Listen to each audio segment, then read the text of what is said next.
Cards are how you play the game, and you can alter your deck. There are cards to purchase that will allow you to have more actions later. And the main purpose of the game, obviously, is to get victory points. You get victory points in like an astounding number of different ways. One of the things you can do on your turn is build houses and cities. That's once you have colonists on the board, which takes a while. You can move your colonists around.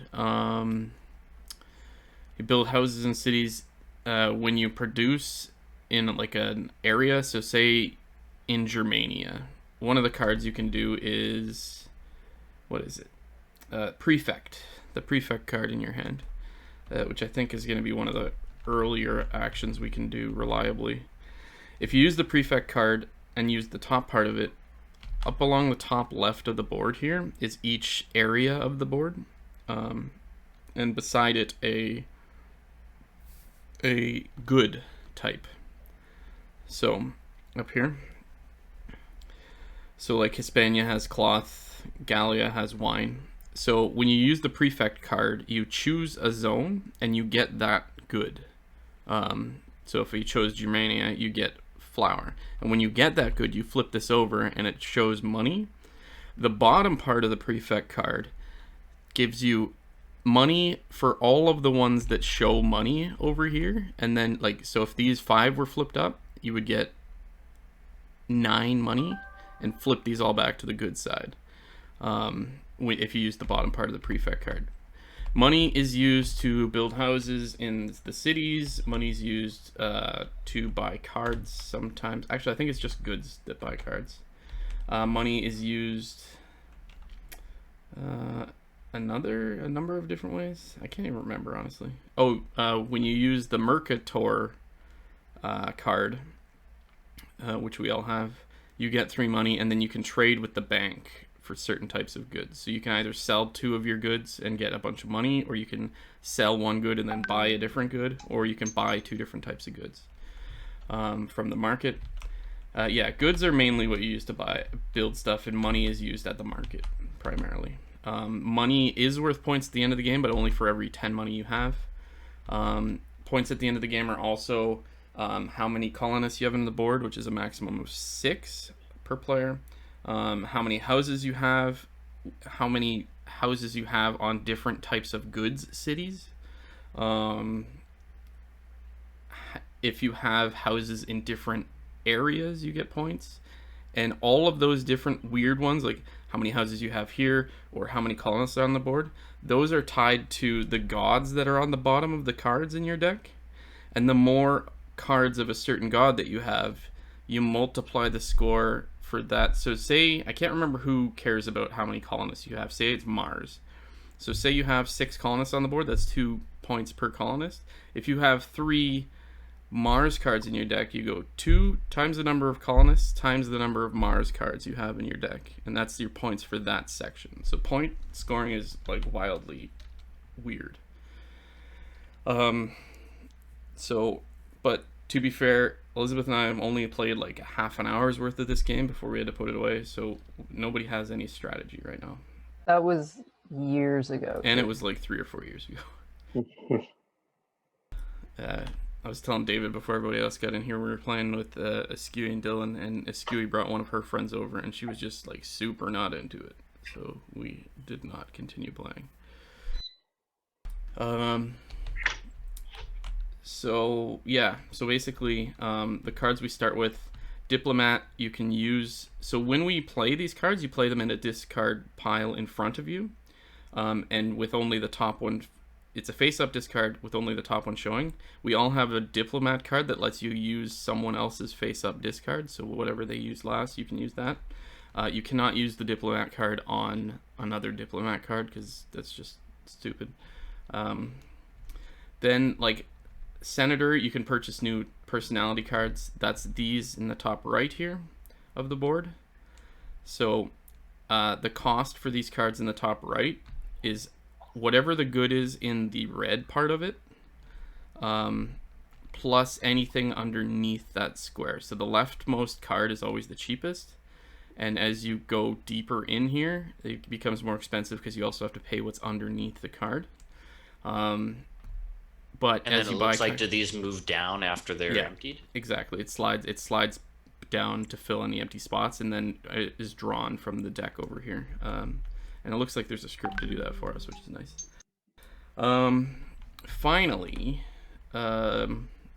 what ends the game is if someone buys the last card. So there's 30 cards here. If people end up buying the last card from here, or if someone places their 15th house in a city. You can only have one city in a house, one house in a city, but every player can have a house in the same city, so there can be up to 5 houses per city. The later you get to a city, the more it costs to build a house there, based on how many other people's houses are there. And that's where, aside from the market, that's where gold comes in. Like, it becomes exponentially more expensive in gold to pay for houses in cities that are already occupied. I think that's pretty much it.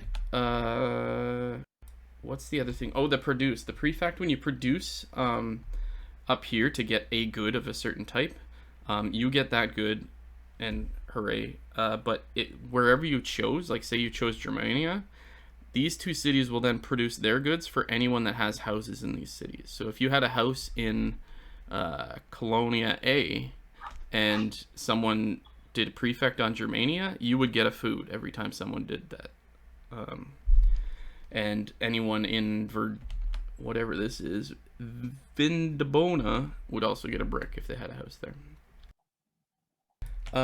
Finally, your player board. That's actually important. Down here is your player board. We all start with some goods and 2 different colonists, two of each type of colonist, I should say, and then 2 empty spaces. This is your warehouse. This is the most stuff you can hold. You cannot buy goods over what you have here. You can only hold how many slots are available. When you are able to play a colonist, removing it from this board just opens up another slot in your warehouse. Playing colonists is not easy at the start of the game. So far, the only card that can do it is Tribune. And actually, Tribune is an important card to talk about, because as you discard these cards, your hand gets smaller. You play Tribune to pick cards back up, like your entire discard back into your hand. And so the longer you wait to play Tribune, you get money for each card over 3 that you're pulling back into your hand. So the more cards you play before you play Tribune, the more money you get for it. And in addition, you can build 1 colonist in Roma by paying a food and a tool. So that's one of the only early ways to get a colonist. You can see in the top here, there's also a colonist card. You can also use to build colonists. So, Colin, that row at the top right now, is that just random? That's random from that deck? Yes. And do these numbers around the board correspond to anything? I have no idea. I read the rules about half an hour ago, and I didn't see anything about these numbers. I have several questions. Okay. Okay, number one, I'm a bit stupid, but I always feel like I need context. So, like, what are we? Are we like governors or something in this game? And we're trying to like expand our colonies? Let me see. And okay, that's question number one. Number two, is there like a designated like order to the turn? Like, do you produce, then play a card? There's a limit to the number of cards you can play. So you only play 1 card on your turn. Okay. And then it's the next player's turn. Is there stuff that you do aside from playing cards, or is everything defined by the card? The card is the action that you're performing. Okay. But in a sense, it's restricting you. Like, once you've done that action, you can't do it again until you pick your cards back up. So you're basically trying to choose an order in which to perform your actions to get the most out of it. But again, we don't know the strategy. So okay. Is there a significance to like the connections between the cities? Yes, so that is the one other thing that I didn't bring up. So when you first build a colonist, the first colonist you build, you have to build it in Roma. Future ones, if you have houses in cities, you can build colonists in those cities instead. But they start in Roma. You can never build a house in Roma. It's just kind of like the default starting area of the game. And land colonists can only go on the brown roads, and sea colonists can only go on the blue roads. Colonists don't actually stay in cities. They can move through cities, but colonists always end their turn on one of these roads. And then you can build a house. Like if you ended in between Carthago and Syracuse, is that Syracuse? Syracuse? If you ended in between here, you could build a house in either Carthago or Syracuse, or if you could afford to build a house in both. Like colonists live between cities, and that's how you get to touch many cities and build many houses, sort of thing. Okay. On the Tribune card that you asked us to look at before, Yes. what is a personality card and what is a Sestertius? So all these cards that we have to play are personality cards. They're like the names at the top is what like most of them are named after a personality, like senator or architect or prefect. So it's just your hand, and those are personality cards. So you're taking back all of your discarded personality cards, your action cards basically. And Sestertius is money. Oh, okay. And I think the last thing I have, maybe you explained it. What is the forum used for? A forum is part of an expansion. I don't think we're using it as part of this game. There's also, you'll see there's a salt, a good. We are not using that either. That's part of an expansion. We only use brick, food, wine, cloth, and tools. There are 2 cards over here that Yellow is just looking at. The one that's the Concordia card, whoever triggers the endgame gets the Concordia card, and that's just 7 extra victory points. And then there's the Prefectus Magnus. Whoever is going last gets that first. And then anytime you play a prefect to generate goods from the whatever zone you choose, you get 2 instead of 1, but then you pass this card to the person on your right. And I guess it's just a little bonus for the person that's in last. But it goes to everyone eventually, and actually at the end of the game, if there's like point ties, this card breaks ties. Okay, so I'm gonna hit the random player button, and it'll choose who goes first. I'll end turn until it's that person's turn, and then they can go. Tarvel White picks Tarvel White. I guess I'm going first. Hooray, it's not me. It's not rigged. So I am going to probably...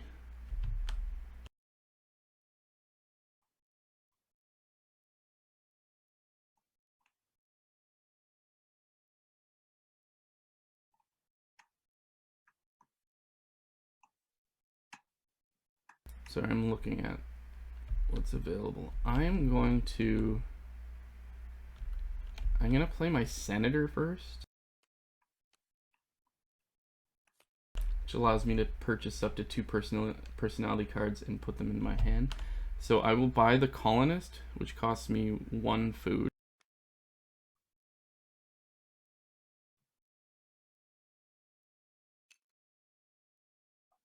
And I'm also going to purchase the Mercator, which costs a wine and a cloth. So the Mercator that I just bought is slightly better than the Mercator that we all start with. This one gives me 5 money instead of 3 when I use it. That one cost me a wine and a cloth. How did you know it was a wine and cloth? I saw the wine, I didn't see the cloth. The cloth is under the space. Oh, gotcha, okay. As you get further along, it costs more to buy these later cards. Question mark means it's your choice. So I'm going to see if this button works. Give me a second. It does work. You just have to click it multiple times. Okay, so that's my turn.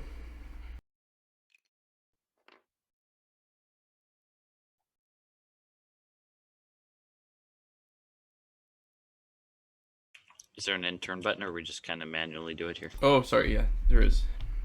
And it did go to Nathan next. That's good. Oh, so whoever was last, which is you, honey, you get this Prefectus Magnum card.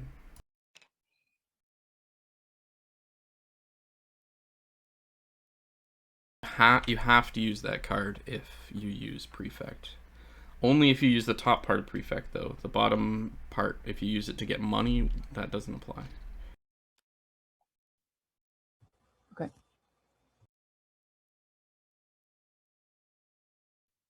In a Scooey's friend's defense, this game is fairly complicated, or there's just like, it seems like there's a lot going on. I think that it's a lot of front loading, but I think once we get into it, it'll be pretty simple. One other thing, for the Architect card, move your colonists. It doesn't say how much. You can make a number of moves equal to the amount of colonists you have on the board. Oh, so it makes sense. Like, so the first one can do 1, the second one can do 2, the third one can do 3. Is that what you're saying? Well, yeah, if you have 3 on the board, you have a total of 3 moves. You can spend those 3 moves how you want, all on one colonist, or you can split them between the other colonists. Right, okay. So nobody has a colonist right now, right? No.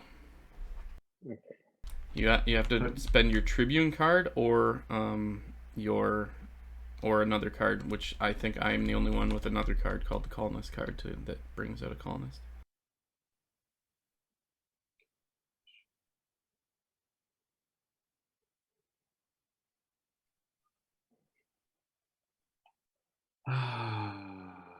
Okay. Don't understand what I can do. So I can play 1 card from my hand. Several of these look like they can't be used yet. So Mercator could be used. You could use Diplomat to do my Senator if you wanted to. Prefect could be used to get another good from up at the top left here. It can't be used for money yet. Okay, I could collect resources. Colin, you muted yourself halfway through that. That's weird. Prefect can be used to get a good, but not money right now. Architect literally can't be used. Yeah, so Diplomat, if you want to do Senator, Mercator, Prefect can be used right now. Like I couldn't use Tribune because the first part doesn't apply. You can use Tribune, and it would stay in your hand. That's like you could use Tribune to build a colonist if you want. Okay. It just doesn't, but Tribune stays in your hand if you play it. Why? Because it is the only card that lets you get back your discard pile. Like, if you read the whole thing, it says include Tribune in the count when you're taking back all your personality cards. Like, you need this card in your hand at all times, otherwise you've broken the entire engine of the game. Okay, so that's like something you'll be playing regularly to like get your cards back. Exactly. And the longer you hold on to it in your hand, though, the more money you get. The more money you get. Which, honestly, if you think about it, isn't a ton of money. Like, you can get up to 5, but like stuff later in the game, you can end up getting like 20 money in single actions. So 5 from the Tribune card is just more like a interest than anything. Okay, well, I don't know what actions are positive or not to take, so I'm going to play the Tribune because I want to get a colonist. Okay. So how do I spend things? Do I just drag them over? Yeah, drag a food and a tool over to these like dumping grounds here.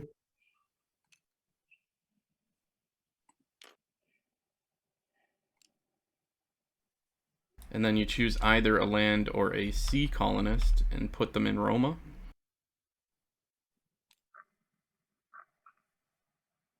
Ooh, okay. Okay, so now you have a colonist on the board. Okay. And then I take this back. Yes.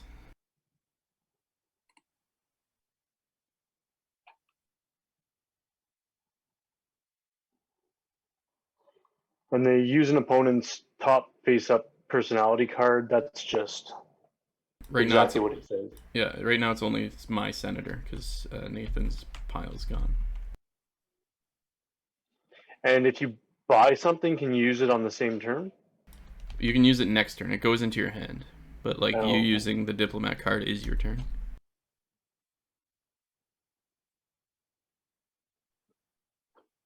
Oh no, sorry. I mean, if like I bought one from the market area or whatever this is.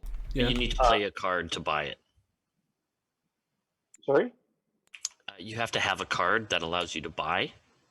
Like, Like the diplomat or the senator would let you buy it, but that is your action for that turn. You wouldn't be able to use it until the next turn. I see. Gotcha. I get things.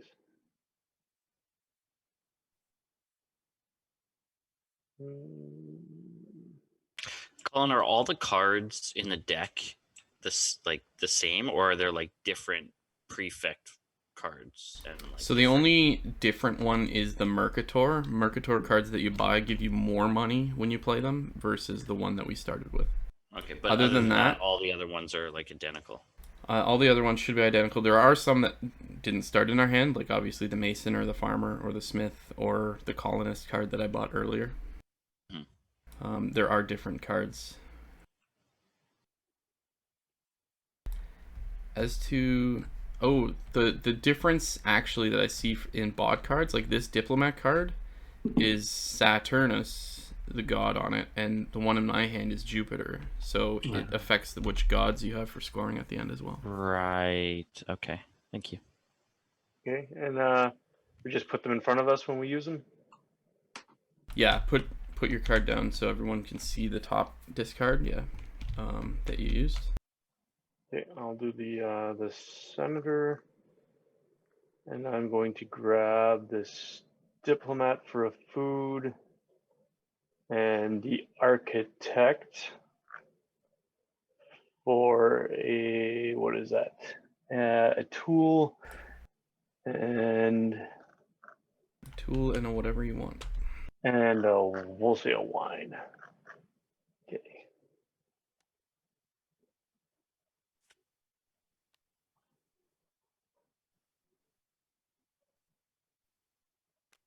Had a pretty lively stream this afternoon. Oh, I missed Nancy Drew again. What happened? We beat it. Sweet. Yeah, and then when I was playing Ori, I had 3 different strangers talking in my chat. It was crazy. What? So, David, you'll never guess who is a fan of Nancy Drew. Onkeg. Oh, no way! Onkeg Yeah. came back for the entire stream and you've got a new fan. Yeah, and saw that we were playing Nancy Drew right before we ended that part, and was like, "Oh, I love Nancy Drew." He was Awesome. like, "Oh, Captive Curse is the only one I haven't played." He's like, No way! What are the chances he's kidding? actually? Yeah, it's super weird. Like, There's Onkeg. Onkeg's in the chat right now. Oh, hey, Honkeg, how's it going? "Yo, Welcome. Okay. Oh, it's my turn. I get to do. Hold on, we gotta draw the deck here. Yeah, I don't want to pay those prices. I'll be right back." Okay. I don't know how that button is scripted, but if you just spam it, it works eventually. I think just every time you press it, it moves them over one. So in this case here, there were 2 empty spots. You had to Yeah, press but I it had to twice. press it like 6 times for it to work. Oh, okay. Then my theory is blown right out of the water.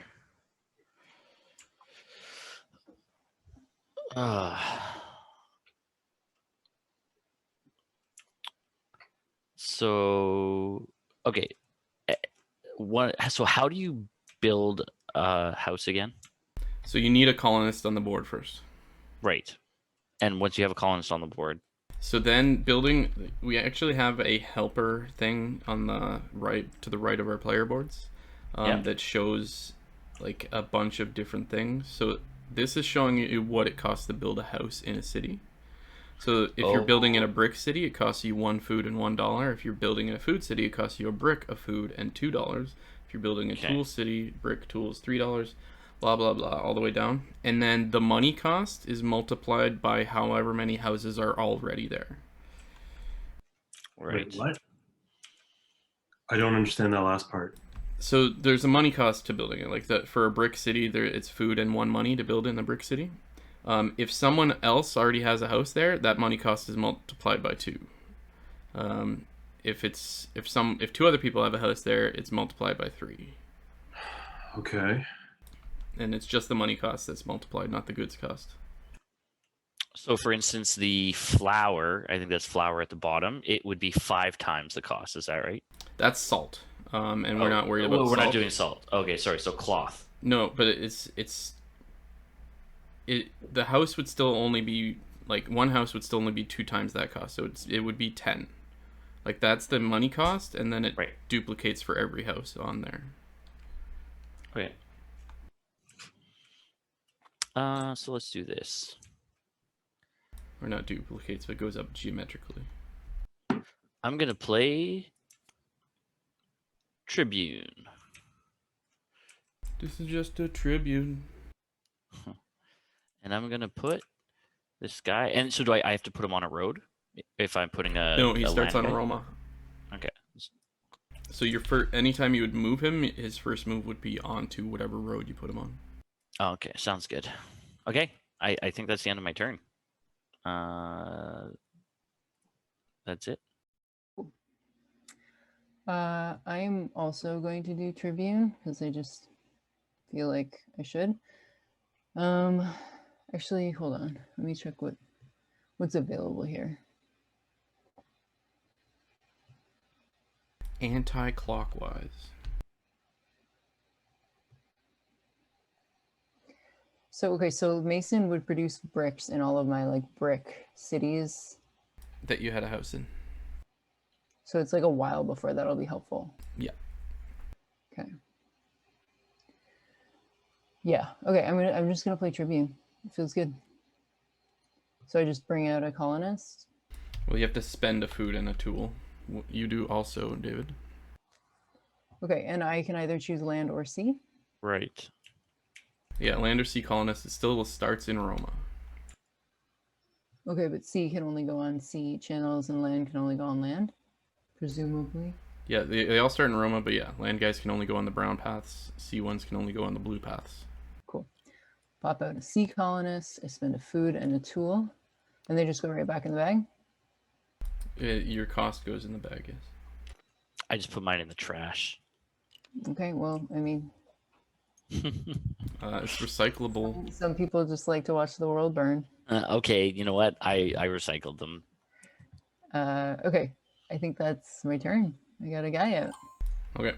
I am going to use my colonist card to build new colonists in my cities, each for food and tool. I only have 1 food and 1 tool. I will build I don't know. I think I'm just going to build a land colonist.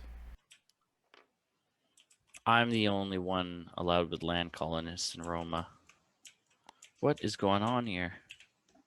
That's me. This is black magic.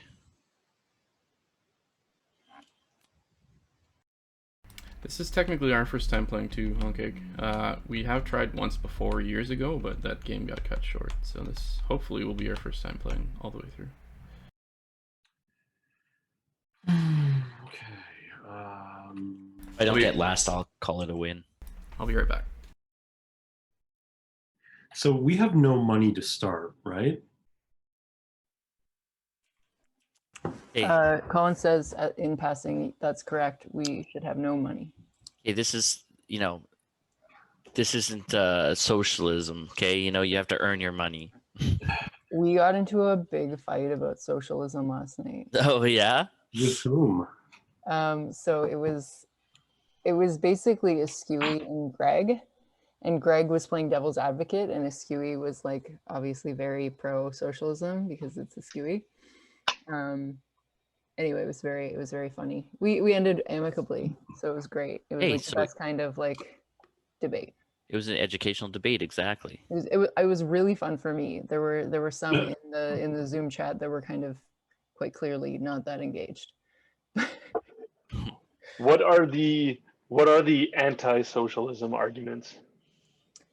It was about it was like, so I feel like the main arguments for capitalism are that you need capitalism to employ people. You need motivation for people to want to innovate. You need like that there's certain things, like our system is not purely capitalistic. There's quite a lot of socialism built into the Canadian system. And so yeah, it's capitalism with the safety net is what I always hear, Sure, which I really yeah. like. Yeah. Yeah, so he was like, basically you can't say that our system isn't socialist. There is a big component, like taxes are fundamentally socialist, and like was kind of where he was coming at it from. It's interesting.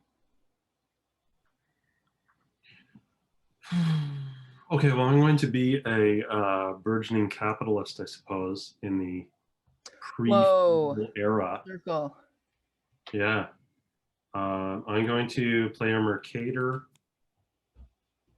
I don't have as good of a Mercator as Colin has. So I will take 3 Sestertii, which I guess I Sestertii? Do I just like raise the count on my little device? No, there's right over here. You can see these guys, right? There I are think that's tokens, it. but I'm pretty sure the counter is for the money. Yeah. Oh, Yeah. okay. Because I think as we get further along, like our piles of money are going to be pretty big. Mine will be.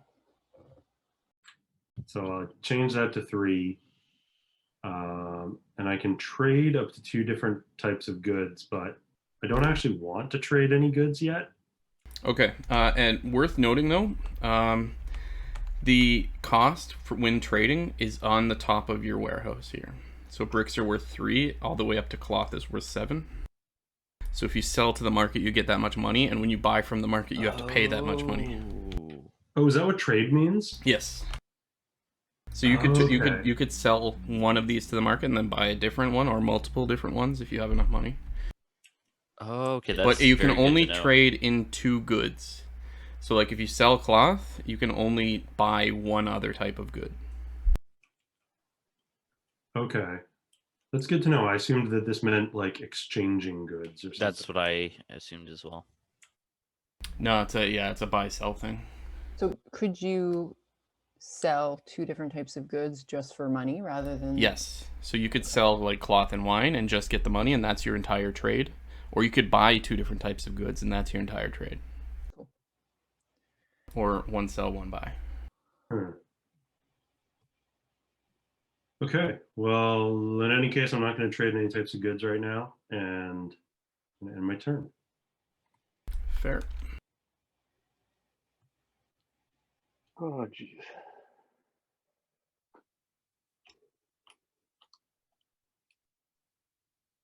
One second.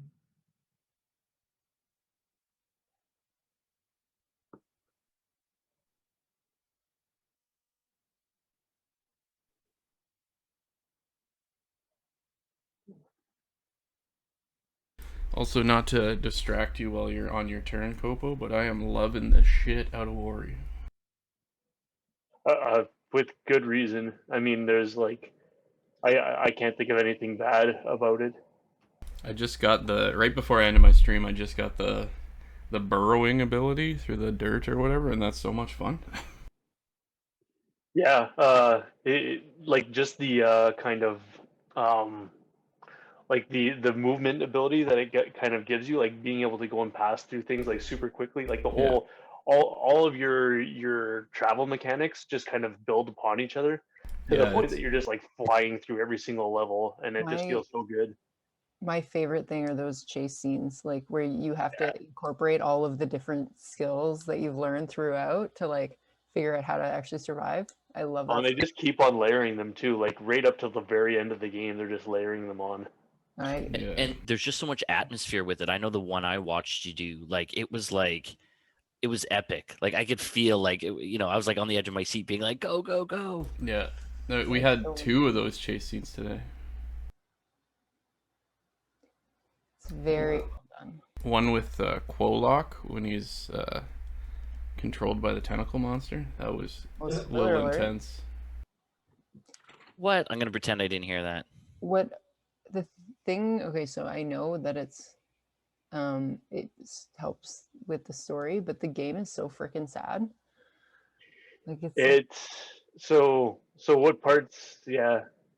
Yeah, I don't want to say too much, especially if like David's planning to play or whatever. But there's Yeah, like, there's a. I told Colin it's like one of the very few games that's like actually eked a couple of tears out of me.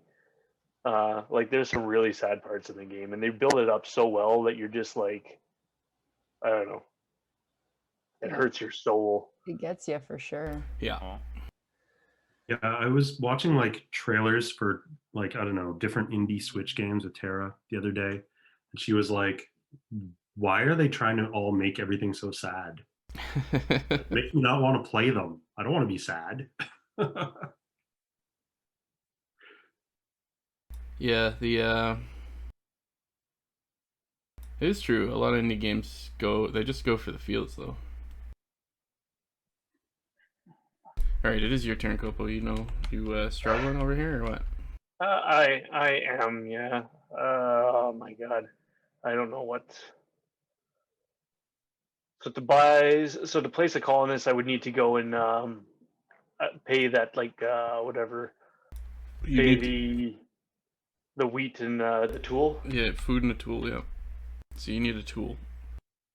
I need a tool. All right, and I can't do that right now. So There's a few different ways you can get a tool. You could Mercator and then like sell off your cloth or something and then buy a tool with the money that you get from that. Or you could use the prefect to produce a tool from like Italia or Dacia. no, turn over one active province tile to take the production bonus, and then the province produces. Or reactivate all province tile takes a coin as a cash bonus. Okay, so yeah, I'll do prefect. And so this one I'm coming over to here, and Exactly. I'm If you want a flipping tool, over. yeah, if you want a tool, it has to be either Italia or Dacia. Okay, and so that stays on the money side, which is relevant to the bottom part of the prefect thing, but that's if somebody plays it later. And then you get a tool for free, yeah.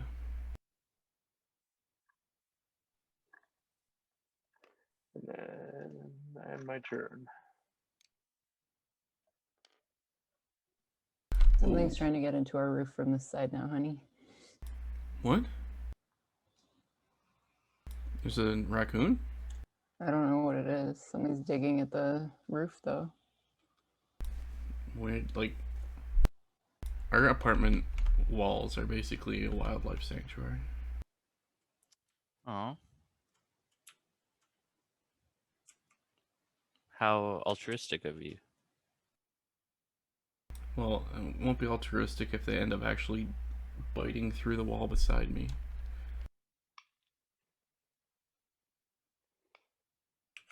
Colin, where did it show the values for all the... On your warehouse, right at the top of your warehouse. Oh, perfect. What's the cost to build? So there's a card to the right of your houses that has like 6 red bars. Mm-hmm. Though that's the cost to build in each city, each type of city. So brick is the easiest to build in, then food, and then tool, and then wine, and then cloth. You can ignore salt at the bottom because we're not doing salt. Salt is cocaine, right? No, salt is salt. Salt is very, very valuable in the old times. Because it is Preserving meat. cocaine? Lets you keep meat and makes food actually edible. It's a preservative, and food is life. And there were a whole bunch of medical uses for it. Sure. And then putting it up your nose. And putting up your nose, of course. Okay, I'm going to... I think I'm going to do something. I feel like I want to build a city. So yeah, you still have goods, but you have no money, so you would not be able to build a city yet. Right. Okay. Well, in that case, I'm going to play a diplomat. And that diplomat is going to let me use fucking not Neil's Mercantor. Mhm. Fair gonna point. take some monies, and I like tangible things, so I'm just gonna. Ugh. I'll do both. Okay, Don't I'll do use both. digital and tangible. Don't do both. You just earned $6. That's bullshit. Okay, then I'm just doing tangible. Great. And then I can trade up to 2 goods, eh? I mean, who needs cloth, right? Cloth's primary purpose appears to be buying cards further along the row. Okay, so now I have a bunch of coins, and I think that's the end of my turn. Cool. I'm going to use Diplomat to also use not Neil's whatever to get me money. So Was I'm this a gonna use- PG channel? Should I not have sworn? You're allowed to swear. I actually set my channel to give the mature audiences warning at the start. Eventually, maybe we'll get some proper non-swearing stuff going on, but I can't. I've not taught myself to not swear yet. It's PG, that's why we're calling it salt. Right. Yes. Yeah. Okay, so I took $3. I'm gonna trade some stuff. I can trade 2 things if I want to. I might trade. It's probably a lot of money, right? To trade a cloth and a wine. It's probably on a your lot. warehouse. Just do it. It's on Just your do it. warehouse. I know. I'm just saying, like, it seems like a lot of money. Is it worth? What's the point of living aside from accumulating as much money as possible? Back to capitalism. You Yeah. do need to remember that you need the, aside from building in a brick city, you do need the good type of the city you want to build in. So, like, if you want to build a house in a cloth city, you need a cloth. Okay, I'm going to just sell the cloth then, and get $7 for it, and just hold my horses on selling my wine too. Okay. Nathan, I didn't actually answer your question before about, like, what are we? Like, what do we represent? I don't actually know. Upon thinking about it, and honestly, the rules don't say, or at least the rules rules pages they give us here don't say.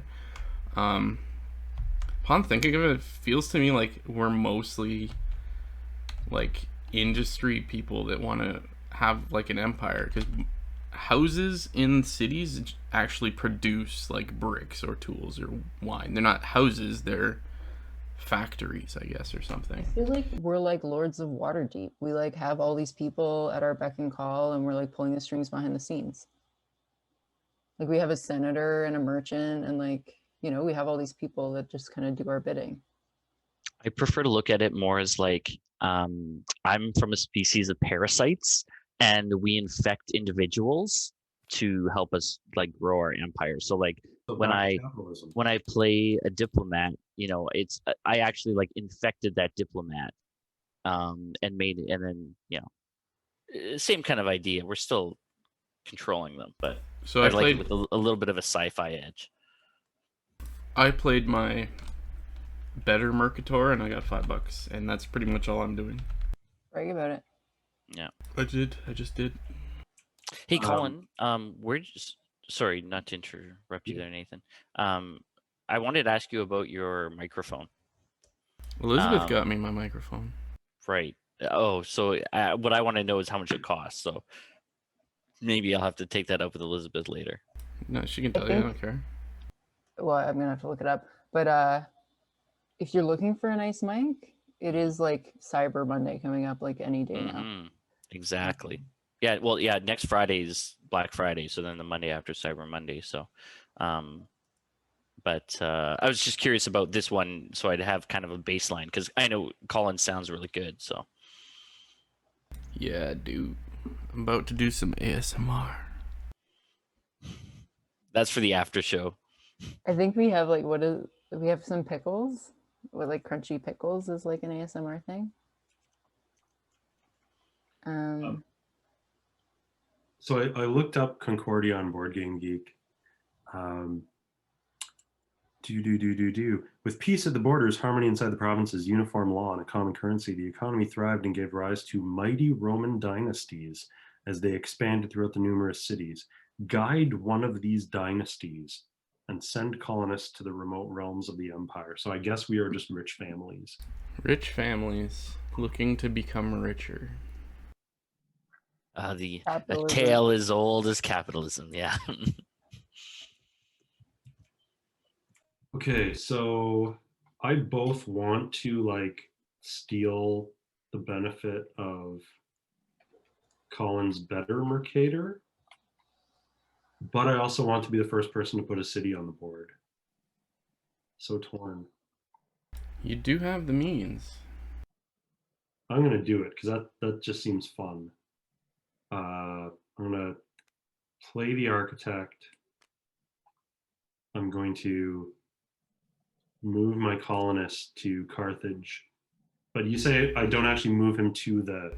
Yeah, he would stay on the sea line here. And Okay. worthy of note to everyone else, you cannot also be on the same sea line as Nathan. You can go through it if you have enough movement, but you can't stop on it. Only one person can be on each line. Sweet. And how much movement do you get per turn? Sorry? It's how many colonists you have out. So we each only have one out right now, so anytime someone plays an architect to move, you can only move one. So basically off of Roma onto the first road that you can get. Okay. So the cost for a city on a food producing site, it says, is 1 brick, 1 food, and 2 sestertii, right? Yes.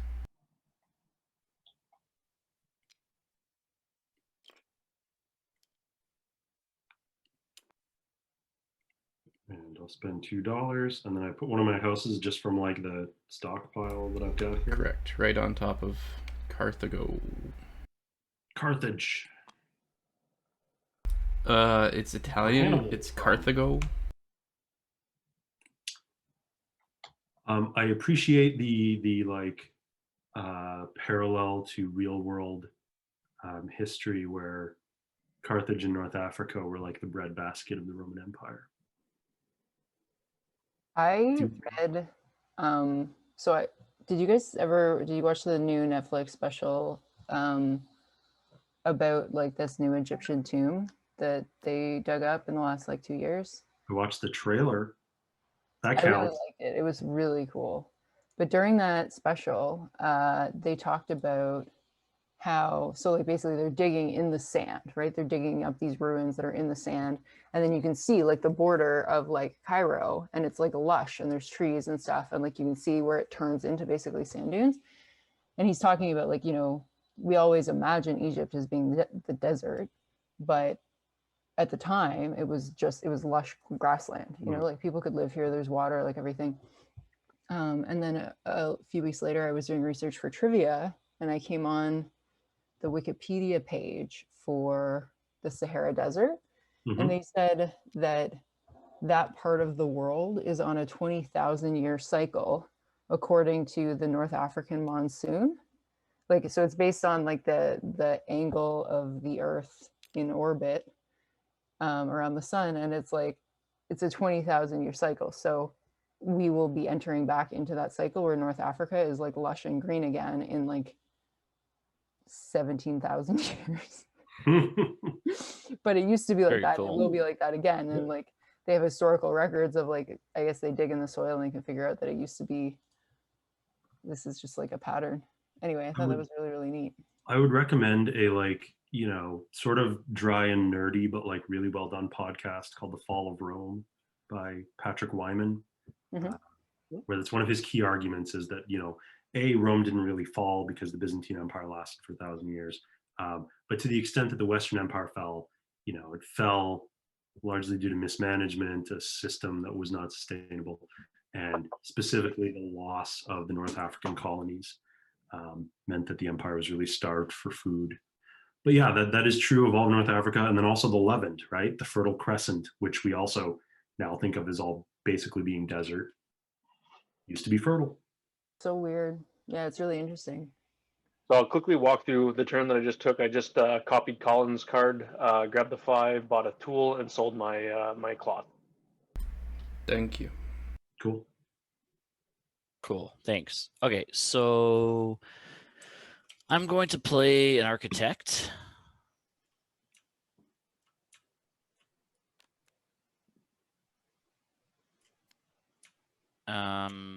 And I'm going to move my guy over here. And then I guess I can build on brick if I have, what, 1 wheat and 1 coin? Is that right? That's correct. Score. I can be taught. Is there a limit? Is it just one city per building per city? No. We can all build houses in the same But city. we can only have one per city, right? We can only have like, one house per city per person, but all 5 of us can have houses in the same city. It costs more to build in a city where there are already houses from other players, though. Gotcha. How do I upgrade it to a hotel? We can play Monopoly. And I guess that's it, right? Move your colonists and build in cities adjacent to your colonists. So does that mean if you moved your colonists twice and you were between 2 cities that you hadn't built on yet, you could build on 2? Yes. Oh, damn. Interesting. If you have enough goods and money to do so, yes. Right, you need like all those resources, but that's really interesting. Okay.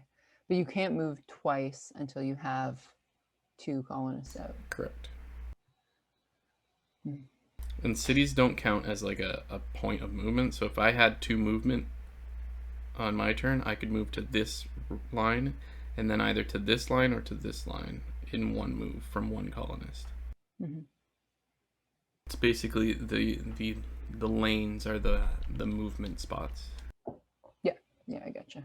And you said you can only have one person in a lane at a time? You can pass through someone one that's occupied, but only one person can occupy that lane, like as a final resting place. Yes. Yeah.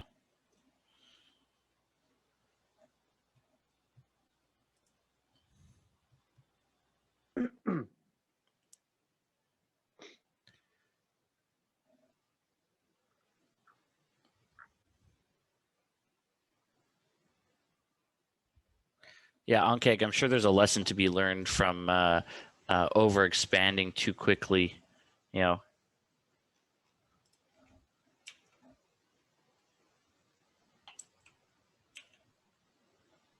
I think a lot of sci-fi pulls from that idea of having too much territory and not enough people to like basically police it. Like fireflies like that, and if you're on the outer planets, they're all outlaw planets, and then the ones near the core are all the ones that are policed and better developed. Probably similar to what people assume with the Roman Empire, where like anything far away from the center was probably a little bit not quite as well off. It's closer to the center of the empire.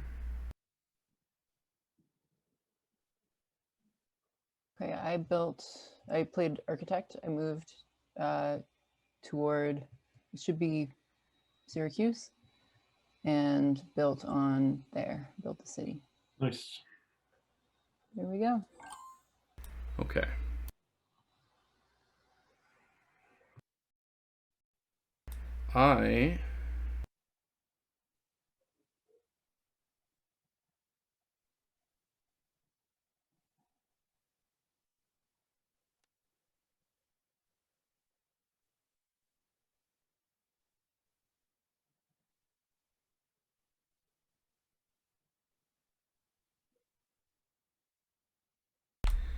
I need food.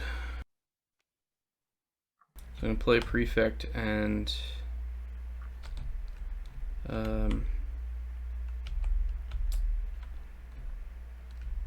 so I'm gonna do this just to illustrate how this happens now, like how the systems are gonna start interacting as we continue in this game. I am going to produce from Mavritania, which gets me a food, but because Nathan...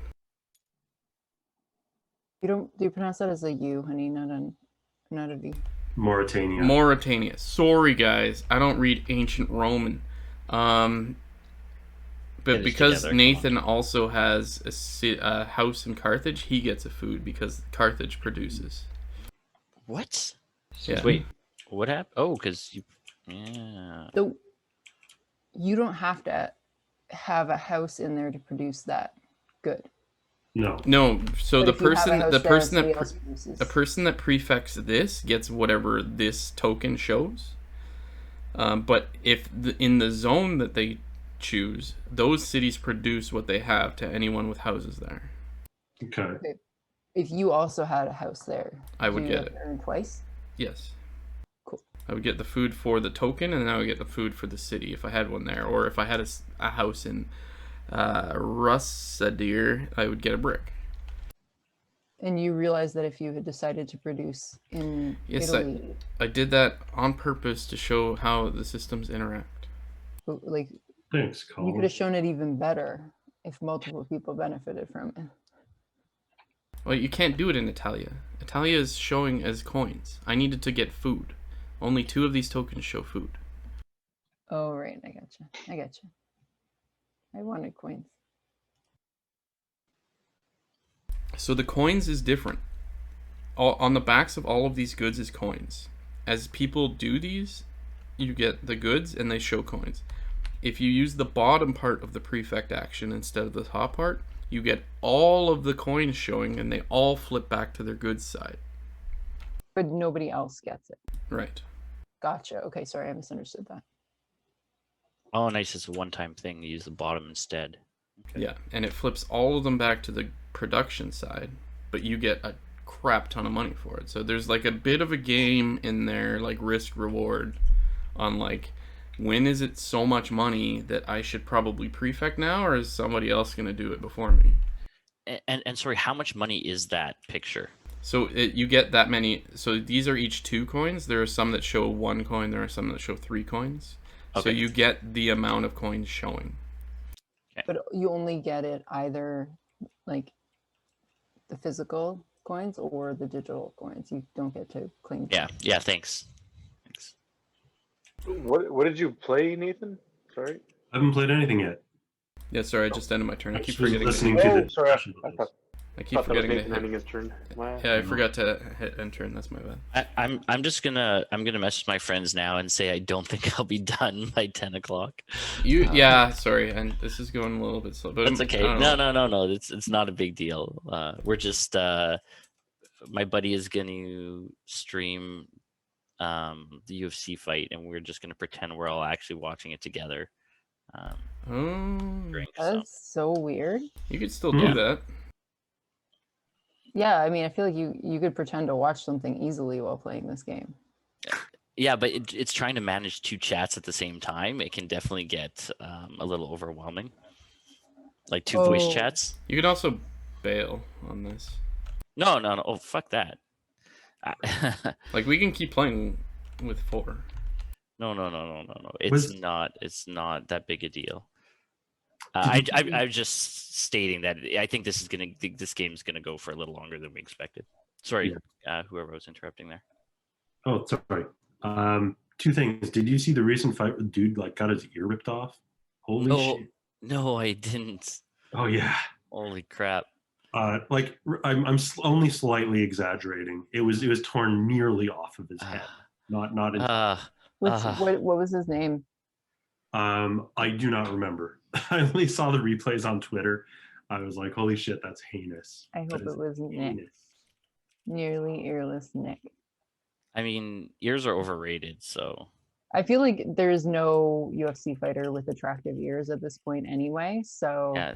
Good old Wait, you don't like cauliflower ears? cauliflower ear. Yeah. does anybody like that? Okay.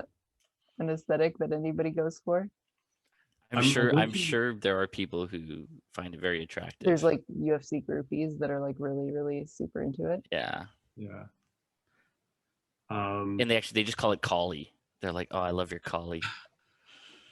It's so big. Let Nathan play his turn. So I'm going to overexpand recklessly. And to Colin's point earlier, the additional nerdy point that I'll make was that one of my favorite takeaways from the Fall of Rome podcast was the guy pointed out that the movement from republic to empire and the shift in loyalty from soldiers being essentially feudal servants of local lords to being professionals paid by the emperor meant that the direct loyalty of the soldiers to the emperor had a flip side, which was the emperor needed the loyalty of the soldiers.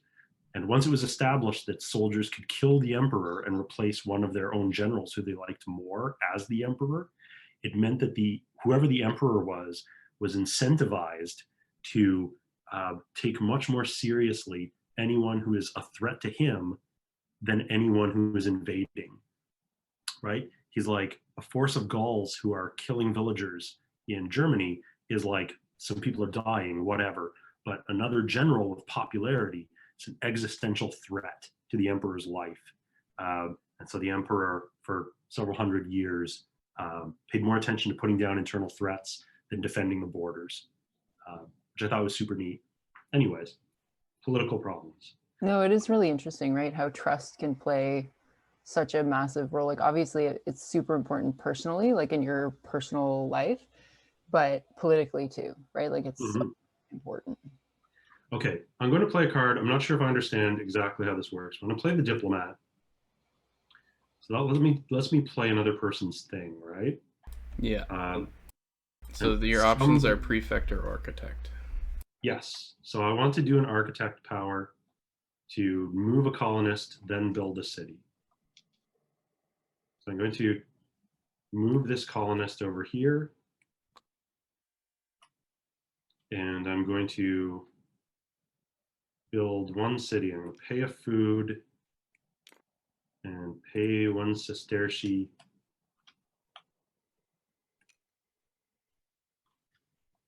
So brick house. So my example allowed you to do that. That's cool. Yeah, thanks, dude. That's cool.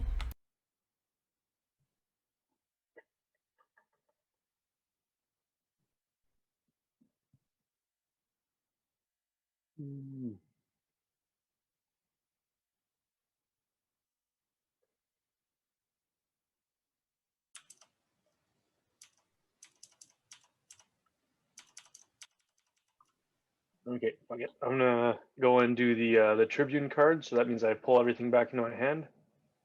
But count it first. Yeah, 1, 2, 3. And you include the Tribune card in the count. So I get one. You get one money. Sesterce. Yeah. One money into my hand, and then I can play my colonist. No, Tribune is your turn. Oh, sorry, my bad. It's part of the Tribune card. Yeah. That's my bad. And really quickly confirming what I want to do. Where's Roma? Oh, okay. I don't even choose what I want to do now anyway. So I'm going to do a land colonist, I think. All right. Get up my lawn. Done.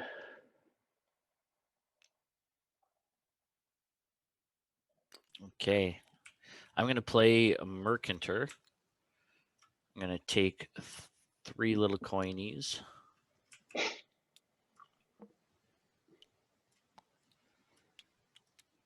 And then I can trade up to 2 types of goods. Then I'm going to buy. This card is so tiny. I'm going to buy iron and brick for 8. So I'm going to put a 5 back. And the 3 I just did.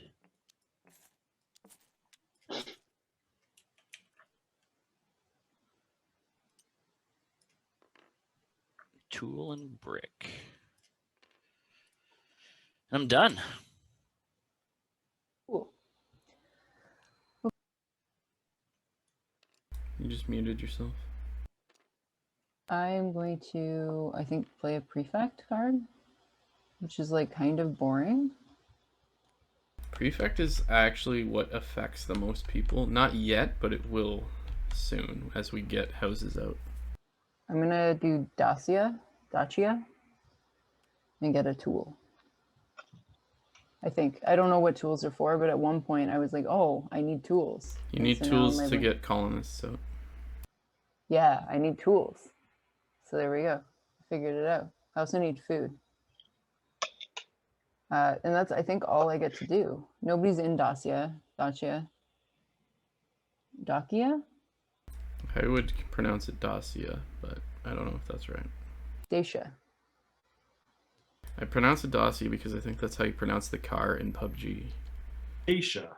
Right, Dacia? dossier. Dacia, if we can trust Wikipedia.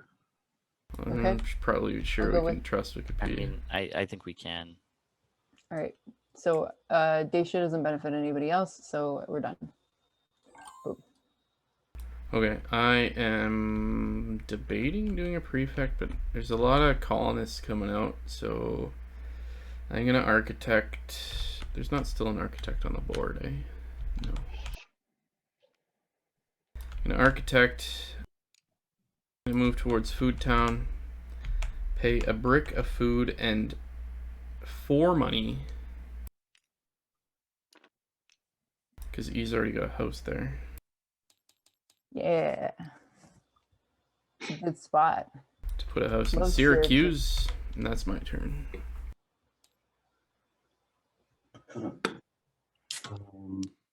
I'm going to play a prefect, I'll be right back. and I'm going to take all the money. All You the money. would. So these like flip back over, right? Yeah, and you get 6. I get $6. Nice.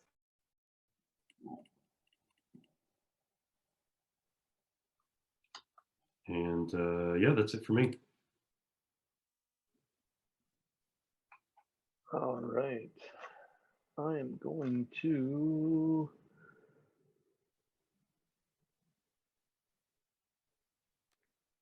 I went to Syracuse once, and I had very delicious tuna pizza. It's like a thing that they do there. It's like fresh caught tuna, and it's like super salty and delicious. And then I came back to Canada, and I tried to do the same thing with canned tuna Ooh. and make my own. It was terrible. It was like the worst, and everyone thought I was crazy. You're like, guys, you got to try this. It's delicious. I promise this is going to be the best thing ever, and everyone was like, "This is gross." So, there you go.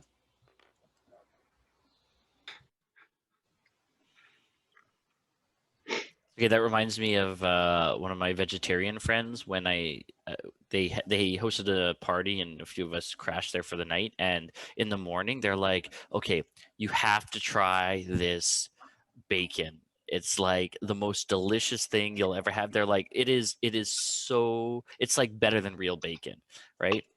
And I can't remember what it was. It's soy or something like that. It literally tastes like cardboard.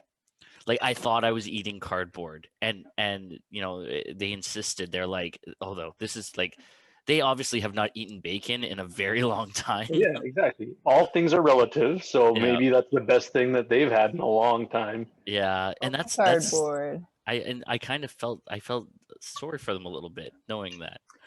My so I did a French exchange program when I was in high school, and my dad had just bought a dehydrator for going camping. So he was making like turkey jerky, and he was making like chili and stuff, and we'd bring the dry stuff and then just rehydrate it when we got there, and it was great.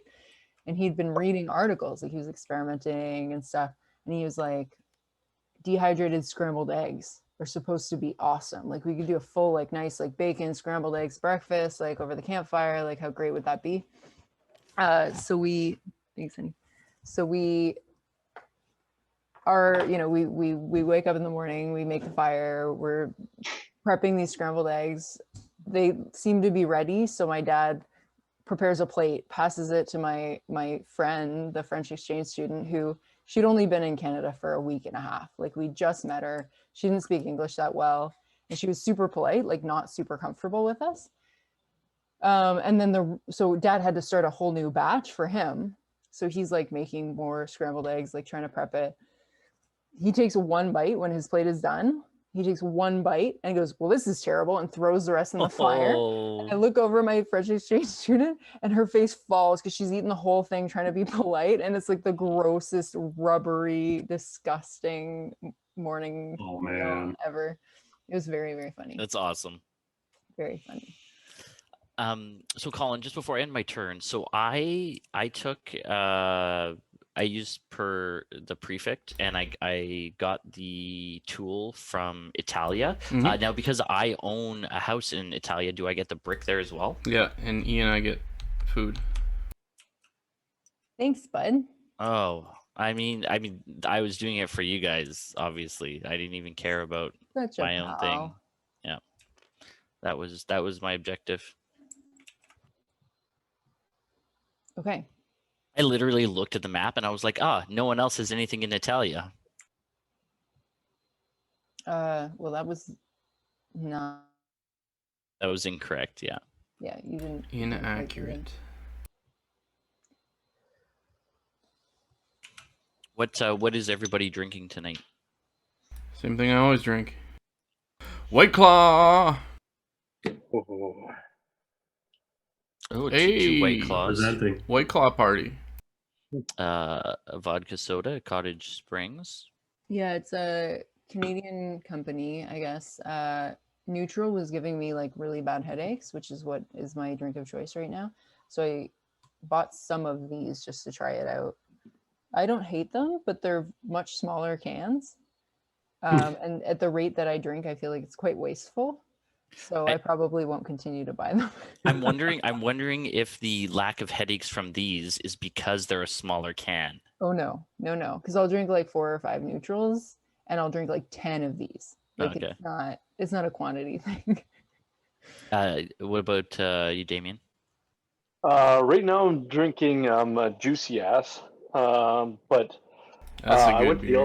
LCBO yesterday, and they have like I usually drink with the seasons. Like as soon as it starts to get cold, I want to drink darker things, and they never have them at the LCBO, but they do have them in all these like all the mixer packs. So they had like I don't even know like 15 mixer packs, and probably about like 2/3 of them had a lot like mostly dark beers in them.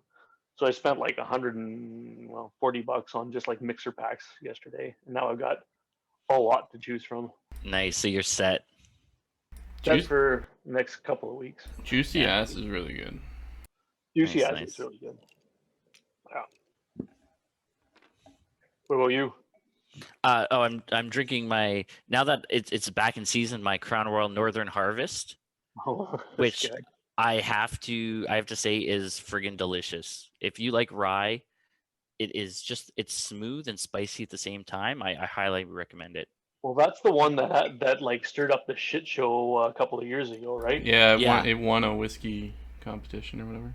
But it turns out that the guy who did that, it was like paid. Like he got found out that he was What? paid for it, and yeah, he's never going to judge whiskey again. Okay, but that said, it's still an amazing whiskey.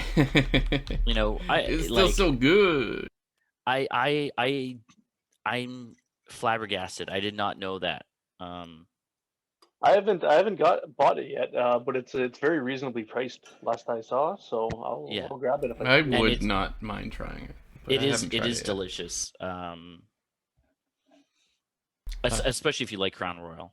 I was reading an article about Canadian whiskey, and they basically said because it's relatively unknown worldwide, it's like you can get aged whiskeys that are excellent for a fraction of the cost that you would get them from other countries, which is really cool. Yeah, there's a lot of really good ones that I've had. It's like not too far off from Irish whiskey, I don't think.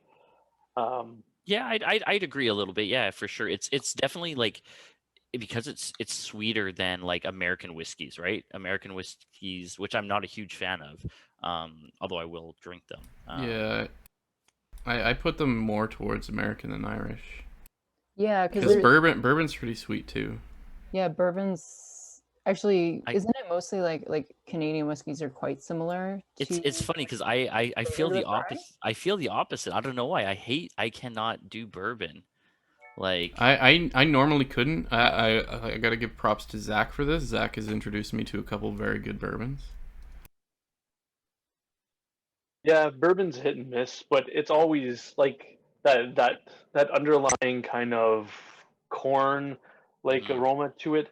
That kind of like some days I'm digging it, some days I'm really not. So it's just I kind of go back and forth on bourbon. It is for me on any type of whiskey. It's pretty heavy mood drink, anyways.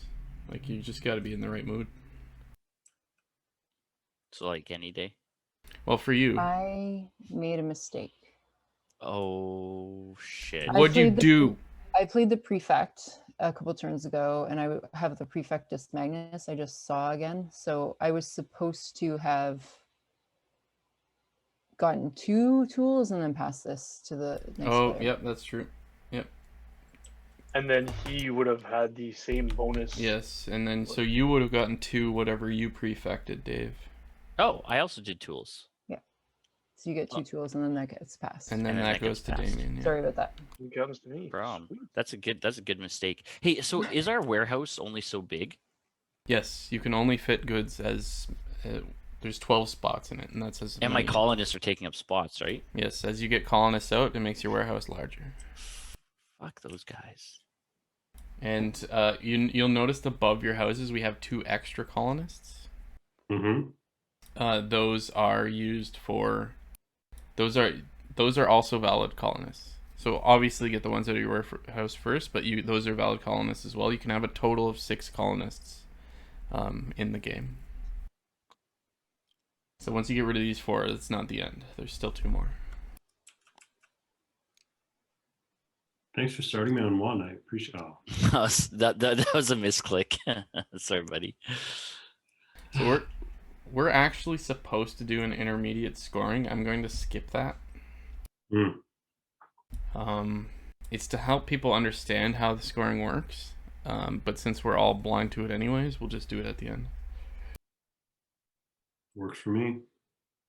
Because honestly, it feels like scoring is going to take an age. They don't have like just the score button. I wish. Boo. It's funny, whiskey is such a particular, like you have such particular taste about it. Like my dad has been a Scotch drinker for as long as I've known him, for my whole life. But Colin and I bought a Scotch. I forget what kind it was. Glen Rose, maybe? Yeah, I think it was Glen Rose, that weird round bottle. We hated it. Like it tasted like tequila. Like there was this aftertaste that was just so unpleasant. And I gave my dad the rest of the bottle. Like we each had like, a couple of fingers of it. So, but it was the majority of a bottle. And I was like, we can't drink this stuff. So we gave it to my dad and he loved it and bought more. Like everybody has their own particular taste when it comes to whiskey. And I think sometimes it depends on. Some people's tastes are better than others, right? I mean, No. yeah. I taste things better. It's like what they say. It's like what they say.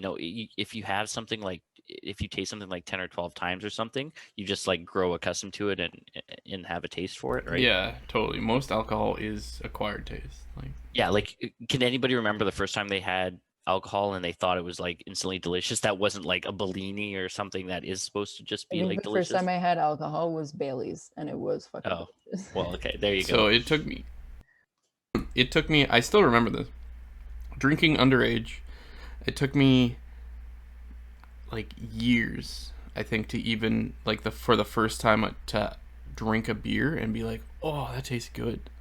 Before I would just force it down because I'm like, I like the thing it does to me. But then like a couple years in, like I think I was 18, I had my first beer where it tasted good and I'm like, holy shit, this is awesome now. And it took me a couple weeks for Scotch. Honestly, I was invested in wanting to like Scotch though. So Yeah, but even then, like Mediev doesn't mind like a lot of the scotches, but there's a handful of them that I go and I pour a dram, and she basically goes to the opposite side of the room for me because the smell is like so potent. Anything that has like that peaty kind the peat, of those peaty notes to them, yeah, it's like nope, smells like turpentine. and that's the type of Scotch I love. Yeah, me too.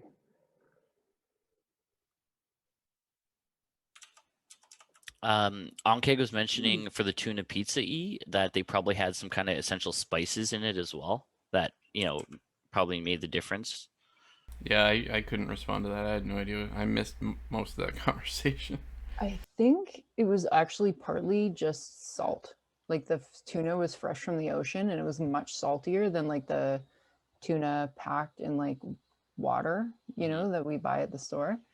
But yeah, you're right. There may like Ankeg is right. I think there may have been other things that were added. Like it was black olive. Like it was a pretty simple pizza. It was like tuna and black olives and cheese, but there's something about it that made it just like freshness or the quality of ingredients, whatever. So You would be surprised at how many meals would take just aren't made properly because they don't have enough spice, and even spice like just salt. Even like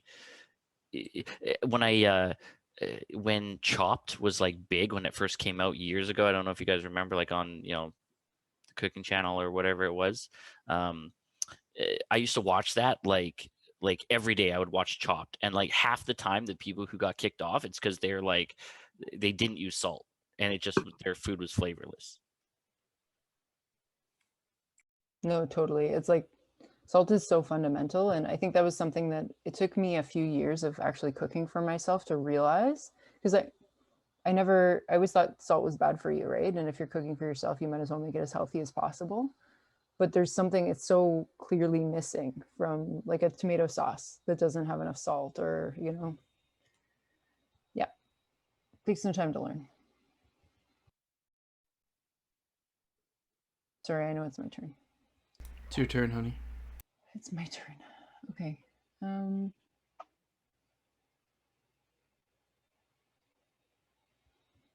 Okay, I am going to, what is the move? Architect. Somebody have an architect out? I don't think so. I think they've all been covered. Okay.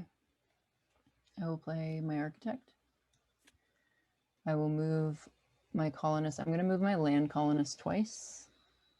1, 2, up to in between these two places. And build, I think, if I can build, which I'm hoping I can. No, I need food. I don't have any food. I'm not going to do this. I lied. I don't know where my food went, but I don't have it. I need to get food. So how do I get food? I need to trade. So Mercator? Or Prefect.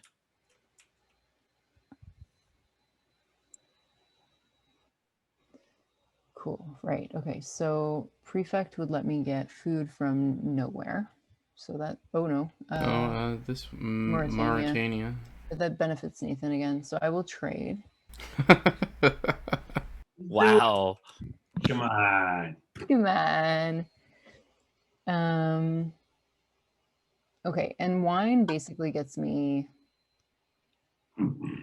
like wine stuff in future, right? Like wine is good for trading. It gives you a lot of money, and wine is good to build in wine cities. Okay, I'm gonna just trade my wine, I think. So I will take $3, trade my wine, which gives me $6, I think. And then I can trade that and then I can get food. And food is worth $4. So I'll trade, I can get 2 food kind of thing. No, because you traded once already, right? Sorry, I wasn't paying attention. It's 2 goods. It's 2 goods, not 2. Yeah, it's 2 goods. So you trade in 1 good, which you sold your wine. And yes, you can buy as many food as you can afford. Oh, I didn't realize that. Sorry, I misunderstood then. I thought it was like 2 total trades. No, it's 2 total trades, but as many as you want in each trade. Like if she had multiple wines, you can sell multiple wine.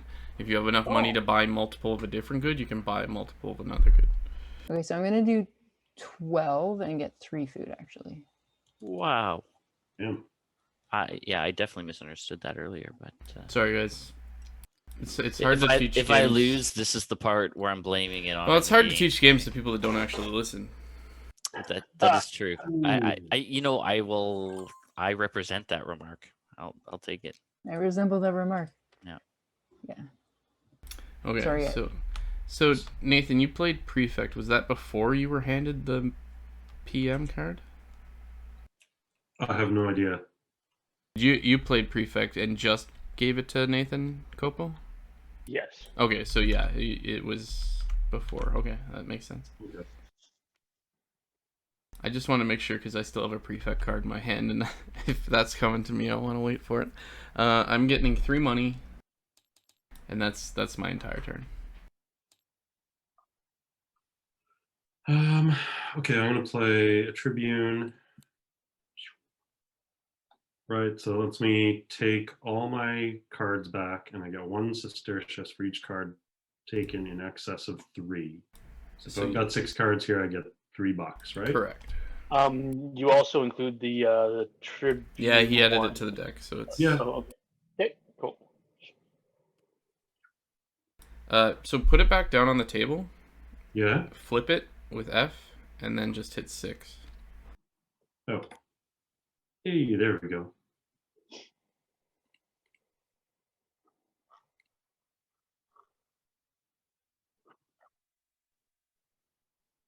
I got my Tribune coming up.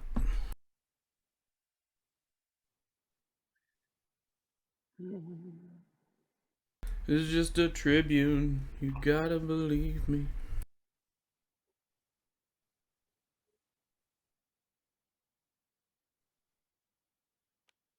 Okay, well, I'm going to use my Prefect to flip over all of these since it's in a good spot right now. 9 money. So nine monies. Dollar bills, y'all. Done.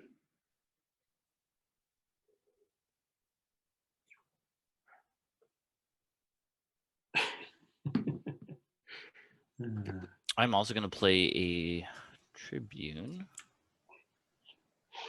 So I get 3 Coinarinos. I like to get them as singles. It makes me feel rich. We're all about the masochism, eh? Yeah. And Make each it as card hard taken. for myself as possible. In addition to, you can build 1 colonist in Rome. I will do that.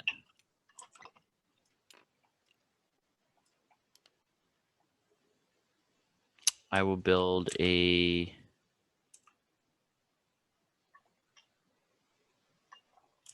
I'm gonna build a land colonist. I don't like water.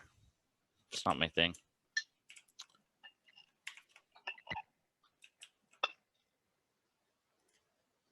I think it's my turn. Cool. I am going to architect. So I move my guys and I build. I'm going to build. So I move 1, 2, like I was planning to, and I'm going to build a brick guy. 1 food and 1 buck.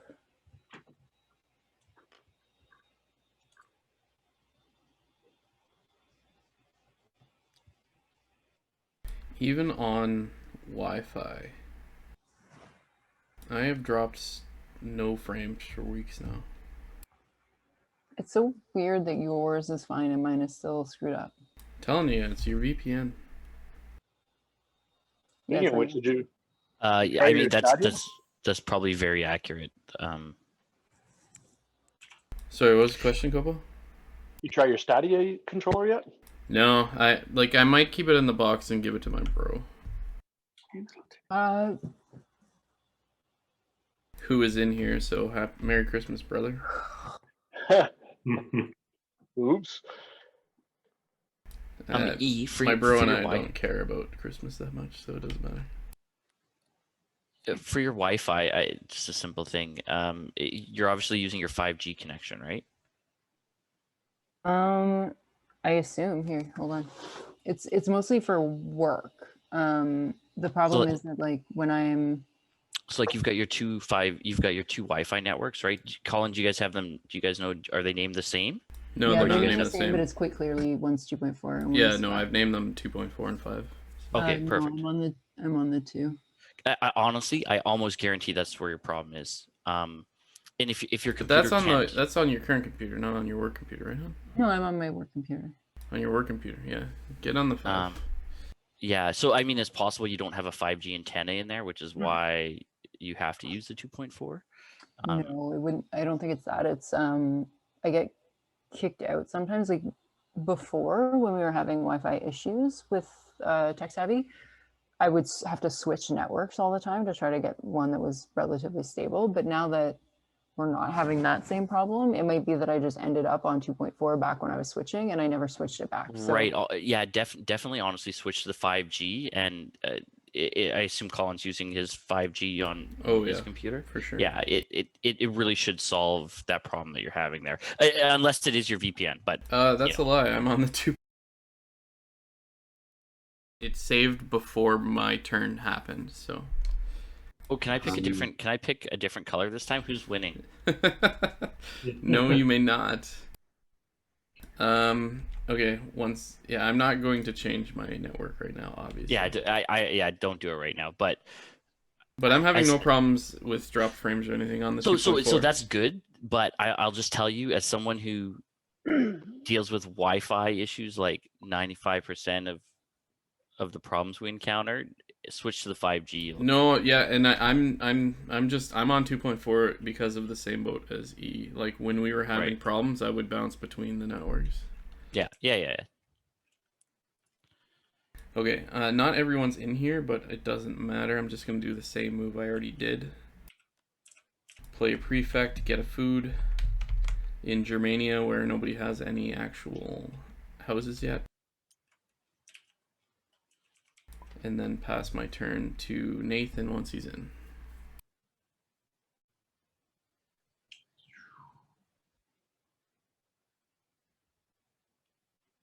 Oh, I'm just about to build a house in Germania. You said that, and I was like, I have a house in Germania, but that's but you don't. We just went back in time.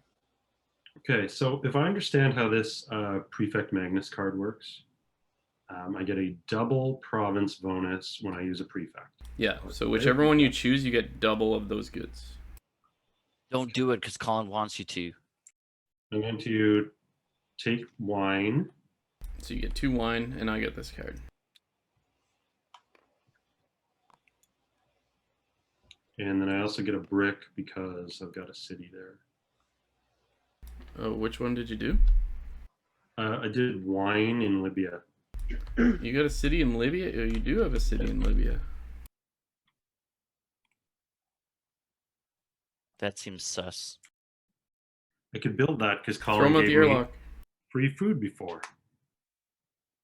Yeah, so if you end up winning, I'm going to call it because of that one single mistake. Mm-hmm. Me trying to help. Me trying to explain the game causes Nathan to win.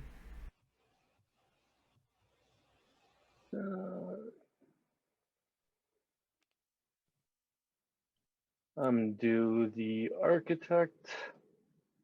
We haven't even listened to it recently, and I have Power Station stuck in my head. Boom, boom, boom, boom. Move there. I'm boom, going boom, to boom. build a house.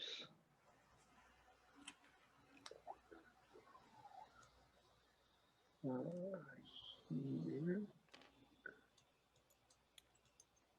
And that costs me $3. And a brick and a tool.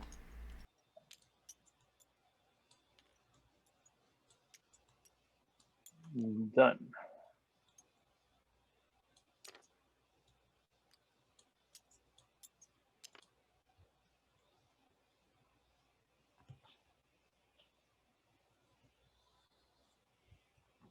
It was just the game that was interrupted, right? My stream is still fine? It did interrupt for a second. Okay. But it's back up? It seems to be back. Yeah. It is back Okay, up, yeah. good. Thank you. So, did you explain what do these Concordia cards refer to? Sorry, what? The Concordia cards, which where are they? So Those are one. the Oh, gods. that's the scoring at the end of the game. Okay, gotcha. So I don't know how you have one in presumably- your hand, but No, we have one by our player board. Yeah. Sorry, I've got the city building card in my hand just because it's easier to look at it. Oh, I see. Interesting. So Okay. it would be 1 point per 10 money per Vesta card you have, right? So if you had just 10 money, that's 1 point. But if you had 4 Vesta cards, that's 4 points because you have 10 money times 4 Vesta cards. Whoa! Right. So that's kind of Oh how yeah. you. This is where the strategy is going to come in at the end, and we're all going to be like, oh, I have 100 points, or I have 4 points. Yeah, I'm gonna be like, oh, now I remember why I should have been trying to get new cards. Yeah, that's actually a very good Well, point. that's why it goes in a cycle, That's right? my strat. It goes in a cycle. Like we've all played our senator and then picked it back up. Now you want to build up goods so you can play your senator and buy cards. Did we all play our senator though? Well, not all of you did, but Exactly. that's on you. I have not yet. Yeah. Okay. It's hard to get goods. Yeah, I'm gonna play an architect. I want to be the architect of my own. Demise. Yeah, both those things. Okay, so I have 2 colonists, which means I can move 2 spaces, right? Yes. You can Okay. either move 1 colonist 2 spaces or. Okay, I'm gonna move this green colonist here. I call him Steve. I'm gonna move Steve 2 spaces, Okay, that works. and then I can build in both these cities if I want, right? You need a brick and a wine for the wine one, and a brick and a tool for the Brick. other one. And a wine, a brick, and a tool, And and then- then 7 coins. $7. That's correct. Holy shit! I have not been playing this well. Where'd you get all those resources from? Mostly hacks. That's actually how when I crashed the game, so that I could get those in there. So bricks, wine, tools. Okay, and I'm gonna place my little houses. I'll place little houses here and here and here. Damn. Damn, indeed, yeah. And I call this zone New Edmonton. And no one ever went there again. Although it's kind of an ironic name because I'm investing in more than one resource. Yeah. Wait, what did Edmonton invest in? Oil. Just oil. Oh, that adds up. Okay. And malls. Yeah, Yeah. in malls, yes. Is that like tourism? It That is. It particular is. It mall is a like, tourist very- destination. Yeah. Yeah. Okay, so I moved a colonist twice, and then I'm gonna build one thing because just poor planning. I'm gonna build 1 brick building, which is 1 food and 1 buck. Same thing I did last time, even though other people didn't do the same thing that they did. I see you, Kopo. Mm-hmm. I didn't do the same thing that I did. What? Sorry. You didn't do the same thing that you did the last time we played this round, and I don't think David did either. No, we didn't miss a whole round. Yeah, we didn't miss a whole round. We just missed No, one person's you turn. missed my Yeah. turn, and it was on Nathan's turn. That's it. Yeah. Well, then how come my stuff was all undone? Like, Nope. I've missed a whole round. What are you talking That's about? there's no way. I put a building in Vindobia. I'm reading it upside down. Vindobona. Last turn. That was what I did. I thought we reversed all of that. No, all my stuff No. was where I left it. My stuff was exactly where I left it. Yeah, it was just me that lost my turn. No, you Well, obviously, when decided to do something different. You didn't place a You thing. didn't place the thing. You were going to, but you didn't have the resource. like when I You moved. played my something. Germania prefect, you were like, "Oh, I was gonna say I get something, but I didn't actually place those." Okay, right. I'm just confused because I had a weird turn. Okay, that's perfect. Thanks, everybody. Okay, cool. I think that's my turn then. So because I know nobody asked, but we brought up West Edmonton Mall. So the Fantasyland Hotel at West Edmonton Mall has theme rooms, and some of the theme rooms are like fucking amazing. Like there's this like space one where it's like there's it's like you're living in like a little in like a futuristic space shuttle, and they've got like I'm gonna have to find a photo. I don't know how I'll show you guys. Oh, you know what? I can share it in Zoom for a moment. But it is fucking the coolest thing ever. I'm gonna bring out a sea colonist, and I'm tributing. I get $6 because I have 9 cards played. And I'm done.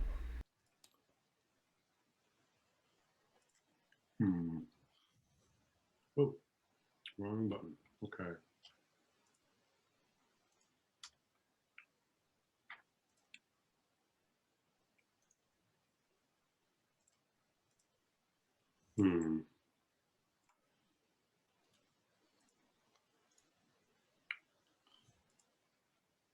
Okay, how do I share? Oh, share screen.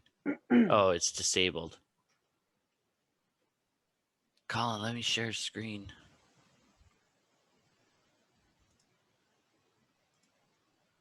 I've been muted. Enable screen share, honey. Colin, stop ignoring me. There you go. Thank you. Okay. Can you guys see this? Sweet.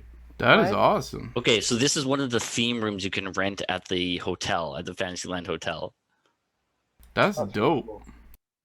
So like every theme room has a hot tub in it, Of and then course. like different stuff, right? But like, yeah, that's there's like a pirate theme one, What's a pirate theme wrong? Do the space one. The space one's cool.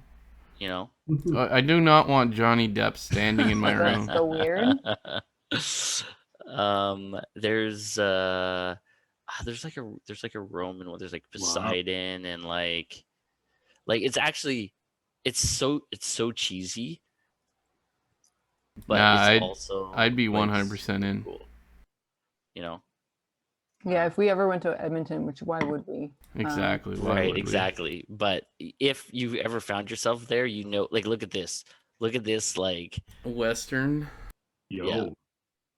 Look, Pioneers. you get to sleep It's in. the Oh, this Shaggin' is wagon. so weird. Yeah, it is a shaggin' wagon. But you're in the wagon, but like there's horses running and a dude actually driving it. That's so weird. So weird. It's for those exhibitionists. I feel like it actually would be fun if you had like themed what do you call them, like themed mini bars and stuff as well. Like Yeah, that would no, be for sure. super cool. You've got like a Harry Potter room with butterbeer in the fridge and Butterbeer's gross. Okay. Question. I want to make sure I'm doing this right. So I played the Mercator. Correct. Trade up to 2 types of goods. So I can trade in 3 things of wine Correct. if I want to, right? how did you get 3 things of wine? I don't understand. I produced wine once, and then I produced wine again while I had the Maximus card getting 2. Oh, I got you. Okay, Prefectus so you've just been like Magnus. farming wine. Yeah. I get So you. that So that gets me 6 per wine, so that's plus 18. Yep. Oh my god, look at all your money. Sorry. There we go. Holy And shit. then I can make one other trade, right? Yeah, you can buy or sell some other good. Okay, I'm going to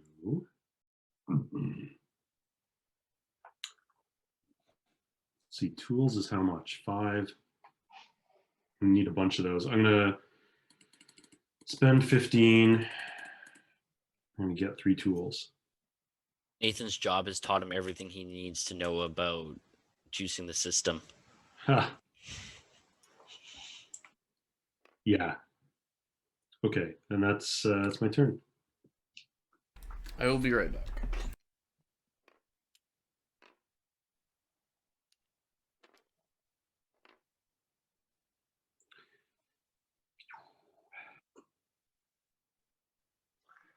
Oof.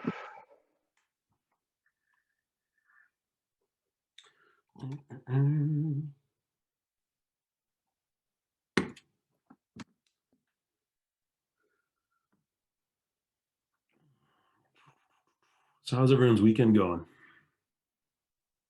Let's move along. Pretty good. I'm gonna go and grab this marketer. I got up at 10 a.m. and then at 2 p.m. I had an hour and a half nap. Sweet. I could go for that tomorrow. Yeah. I did some laundry and I'm looking for a portable dishwasher online because I'm sick and tired of washing fucking dishes. No Do shit. you want to be able to carry your dishwasher to work and like bring it around with you? Very portable, very portable. No, I just like my place doesn't have a dishwasher. There's no room to install a permanent dishwasher. So, Yeah. I just, and the glasses I buy are too tiny. I buy tall, long glasses, and my hand just doesn't fit inside, and like it literally triggers me. So today I decided I sent some messages out, and I'm looking at getting a dishwasher. I've got space for it, not in the kitchen, but just outside. I can kind of roll it in when need be. So How much would one of those go for? So I found one like refurbished, but like buy a dishwasher place online, like DS dishwashers or something, for like $300, that's and not it's bad. full size. So it's but- basically those ones that you roll across to the sink and connect it to the sink and like plug it in. and then- Exactly, Oh, yeah, exactly, I gotcha, right? I So gotcha. I like when I was younger, we had one in in our Totally. home like 20 years ago or whatever. But like, if I wanted it new though, it would be like $800 or something like that. So that's stupid. I don't have that kind of money. I guess dishwashing is important to me, but not that important. So yeah, so I found one for like $300. So I think I'm probably gonna grab it. So, and honestly, that's gonna make my year. Like, It seriously will. We when we bought our house, we were like very excited that it came with all new appliances, and it wasn't until after we moved in that we realized that the brand new dishwasher in the island was not actually hooked up to anything what? because there was no connection there. There was neither No water fucking nor way. power running to the island. So we had to obviously pay a plumber and pay electricians to come in and like run plumbing and electricity over to our island so that we could finally hook up our new dishwasher. Those sneaky fuckers. Seriously. It was such an amazing, like, life-changing event when we finally got it. Yeah. Oh yeah. Exactly. Like. And especially when you live alone and you have to do all the dishes all the time. Right. Like, I'm done with it. I don't live alone, but I do all the dishes all the time. Hold on. Wow. I help out sometimes. Yeah, that's true. You do, but How only. often do you cook, Colin? That's fair. It's also a fair point. Okay. So let's, it's all about perspective. I order food quite often. It counts Like a as gentleman. cooking. Okay, I'm gonna okay, apparently I'm supposed to be purchasing personality cards. So maybe I should do that, but you know what? I can't afford any. So I'm not gonna do that. Instead, I'm gonna do a prefect. And I'm gonna turn over Gallia, which is wine. And then everything. And then because I have 2 in Gallia, I get those 2 items as well, right? Yeah, a wine and a tool. Okay. Nice. Yeah, I gotta start building houses. Need me some bricks. Okay. So guys, we're gonna be done this game by 10, right? Oh no. Like. I swear to God, on the instructions is like, this game will take 45 minutes to 90 minutes. You know what? If we all understood everything, it actually, the turns do go pretty quick, but we chat a lot, obviously, as well. But yeah, it's like, look, the game ends when one of us has 50. Oh no, when his or her 15th city is built, or all 30 of the personality cards are gone. Yeah. So yeah, Yeah, a no, little ways off. it's the shooting the shit that's a big part of it. Like the turns go quick if you know what you're doing and you're planning ahead. Okay, I'm gonna play Prefect and do Syria, which lets me get a brick, which is, I know, not very impressive, but it turns out I really need bricks. So here we go. Also, Well, Syria perspective is so. only bricks. Pardon? It's interesting that Syria is also only bricks. Syria's all bricks Yeah. all the time. They don't kid around. They're Edmonton. So I don't remember what I want to do. I can't afford to build a house yet. Yes, I can. Okay, I'm gonna architect. I have 2 guys. I'm gonna move my land colonist to here, and my sea colonist for my 2 moves. I'm also going to build in the brick city, which just cost me my last food and a money.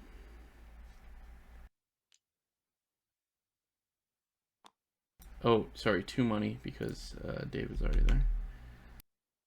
Yeah, that's right. You gotta And pay the that's piper. my turn.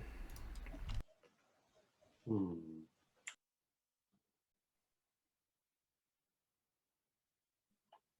It is interesting. This is kind of like Risk in some ways, but it's more like the commerce side. Like Risk is all war, and this is all like trade and resources. It's all money at the end of the day. It's a heavy Euro game. We kind of barely affect each other, and we never fight. I think we will affect each other more and more. Oh, for sure, but Like it's always yeah. in a beneficial way. Almost. Yeah, I guess so. Like with the exception of if somebody buys a card that you wanted or something. Yeah, buys a card that you wanted, or like builds in a city that you want first, and then it costs you more.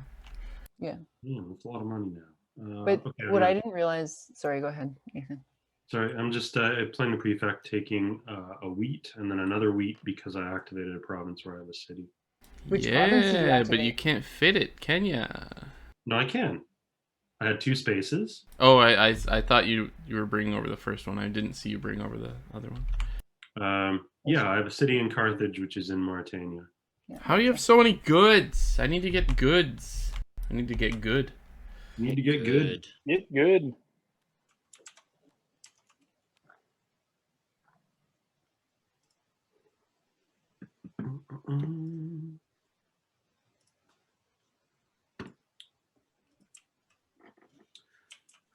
So I got probably my last tattoo of the year today.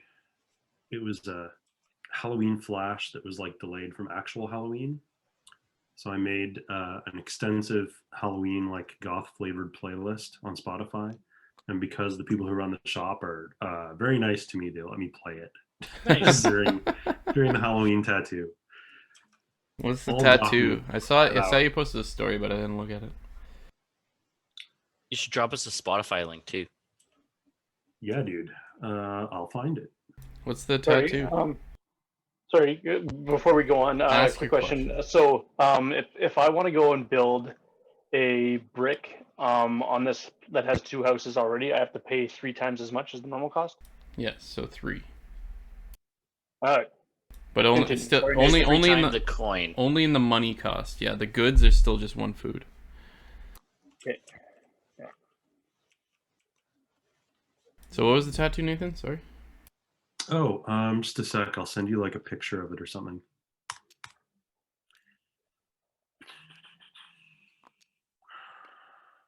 Let's go to. Oh, sorry.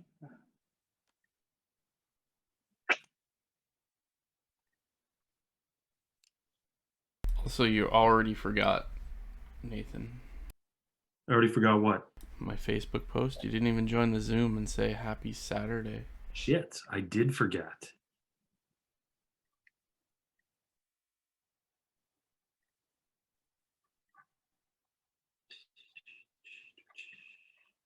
That post is blowing up. It's got like 20 likes on it.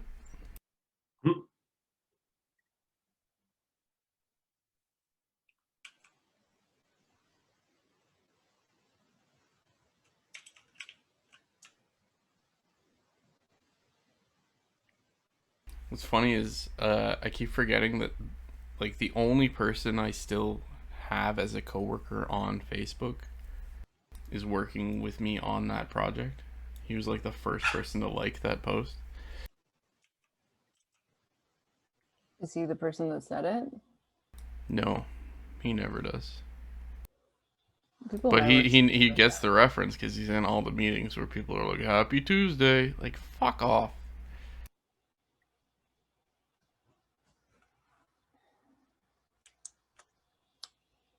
Okay, what am I doing here? Oh, I know what I'm doing. Yeah, I uploaded a photo, like the pulled out and then a zoom in on the detail, because I thought he did a really good job. I find it funny that you referenced it as my last tattoo of the year. Mm. I still haven't got my first tattoo of my life. I think this is number, I don't know, 1, 2, 3, Oh, that looks 4, It's 5, the 6. skull one. Yeah, Or where are we looking? Oh, in That chat. looks huge for like that was one day. yeah, that was like 5 hours. Holy shit!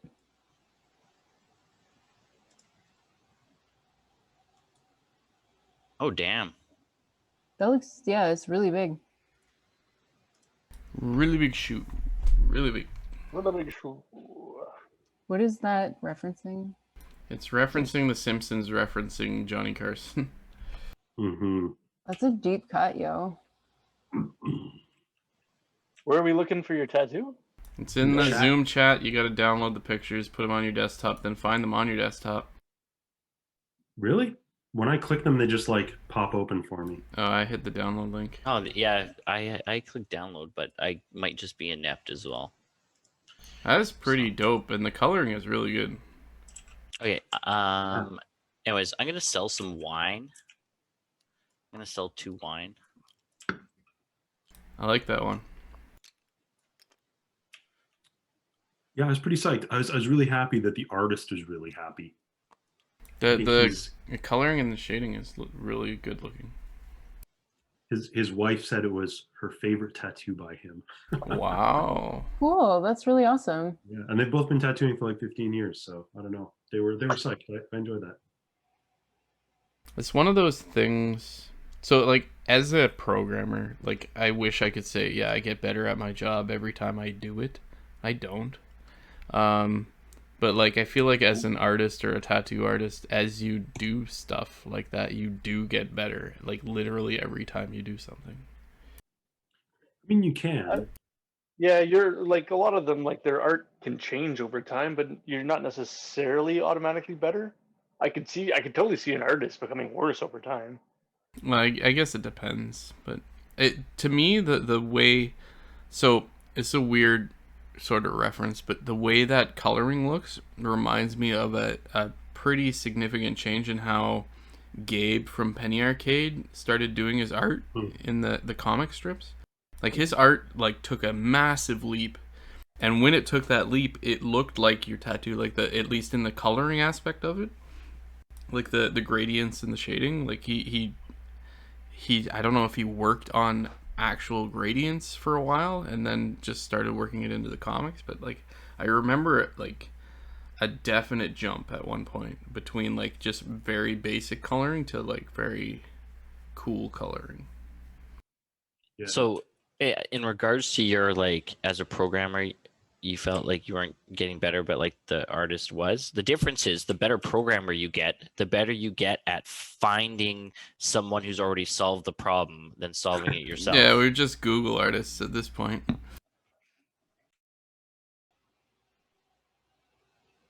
It's Yeah, it's also passion. Like I have zero passion for my job anymore. We're also streaming. David, if you could not share the tools of the trade, just like out in the open like that, Oops. please.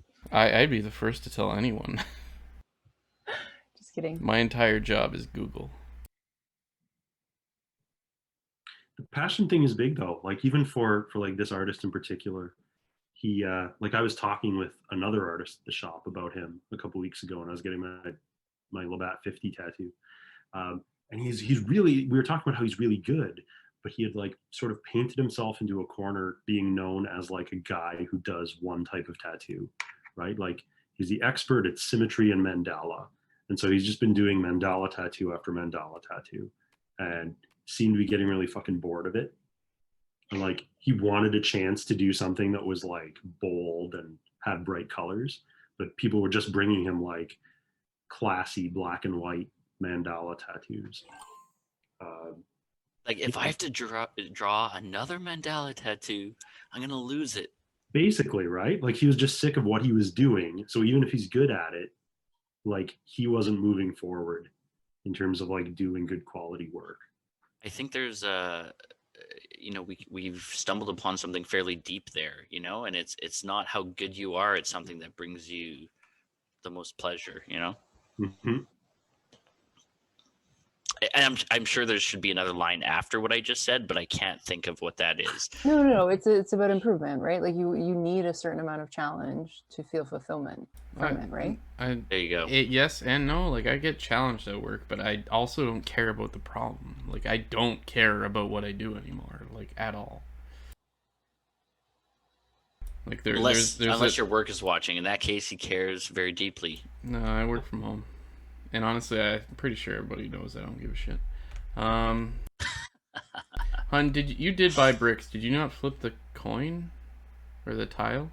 I bought bricks before, and this turn I played prefect for the money and got. Oh, okay, you got the money back. Okay. Well, by the way, I shared my Spotify list in the chat as well. I saw it. Oh, thank you. I cannot play any DMCA music on my stream, so I will not be listening to it. Makes sense.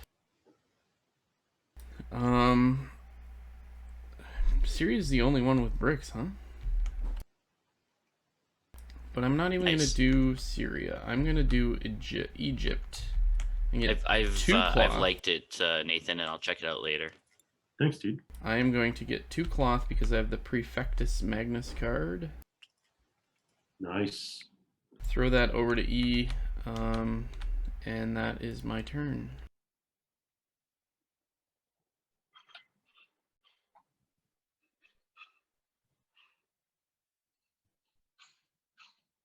Now I have to determine what I'm doing next.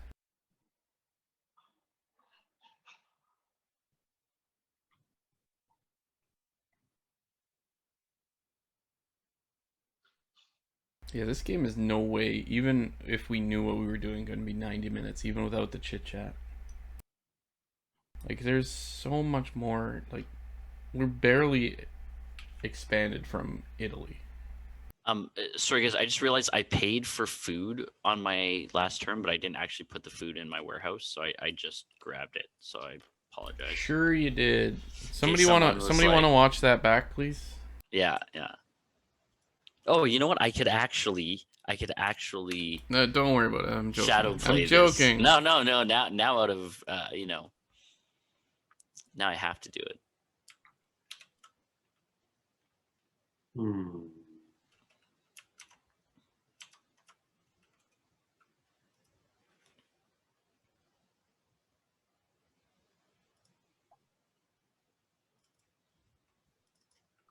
Okay, I'm going to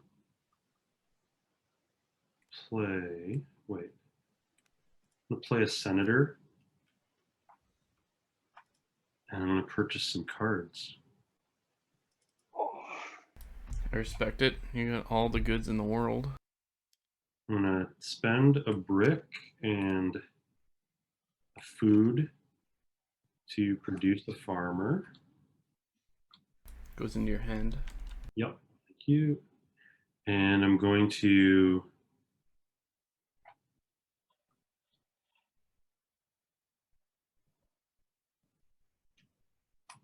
spend a brick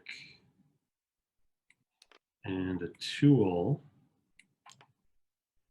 to buy a smith. You also need to spend 1 extra good. Oh, do I? Yeah, that's what the question mark underneath those each means. Oh, shit. Okay, I'm going to, in that case, spend another tool and spend a food, okay. Okay. I will fix the row. So let's see how many clicks it needs to fill this. 3. It needed 3 clicks. I'm impressed with the script that it's just, when it fails, doesn't actually screw up. I'm going to do a senator, and I'm going to grab a mason for 1 food. Okay, Colin, I clipped it and just verified that I wasn't lying. I can send you the clip later if I win and there's any discrepancy. I'll send you the clip. I have okay? zero desire to look at you buying food and not taking food. Oh, okay, I get it. I just took 2 food because I had purchased it on my turn. Even though my turn was like 5 people's turns ago, I didn't grab the food, so I clipped this. I clipped it just to verify that I wasn't cheating. But like, when did you clip it? Like, did you clip it like just before you grabbed the food? No, so I can like shadow play the last 15 minutes. Just totally kidding. Yeah. It's if we want to watch 15 minutes of gameplay just to verify that he took the food. You don't have to watch the whole 15 minutes. I can trim it down to like the minute that it happened. Everyone's leaving. David, Yeah, nobody everybody's cares gone. about this. Yeah, totally. I'm done. Bye. Sorry, buddy. Sorry, buddy. Oh, that's Game it. over. Okay, so wait, does that just mean I can cheat more and no one will even care? Wait, you and me? Yeah, Take let's just do it. Any 2 resources you want right now. Okay, salt. You can have all the salt you want, okay? I already made a line of salt on the table. That can't be healthy. No, I'm sure it's terrible for you. Okay, what have other people done? 2 senators, I did a prefect. 2 senators and 2 prefects. Oh, someone flipped everything over, eh? I did, yeah. I took money. I'm going to do a prefect. And I'm going to get a wine. You and your Gallia. I'm going to flip that bad boy. And then this game is so hard. I get a tool? What? And then I get a wine as well? Oh, man. Yeah, I need to start building houses. But I need to start getting stuff to be able to build houses. I think that's the end of my turn. So, I mean, here's the thing. Like, because, like you mentioned, none of us really know how it's all going to look at the end unless one of us is like a savant that, kind of already has it figured out. Nothing we're doing right now is really going to matter until we count at the end and go like, oh, you did choose the right strategy versus, oh, you chose very poorly. I feel like you're doing well, David. Well, that's yet to be determined. Okay, I'm going to diplomat. And I'm going to use somebody's prefect thing. Which is cool for me because I've got the Prefectus Magnus thing back. I just don't know what I want yet. So, Does Colin need to hit that move and draw thing? No, who? Oh, did I miss one? We did miss one. It was just played. Yeah. Oh, it was from you. Right. Sorry. Oh, that changes my whole turn. I don't have any wine, so it doesn't make a difference for me. Not that anyone cares, what matters for me. What does Germania get? Food. Oh my gosh, I'm like, I can be flush with food if I want to. I am not managing my goods very well. Like, not at all. Like, I've got nothing that's like helpful for me. Okay, maybe I will go for Asia. I'll get wine. That gets me 2 wine, and hopefully nobody else gets anything. Great. That's what I want. 2 wine for Elizabeth. Nobody's even made it to Asia yet. No, I know. We're so early in the game, and like it's been 2.5 2.5 hours. I hours. passed the prefect, and I think it's my turn. Sorry, that took much longer than it needed to. So I'm gonna Mercantor, the one that gets me $5. That's broken. Then I'm gonna sell 2 cloth for $14. Nice. Where'd you get all the cloth? I used my Prefectus Magnus to get a cloth from Prefect. Ooh. So 27, and then I'm going to buy. How much does brick cost? 3. I'm gonna buy 3 bricks. Brick is so helpful. I like bricks. That's me. Helps you build things.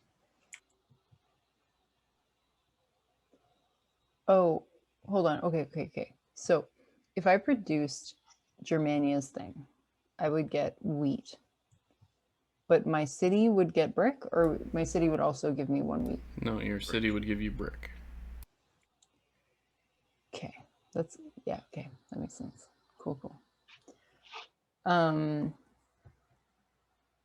David, are you working on Monday? You guys are essential, right? It's Monday.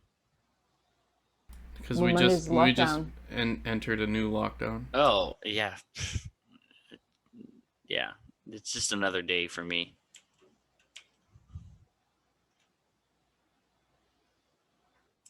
Internet's essential service. Yeah. Fucking right it is. It doesn't seem like the it basically just impacts like restaurants, food, drink, entertainment. And stuff like gyms, Right. hair cutters, all that type yeah, of like stuff. personal stuff, yeah. Yeah. I still can't believe the amount of people. So like I walk to work every day and there's a gym on my way, like halfway between the office and here. And like after things lightened up a lot, there would be people standing outside of the gym in lineup for like half an hour to go to the gym. Like Go for a half-hour run, bud. like I just Work it out blows at my home. mind, that like you would stand in line for half an hour outside to go to the gym. It's actually really weird that the gym would require that too. You think you could like even like put your name on a wait list and take off and do something else for Yeah, that's a great idea actually, Get like a gym fast pass. Okay, Yeah, I'm going to exactly. I just want to explain what I'm doing. I'm going to play my diplomat to take advantage of Colin's Mercator. You get 5 money. I get 5 money, and then I get to do 2 transactions in 2 kinds of goods, right? Yes. Okay. So I'm going to buy 2 tools. And I'm going to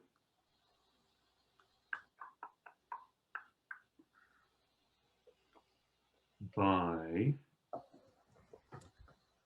2 bricks. Oakley dokley. I feel like the benefit to me of this lockdown happening right now is the reminder to buy local and support local businesses. And so like I literally had a whole bunch of tabs open for like all of this like Christmas shopping I was doing, and I like trashed my entire Amazon cart and found like for my nieces, I found a Toronto toy store, like an independent toy store that does next day delivery for free with all of the best games at it. Like I was like why? It's so funny because like it's so convenient because you already know Amazon probably has everything that you don't even sometimes think about it. And like it's just like a reminder that Amazon is terrible and it's much better to support local. I feel like we would love to buy lots of local stuff. but we're going to end up ordering a lot of things from big retailers like the Bay and stuff, only because we're not going to see our families for Christmas. So we want to order stuff from people who we know are going to get it there in time, who can like ship it directly to my parents' place or something. Yeah. Yeah, I no, mean, I don't know. Go eat. no, you go. I was gonna say, yeah, like that's definitely understandable. And here's the thing, like first of all, good on you, E, for like trying to, you know, shop more locally. But it's one of those things that like everyone has to make a decision what works for them as much as, you know, they would like to, you know, maybe shop locally, or like Nathan said in his case, he knows that if he orders from this place, he's guaranteed to get the gifts that he wants to the people in time, right? Like that's the shitty thing. Amazon is so convenient, and I hate it because, you know, there's so many bad business practices that Amazon uses as well. You know, they track statistics on everything and everything people buy, and then they end up copying those businesses, the things that are selling well. They copy them and then sell their own version of it, and then now that original business is losing business because they were on Amazon in the first place, and now Amazon's just copied them. You know, like it. Yeah. Yeah. Sorry. Actually, I didn't know about that particular business practice, and I did not mean to bring it up for any judgment. For me, my nieces live across the Don Valley from me. I can walk there in 15 minutes. No need for me to use Amazon, you know, like why not buy local, have basically the same selection of toys. Totally. Maybe some that are made with wooden products instead of plastic products that I wouldn't have seen on Amazon, you know, like it's just a reminder for me when I can. It's just better. Yeah. But yeah, it's sometimes you just kind of don't even think about it, right? No, absolutely. Our rule for Christmas is that everything has to be bought locally right now. Nice. Yeah. That's nice. cool. So we've got a big gift exchange going on yet. All local. My rule for Christmas is I need to figure out what the fuck to buy my mom. My family last year or 2 years ago, nobody wanted things. Like everybody has too much shit in their house. So it was all experiential gifts. Like it'd be like you buy like, you know, like a class to go to your sister. And like that's so not a thing you can do this year. Like you can't go Yeah. buy It's like not a thing you could do last year. It's such a busted gift. I literally last year, my gift for my sister, so she was my secret Santa, so all of my presents were for her. And I bought her like 6 months worth of events for her and her boyfriend. So I bought them like a coffee making course, and I bought them concert tickets, and and it was like all of this stuff that all got refunded. Like the gift was a non-gift because all of this year was just scraped into the trash. Yeah. So anyway. I'm going to use my senator. Hey, how did that prefectus Magnus go back to you? It's already gone all the way around the table. Yeah. Yeah, but I don't think after I think Colin gave it to you after. No, I gave it to E. I used it. I got wine. Oh, it goes in the opposite direction. Never mind. All right, Yeah. I'm done. It goes anti-clockwise. So I'm going to buy my first cards because apparently that's an important part of this game. So I'm going to use a senator, and I'm going to spend 2 wine and a tool, and I'm going to buy 2 prefix. They go into my hand? Directly into your hand, yes. Oh, yeah.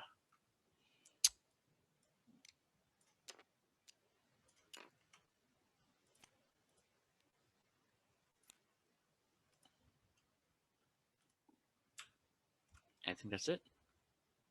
David, you're quicker on the uptake than me. That was my plan. That's why I got all the wine. But now I don't have wine things. Now I need cloth. But you still have wine. I mean, I still have wine, but like the problem is if you leave me with wine for too long, it'll just get drunk. Yeah. Yeah, that's the problem, you know. Never be a fan of your own product, you know. Yeah, I mean, yeah, never use what you're selling. Yeah, exactly. I'm okay though. I think I'm okay. So I can make this work. Okay, I'm gonna also play a senator. Purchase up to 2 new personality cards. I'm assuming the weaver requires cloth and bricks, right? It's not an or situation. It Sorry? requires, yeah, you need to go and use both. So I need tools and something and food and Oh something. yeah. Everything in the red bar. Yeah. Yeah, okay. Tools and something. So tools and something and food and something. And I'll do, I guess, brick and food as the somethings. And I'll buy these 2. And those go in my hand. And I will spend those resources. And end my turn. Okay, I do know what I want to do. It just takes so long to do it. Is it the move and draw button that you use to update the... Yes. Yes, to update the purchased cards row. Yeah, it seems once you press it, you got to move your mouse off of it, move it on, and press it again, and then it does it properly. Or you just spam it and it's fine. That also works. Okay, so I played another Mercator card, Mercator card. Got 3 money for it this time. And I'm going to buy... What makes sense to buy? I'm going to buy 2 food.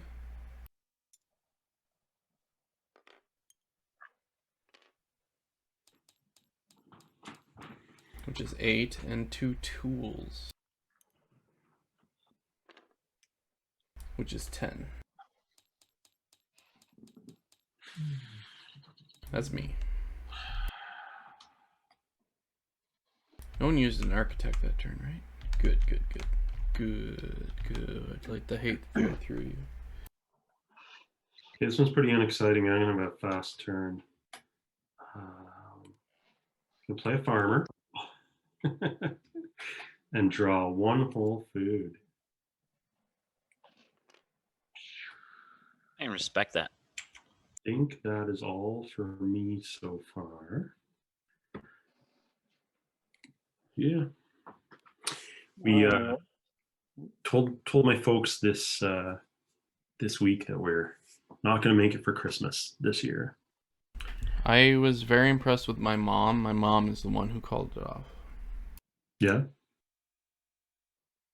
Nice. She's been very diligent though. So. Right on. We haven't seen like Tara's family since last Christmas at all, but they're, everyone's been pretty understanding. Yeah. No, it's good. Yeah, the last time we saw my mom, we were up in August to White Birches, but we stayed in our own cottage, and I saw my mom from like across a fire pit. Mom's been super diligent. Normally she's like, I want hugs, but she's like very, very just being good about it. She works at Walmart, did not go back once all the stuff started. Like, okay. She's because like she has what I have too, right? Like worse than me actually, the colitis. Yeah, you're on immune suppressants. Yeah, and she's got she's immunocompromised. So are you both on Humerol or whatever it is? I'm on Humira. I don't think my mom takes anything anymore. Mom got surgery back in the day, but it still like affects her in many different ways. So. Like she's missing. She's like on a very limited diet. Yeah, she's missing a large portion of her intestine. So.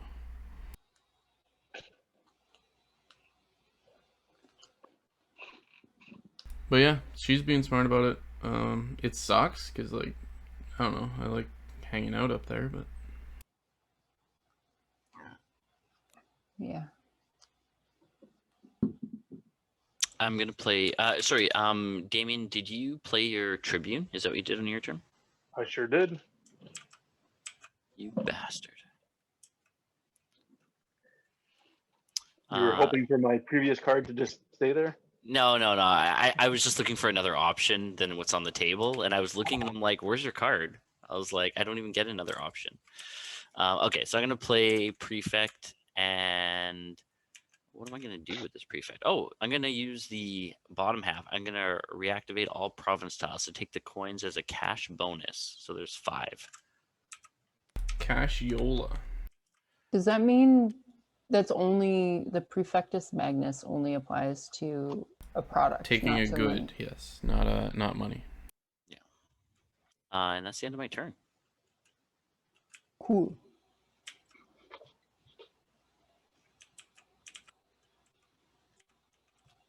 Okay.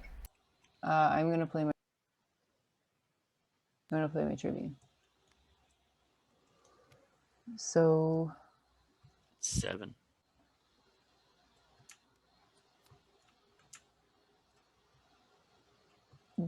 that's basically $4. And I can build colonists, but I actually can't afford colonists because wine.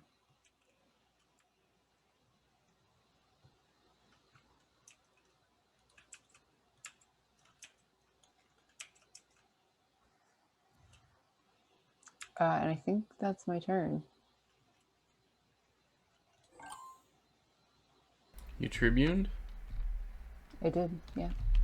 Interesting.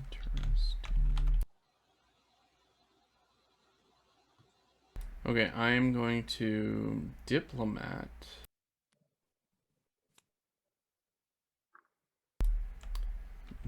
Yeah, the Date. Christmas thing is weird. Like I went home for Thanksgiving, which seemed like a bad idea at the time, and it's only, I think, like the situation in Ontario has only gotten worse since then. And I kind of told my family, like at the time, like I'm coming for Thanksgiving, but you can't really expect to see me at Christmas. But I still want to go. Like I still feel like I miss everybody. Okay. And I'm the most protected person of my whole family. Like I'm the only one that lives as carefully as we do. It's a hermit. Okay, Yeah. sorry to interrupt the story. A bunch of people are getting paid right now. Me? Yellow, Damien, you get a brick and a tool. Sweet. David, you get a brick. And Honey, you get a food. Thanks. All in all, it's just another So brick in the wall. Can you decline to go and take something if it's like if your warehouse is full, you can't get more, right? Or can you replace something in your warehouse? You cannot No, I think- replace things in your warehouse. If your warehouse is full, you cannot pick up the thing that you just got. You have to give it to me. That is So incorrect. that's a strategy, just to go and like flood people with like a specific type of resource if you want it. That's a tough strategy to make work. Well, fair enough. Okay, I'm going to play a Tribune. I'm going to take back all these cards, and I will get $4. Oh, I'm so dumb. And I also get to build a colonist, right? You do? Spend a food. If you have the resources. Food and a I'll tool. Spend a tool. So, for Tribune, you have to build the colonist on Roma. Yeah. Yeah, sorry. I think I'm the only person still with a colonist card, but the colonist card lets you build them either in Roma or a place you have a house. You should try playing that card. I have it in my hand. That's the end of my story.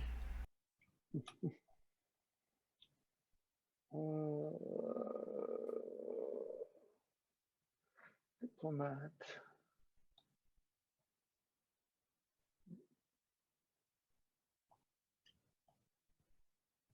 I just want to see what everybody's played. Okay.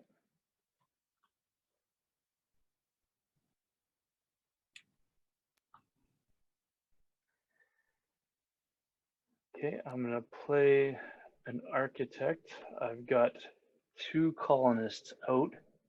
So I'm gonna move mine here, then here. And I'm going to build a house on both of these spots. Whoa, whoa, whoa. That's 2 food, a brick, and 3 money. Damn.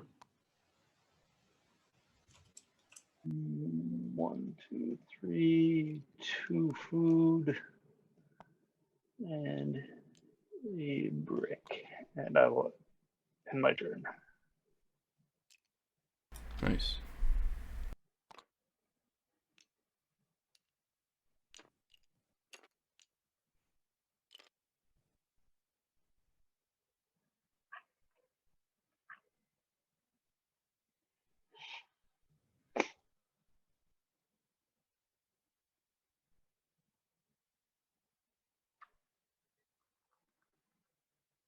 The empires are spreading.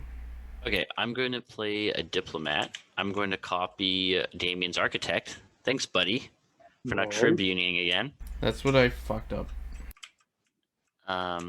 So what? Oh, I have an architect. I can Should have move your colonists. saved my diplomat for the architect.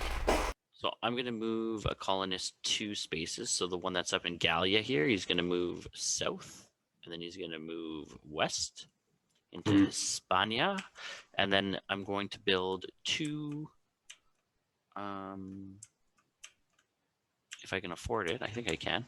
I'm going to build a wheat and a tools. So 5, 2 bricks, a wheat, and a tool. Okay. Ugh.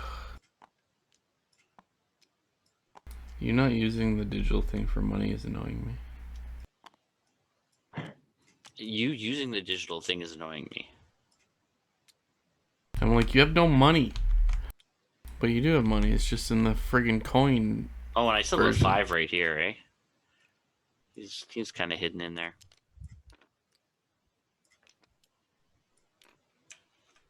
Like, it's not my fault you don't want to count. Have you guys heard that Canadians have stopped saying A? That like it's like generationally being phased out. Have you heard that? I have not heard that. Let's bring it back. I've heard David say it twice, Yeah. but I haven't been paying that much attention. I feel like I still say A. I'm pretty sure I say it. I always thought it was like kind of a French Canadian influence. So people who had that kind of French Canadian heritage were more likely to say it. No. So I'll tell you why I say it. It's because I like to look for acknowledgement that people have like that they're responding, that they've understood. You know, I'll say something. I'll be like, "So it's cold out tonight, eh?" And then I'm looking for like a response from somebody to be like, "Yes." You know, if I just said it's cold out today, it's like that's it. That's just a statement. Right. But if I It's add like- a on the end, I'm looking for, you know, some kind of a response. I mostly use it like I know, eh? Like I know, right? Like we can agree on this, not I know, period. Which Exactly. is like a weird thing in some circumstances. It's meant to be like it's like kind of camaraderie. Shit, it's really cold outside. I know, eh?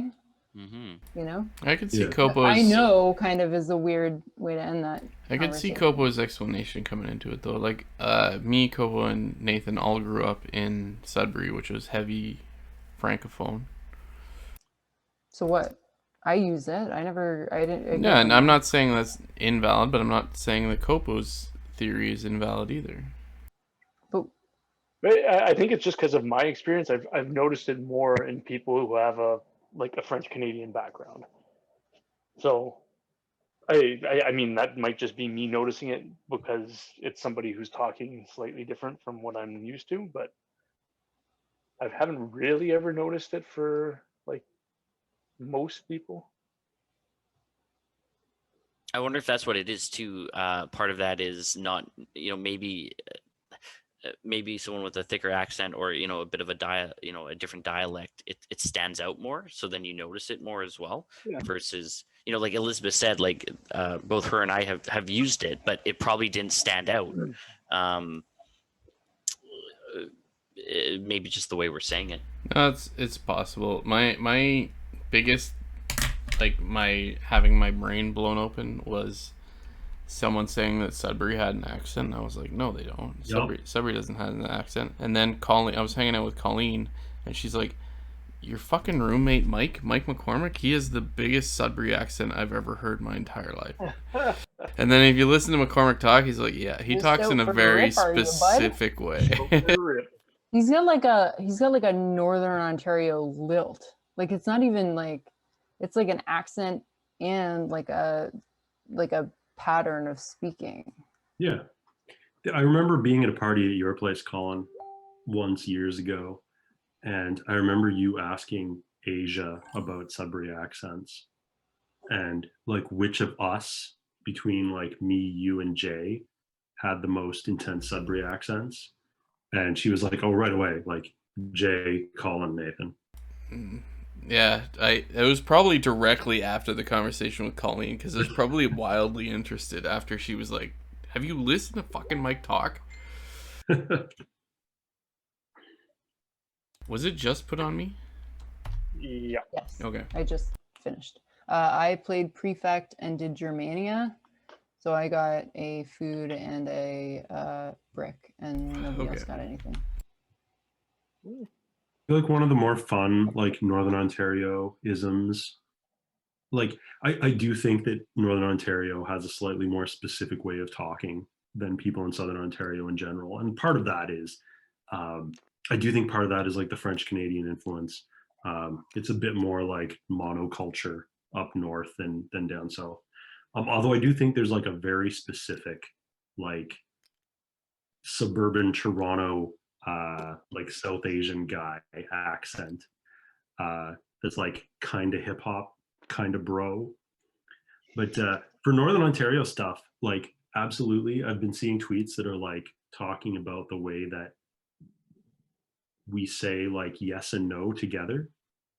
You know, Oh, like, yeah, that's no. hilarious. Yeah, actually. no. Yeah, no. Yeah, no. Yeah, no, but No, yeah. No, Yeah, no. Yeah. Yeah, no, Like- I've seen some pretty solid memes around that.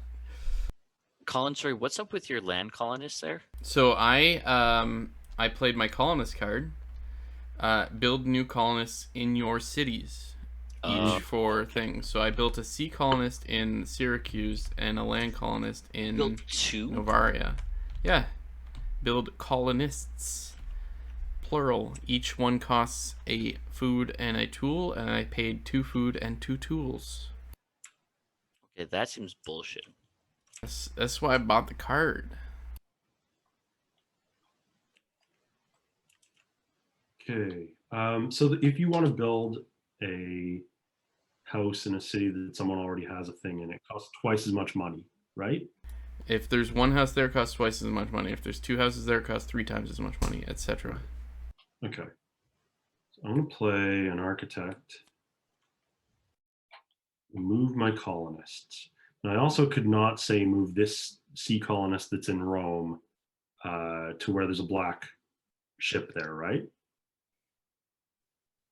That's Yeah, blocked. I can't stay on there. It's You can't. well, You can move through it there. if You want. can't. Unless you I can't- move through it. Yeah. Yeah. You can't stop there. Okay, I'm going to move through it. So years ago, I dated a girl for a few years, a woman for a few years who was originally from a small town on the Quebec-Ontario border, and when I met her, she had like no no accent that I could notice. But then when I met her sister, the two of them started talking, and the accent just like it was like I was talking to a different person. The accent was so thick and it came out so heavy. It was I do that all the Yeah. time. Like if I go to Sudbury, or if I hang out with Mike, I start talking like him. Like I adapt that weirdness. Mhm.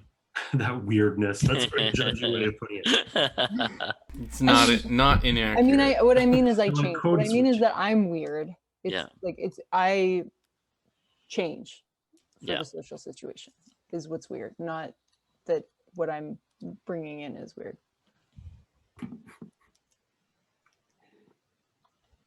Also, Sudbury is kind of weird, you have to admit. I'm no P.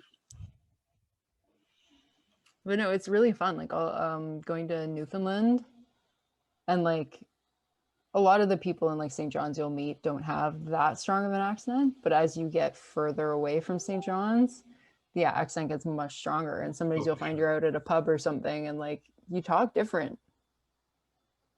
Yeah, townies have a lot less of an accent for sure. For sure. Yeah, St. John's is an amazing place. Remember traveling? Remember traveling? No. Barely. Fuck.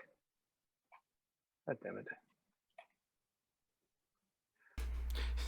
Okay. So the one and only time I went to St. John's was with like this guy group of friends that I go traveling with occasionally, and Mike, not McCormick, a different Mike.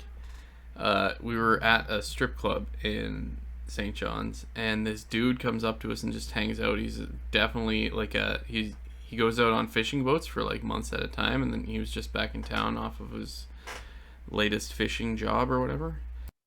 And he doesn't have a phone because there's no point in owning a phone when you're out on a fishing boat forever and you have no reception. So he befriends us and then asks our buddy Mike, who's with us, "Can I borrow your phone for a minute? Like I need to call a couple people."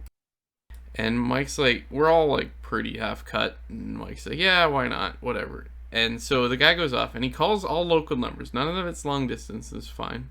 But like Mike gets his phone back, and the dude called like 25 people. Like his call list was huge, and it was so funny. And the guy's name was Nick Nash. Sorry, Nick Nash. I don't mean to dox you or whatever, but for the rest of the weekend, we were like, Nick Nash. Like the guy was like pumping himself up by saying his own name a bunch of times while he was with us. It was so weird, but it was like so much fun. Like it was the first night we were there, and it like set the tone of the entire weekend. That's awesome. Okay, I'm playing. And sorry, No, that's okay. Go. it's just like Mike. This trip was like 3 years ago. Mike recently sent, just as a reminder of that trip, a screenshot of all the phone numbers that Nick Nash called from his call log.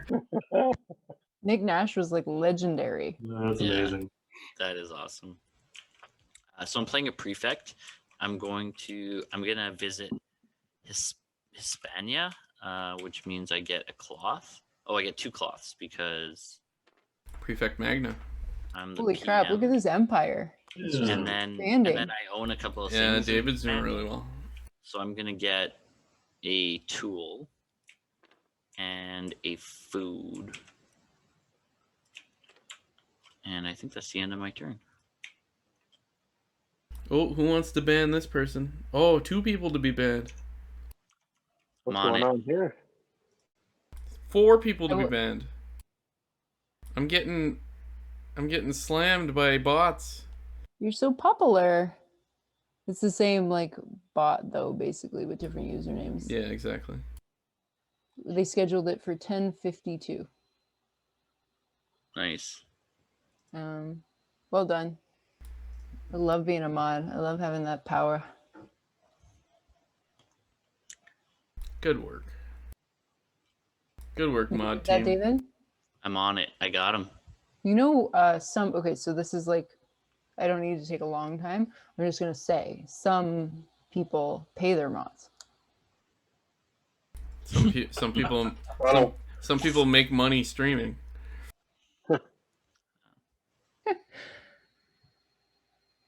I will happily pay you guys a living wage once I make like $50,000 a month as a streamer. Oof. Okay, I'll start holding my breath. Okay, I'm gonna play the architect, unless somebody else already played an architect. Yep, okay, so I'm gonna did. play the diplomat instead. Hmm. Yeah, I screwed up this round. I should have saved my diplomat. Okay, and I'm going to move one of my colonists, which is going to be this guy. I'm going to move him boom boom to there, that sea path. And I'm going to build 2 things. Guys, it's been so long. I'm going to build one in the brick and one in the wine regions. So brick costs me $2, right? $4 because someone has a. So is it? It's 2 plus whatever the actual cost of the resource is, right? So it'd be $3. No, No, just double. it's double. It's a food and $2. No. Huh? Oh. If you're building on a brick that already has a house, it's a food and $2. Okay, Yeah. so it's sorry. I thought it was $2 Sorry. plus whatever it already cost. So I thought it was going to be 3, but it's actually Right. just 2. Just 2. Yeah. Okay, and then I'm going to build on the wine, which is a wine and a brick, and $4. Cool.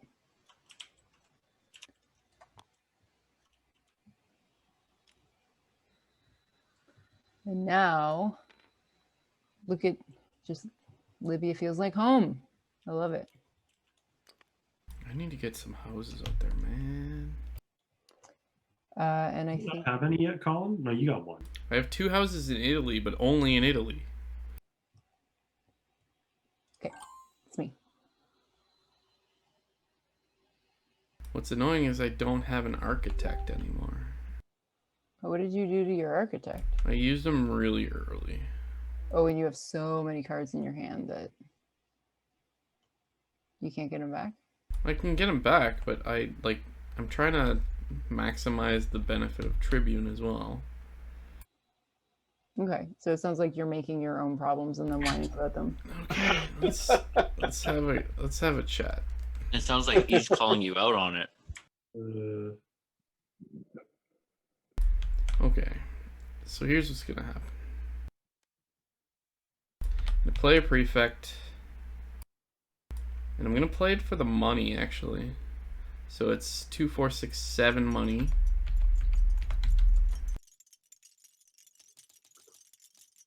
And that's me.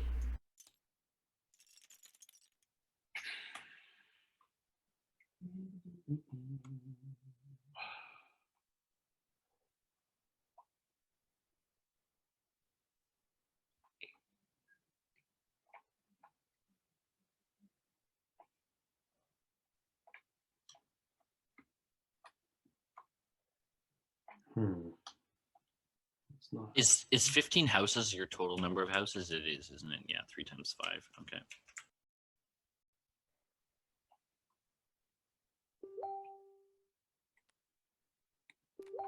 Okay, whoops, go down there. We're only like 10 to 12 houses away from finishing this game. We're only 10 to 12 houses for one individual to finish this game. Oops, wrong place.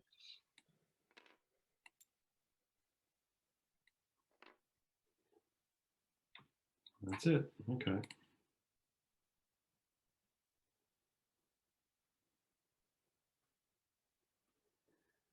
Well, okay, I'm going to use my my diplomat to be a prefect, and I'm passing this over to Nathan, and I will do Britannia, 2 cloths.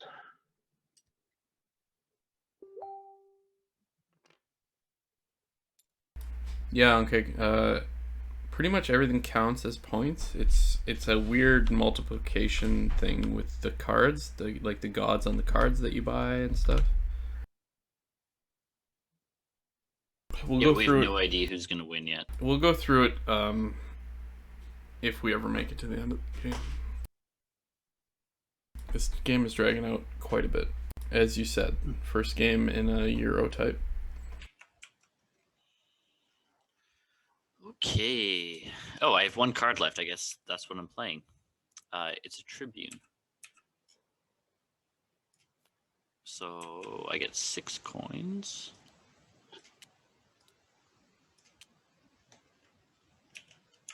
And I can build a colonist in Roma. Sure.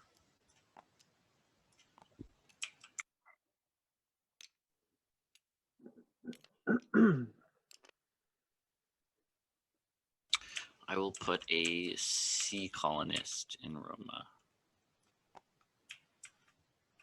And and then I collect all these cards. I think that's the end of my turn. E, when did you put all this salt here? What? When did you put all this salt? Actually, this game does have a rule where they want you to. Or was that Damien? They want you to put a bunch Colin, of. you're talking on mute. Or you're. Yeah, I'm.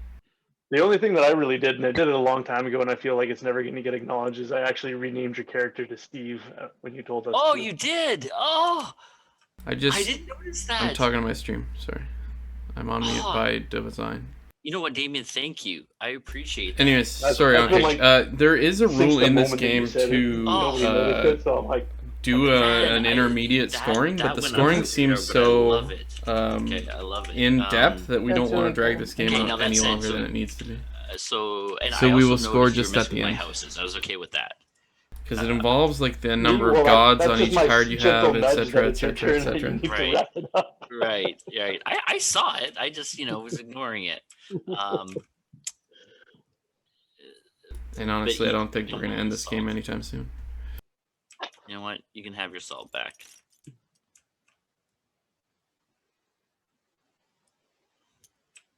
You renamed something? I missed that. I named my guy Steve, and one of my colonists, and Damien actually renamed him Steve, so I appreciate that. Oh yeah. Oh. It was pretty great.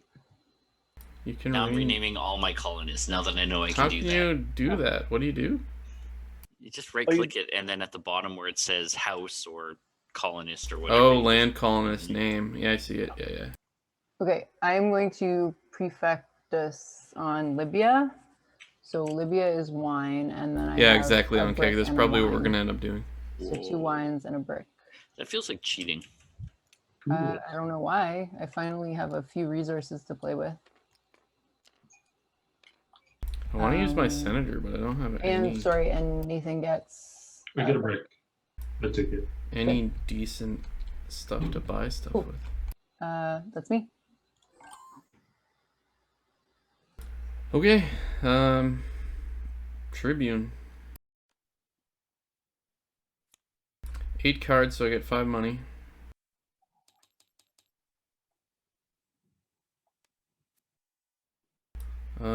And I can build 1 colonist for a food and a tool, and I might as well. And it would be a sea colonist.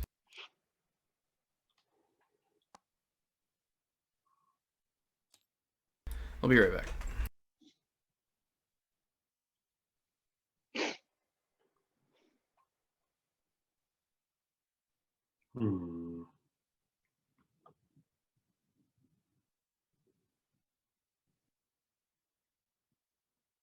Which one do I want to do?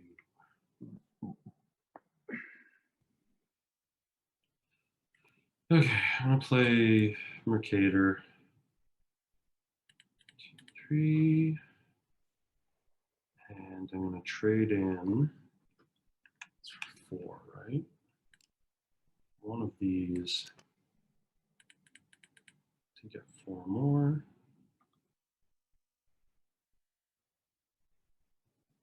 And I need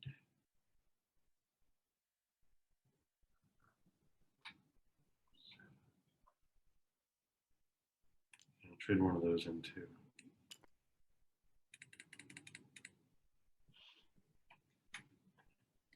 Done.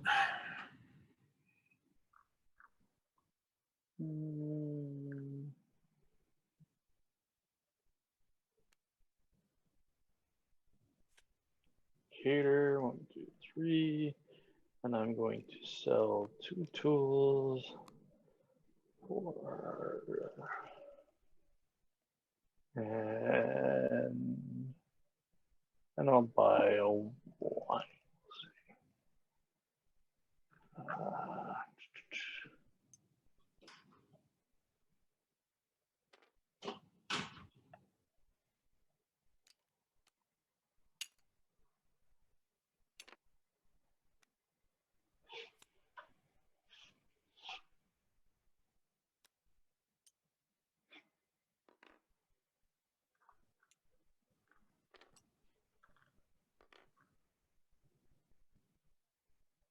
That was fast.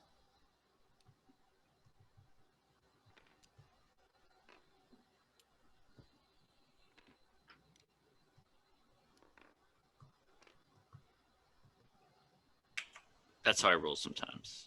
Wait, was I muted? I don't know. Okay, I'm going to play the Senator, purchase up to 2 new personality cards. I'm going to buy the Mercator and the Vintner, I think. So they are wine and something, and wine and bricks and something. Wine, bricks, wine. Oh, and that I guess has to be food and wine, which is like really expensive, but I planned it poorly, so use it. Oh yeah. Oh geez. It's fine. But it means that I can produce a lot more wine, right? So is it the worst thing ever? Maybe not totally.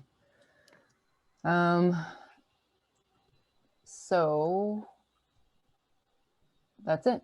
Those go in my hand. My turn is done. Okay. So I just want to tell everybody, I'm fine to keep going, but if anyone needs to bail or wants to bail, we can save the state of this game and pick it up later.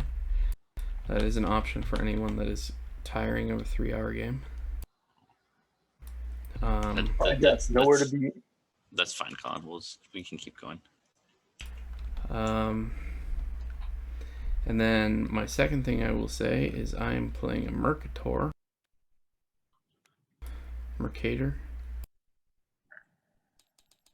Getting $5, and then I can buy 2 different goods in whatever quantities I wish.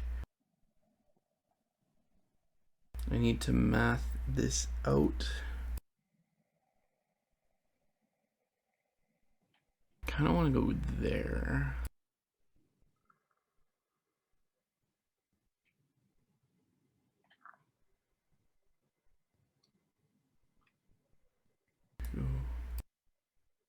Oof. I'm gonna click on the move and draw thing. Oh yeah, go for it. So I'm gonna buy a couple tools, which is 10. And then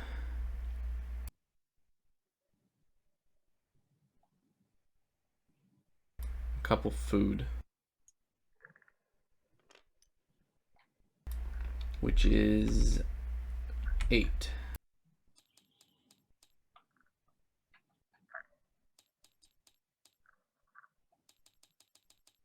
So I'm down to 2.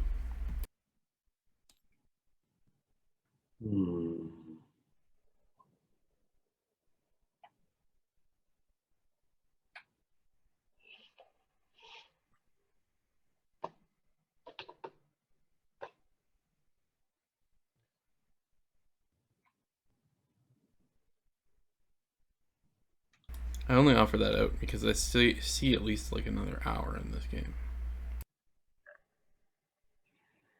Likely more, I think. Yeah, this is not a quick We're game. definitely going to take some time on this. That's okay. Like, I'm happy to keep playing, but I'm also happy to save, and then like we can pick it up on like Thursday or something. I recall us saving a game before and then never finishing it. Oh yeah, we've done that. So yeah, let's just keep going. You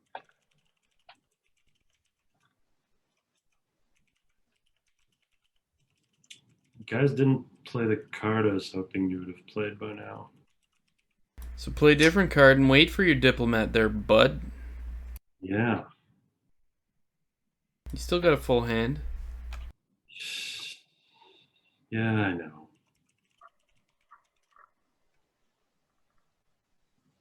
Got that card there.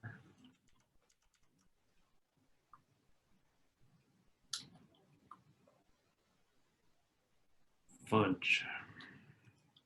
Okay, for now I'm just gonna message from. There we go. I'm just gonna draw food.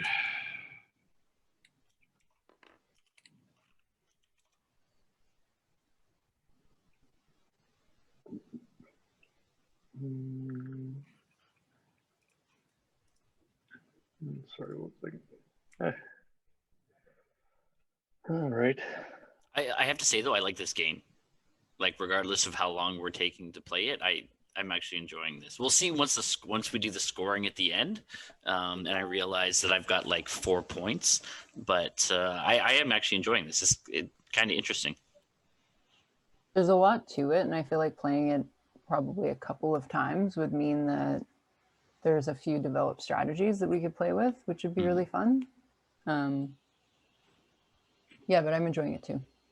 I'm the right balance between having fun and not feeling too invested in what I'm doing, so that I'll be really pissy when I lose. Right.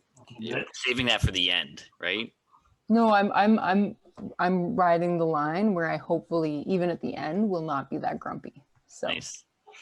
Yeah, it's great.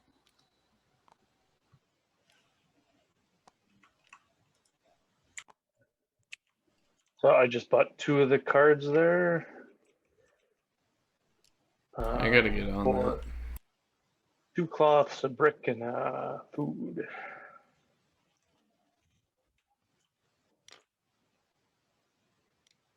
Another architect card would be good. So when it says purchase a new personality card without additional cards, or sorry, cost, it's talking about the bottom cost? Yeah, that extra Oh, one. yeah, you yeah, can yeah. buy the- That's the- the console. Yeah, yeah, yeah. So you buy it for, you pay the red cost, but you don't pay the under cost. Okay, cool. What do we At have? that point, you might as well buy the ones on the far right. Well, yeah, at that point it doesn't matter. Like, you buy the card that you want. Console is pretty broken. I forgot about that. Wish I had some cloth. Okay, I'm need to purchase cloth.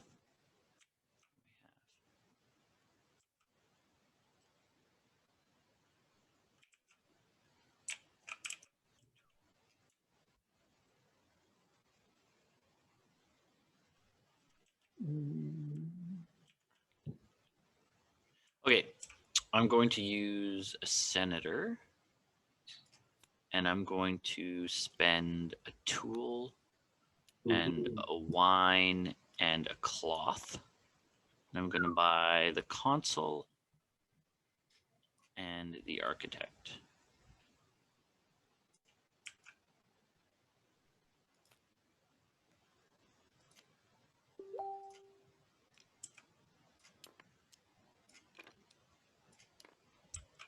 Okay.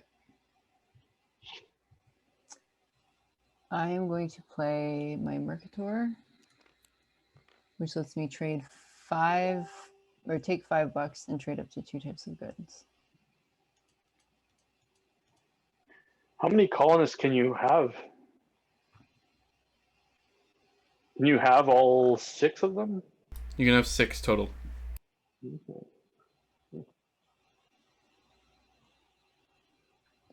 So I'm going to spend all my money because I'm not going to win this game anyway. I'm spend all my money and get 2 wines and 2 bricks.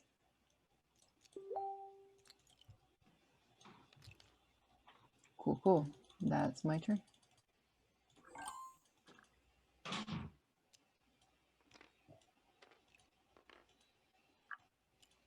Onkeg is trying to explain that emote.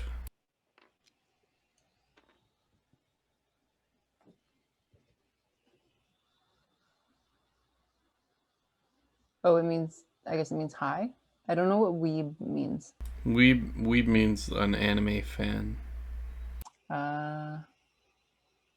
Okay. So, Onkeg, you're saying I should explain every time I try to use an emote to make sure that everyone's on the same page. That works. Emote. Here's what I mean. Yeah. No, I appreciate that. Thanks, Onkeg. That helps.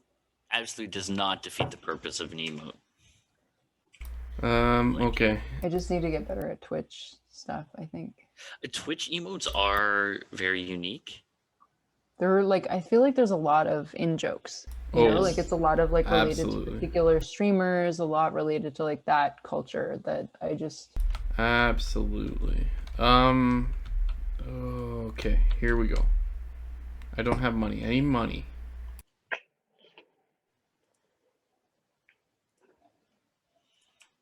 That's what I need. I need money. So who's got... People are playing Senators. Ooh, Mercator. No, it's mine. I'm going to diplomat your Mercator, get 5 money. And then... How much do I need to spend? 7. I could do that max. Which is okay. So I will sell, I think,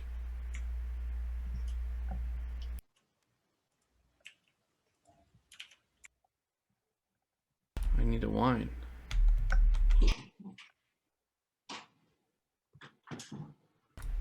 Okay, I will sell to food.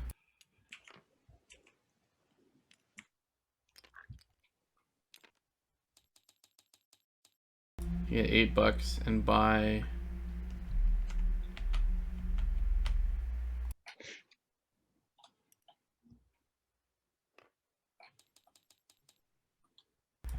okay. This I feel dirty. I feel like that was not a good turn. I was talking on mute the entire time. I sold 2 food, bought 1 wine. Feel bad about my entire turn. Did someone manage to stand their Mercator card on edge? Is that what's going on here? David was messing with my cards because I was trying to mess with my cards. I was trying to hide my cool Mercator card from Colin so he wouldn't copy it. Okay. I don't know how he did it though. Oops, go there. Well, no, I'm messing with it, but Yeah, I still don't know how you're doing that, but it's fine.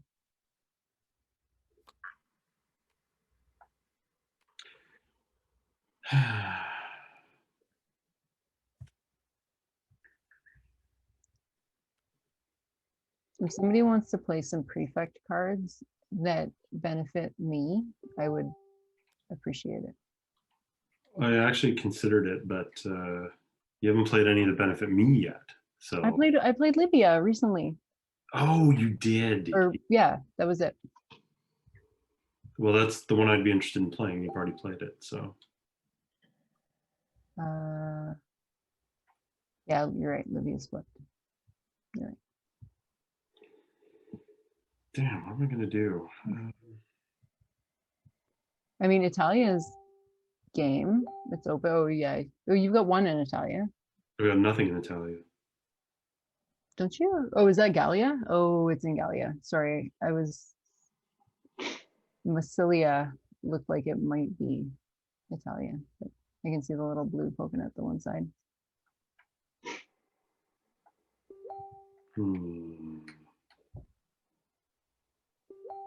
Is there an indicator on the city where it is? No, you just gotta figure it out. Like, I assume that Athena is in Hellas. Athens Yes. is in Greece, so that makes sense. But the actual placement of it doesn't make it clear. It's only touching Hellas. I mean, it's kind of overlapping part of Asia. It's not in Asia. It's overlapping one of the Asian islands. It's not in Asia. All I'm saying is that you can understand that some of these are not 100% clear. I mean, in that case, you could say like Massilia in Gallia overlaps into Italia. No, that was the whole reason I brought this up. I missed that part. Oh, yeah. okay. That was my whole point. Thank you. Oh, for saying no. There you go. And no, and I partially agree, but it's like if you spend at least 2 seconds thinking about it, it's very clear for most of the cities. No, Thought it but for like 3 seconds. all I would say is it would be very simple to make the little gems on either side of the city name match the color of the region. That you does know? make sense. We should write I a mean, you stern should letter. design version 2 of Concordia. This is probably already version 2. Concordia's been around for a long time, hasn't it? I don't think this is version 2. It has a couple expansions, but I don't think it's had a re-release. Okay, well, anyway. I guess it's Colin? all about just each of us trying to be right. You all right there, Nathan? Yeah, Colin, I told my Yeah. buddy that this was only supposed to take 90 minutes, and he sent a response, and I put it in the chat. Yeah, I just downloaded it. Now I gotta go to my somebody File moved my Explorer. discards, and now I can't. There we go. Couldn't play a card to my discard without it going back in my hand. Well, luckily we're not playing Among Us. He's the imposter. What? I didn't know it was gonna take this long. It's totally fine. I should have known better. Games always Wait a minute take. now. I should have just chosen Clank. We would have been done ages ago. And that's kind of, I almost assumed that we are probably just going to play like Clank. Well, That's a great question for the group, though. Like, you guys are our most consistent board game partners. If we want to try new games in future, what's the best way to go about it? Like, I've played with some groups that will send out like tutorial videos in advance so everyone can learn the rules and you don't have to spend the time onboarding. But like, would you guys do that? Or is it better to do I like, think it's longer? I think it's better this way, honestly, and be longer. Plus, as much as we're playing a game, it's really about the whole social aspect and communicating as well, right? As opposed to just like getting in and being like, yeah. We've had in-depth discussions about the Roman Empire, about me being a liar. I think that's it. About Twitch emotes? Twitch Capitalism? emotes. We talked about Talked about Ori and the Will of the Talked Wisps. about Amazon? yeah, we talked about tuna pizza. Oh, you guys, I could use some tuna pizza right now. We talked about Edmonton hotel theme rooms. We did. Those rooms looked sick, actually.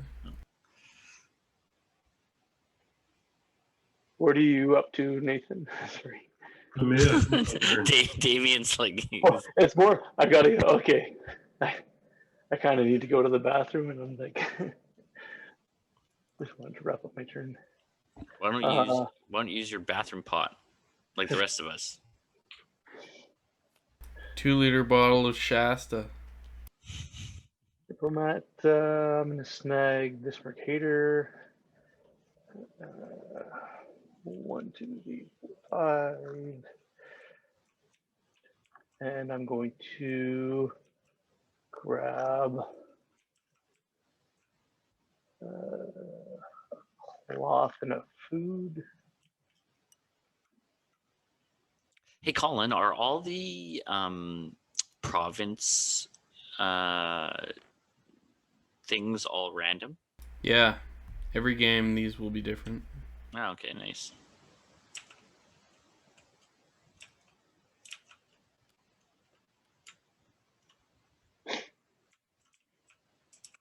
That's something I definitely respect about some board game design is just change it up a bit so someone can't come up with like a perfect strategy. Like, it's interesting to me for this game that Syria on the province thing is brick and it's always brick in Syria anyways. Like, that seems like if you wanted to have a monopoly on bricks, it would be easy during this game, but in a different game, it could be cloth, it could be wine. I think that's cool, because I feel like if it was the same every time, like, you could easily come up with a strategy that you just do every time you play this game. Yeah. I wish that I had paid more attention to the resources that were in particular places instead of just building cities where I could get to, you know? I think early game you still want to build cities like just anywhere because it is a benefit.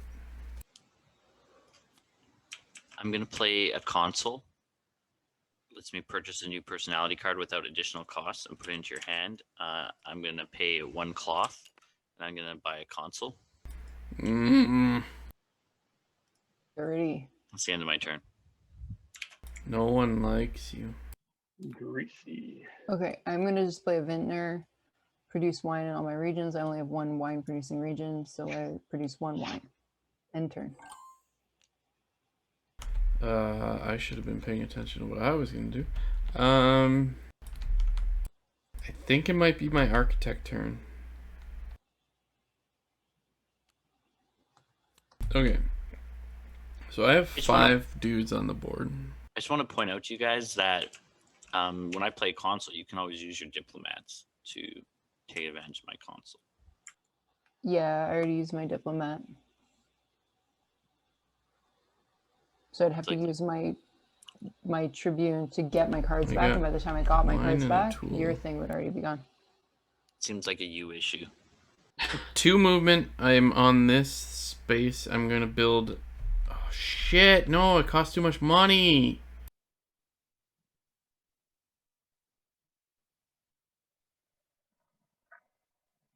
Costs way too much money. Oh, what are you trying to do? What's so expensive? Build, but fucking David's built everywhere already. Oh. Hold on, give me a minute. I can figure it out. All right, figure it out. I do have 5 move. So this sea colonist, he's gonna go here, here. No, actually here. So 2. He just needs to move 2. And then you know what? He's gonna move 3. He's gonna go here. We're gonna build in wine place and tool place. Okay. Which is gonna cost me 7 money, 2 bricks, a tool, and a wine.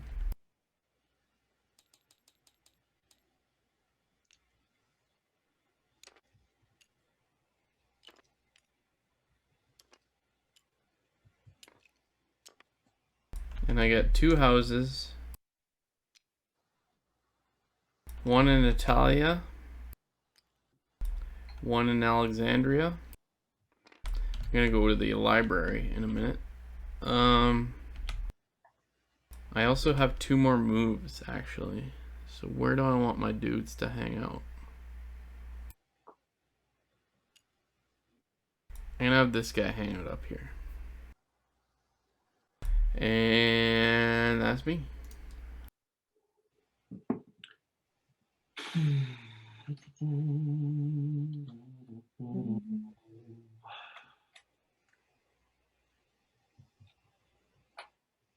Okay.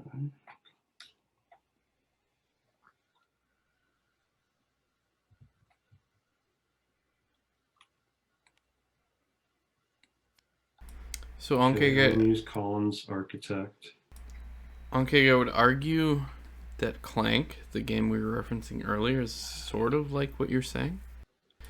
The randomness comes from what cards come out that you can build your deck with, and the staticness or the control that you have is the board. You know where you can go. Although, wait a minute. I don't know if you play Clank. No, I don't want to move that one yet. Far and away near the top of my favorite games of all time.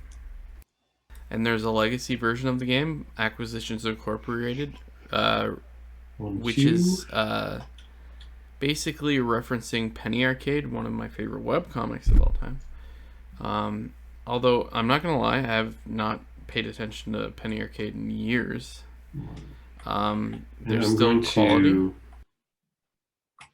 Build a house on and yeah, Valencia. Like Clank is one of the best games I've ever played in my life. Deck Builders, I think, is my favorite genre of game.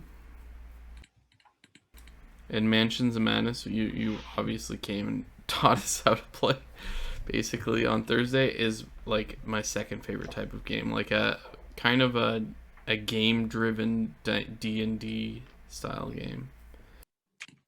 Whoa! Hispania's my territory.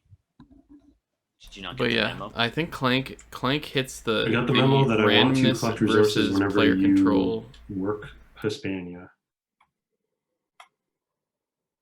That's my plan. I agree. Clank has the weird mechanic where Nobody called me someone on can it, but I force the forgot end to of go the and game. subtract my And I money agree from with my that. last purchase. It's weird. I still think it's I fine. did it. What sucks is when I'm you going play to with someone that do just an goes, architect. digs down, gets an artifact, and runs out. I haven't Okay, run move into my that often. colonists. Most of the I am people going we to play move with my like the colonists risk versus over here reward to Hellas, part of it. and I am going to build a house on both this cloth space Are you and fracking kidding me right now? this wine space. You guys are just the worst. I hope you both know. You and Colin both know that you're just the worst. I've always known I'm the worst since I was like 4. Damn.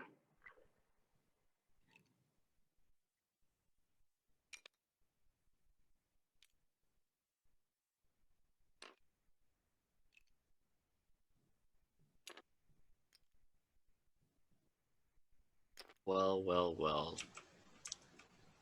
Also, if you guys are talking about Clank, we can all talk about Clank. You don't have to like be secret. I just don't like. Kopo was talking about his turn. I don't want to overtalk him. I want to talk to my chat. I want to talk to us in equal measure. Okay.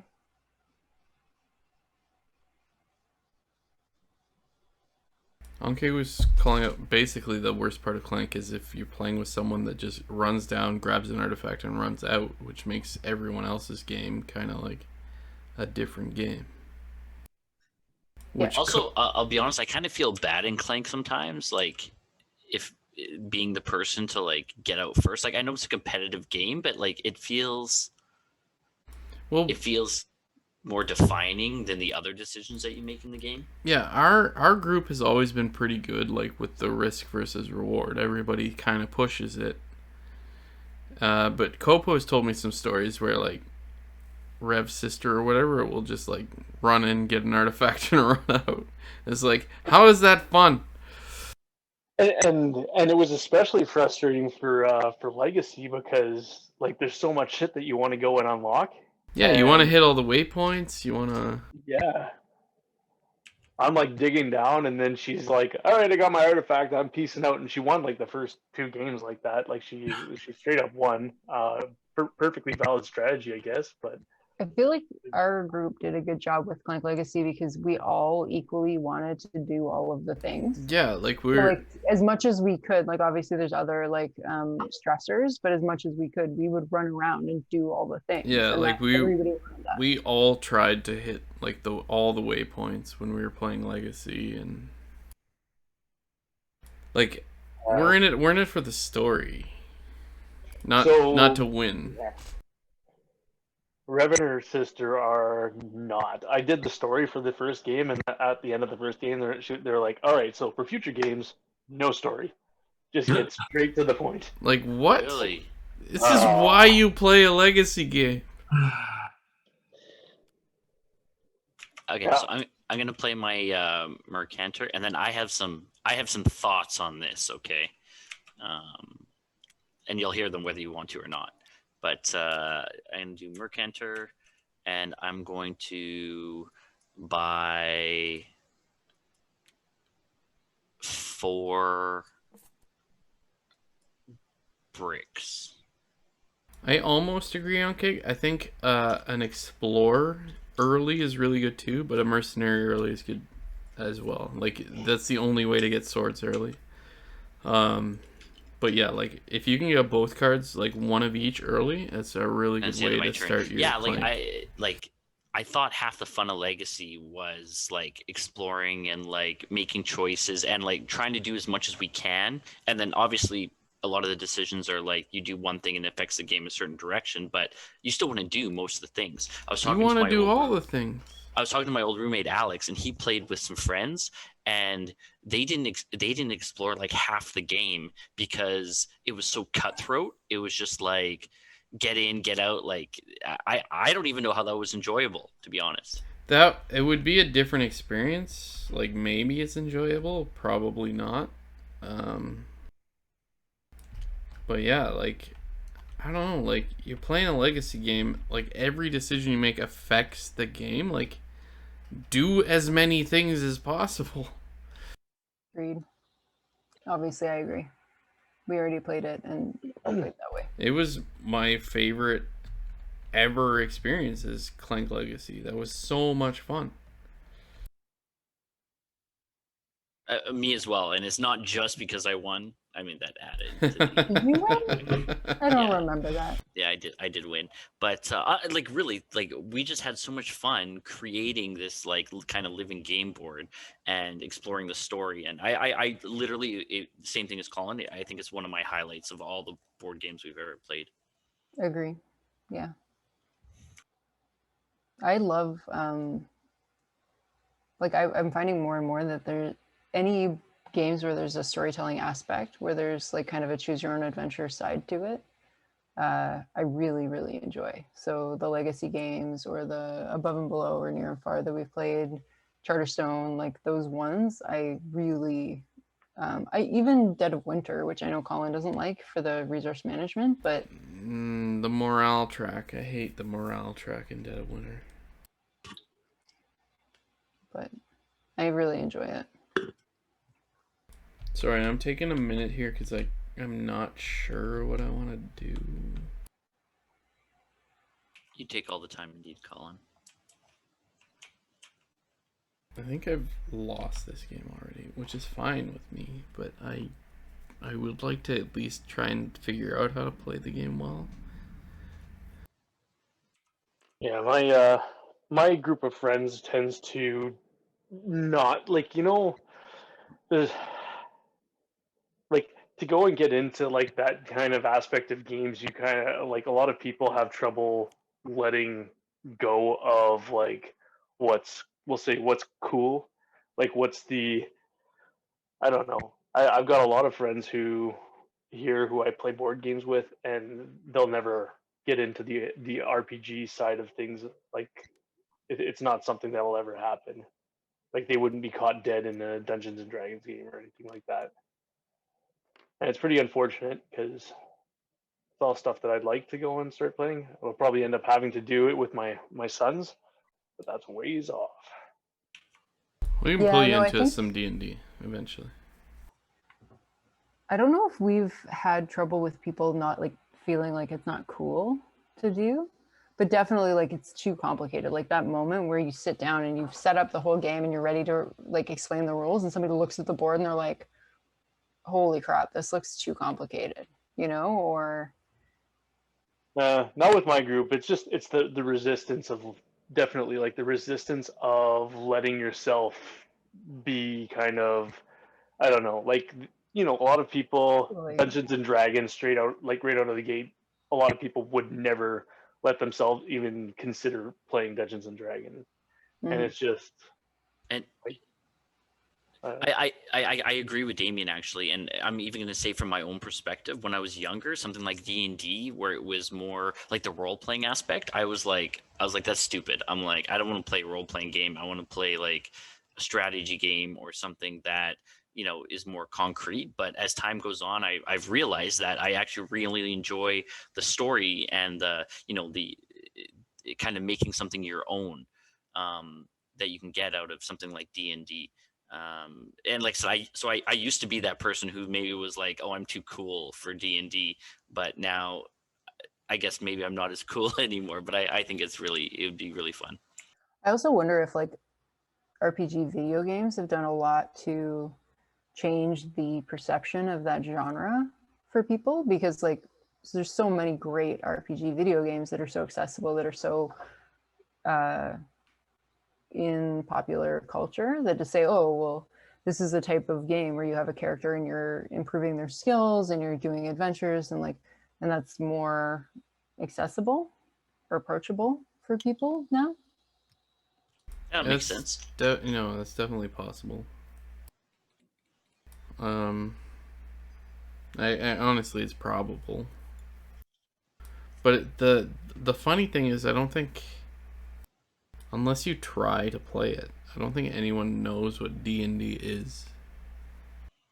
Like, everyone just assumes it's a bunch of nerds sitting around a table, but it's like there's so much involved in D&D. I mean, it usually is a bunch of nerds sitting around a table. Yeah, but but like, yes, agreed. But there's like so much to it. One question to that point: has anyone else watched Mazes and Monsters? Oh, what's that? I don't even know what that is.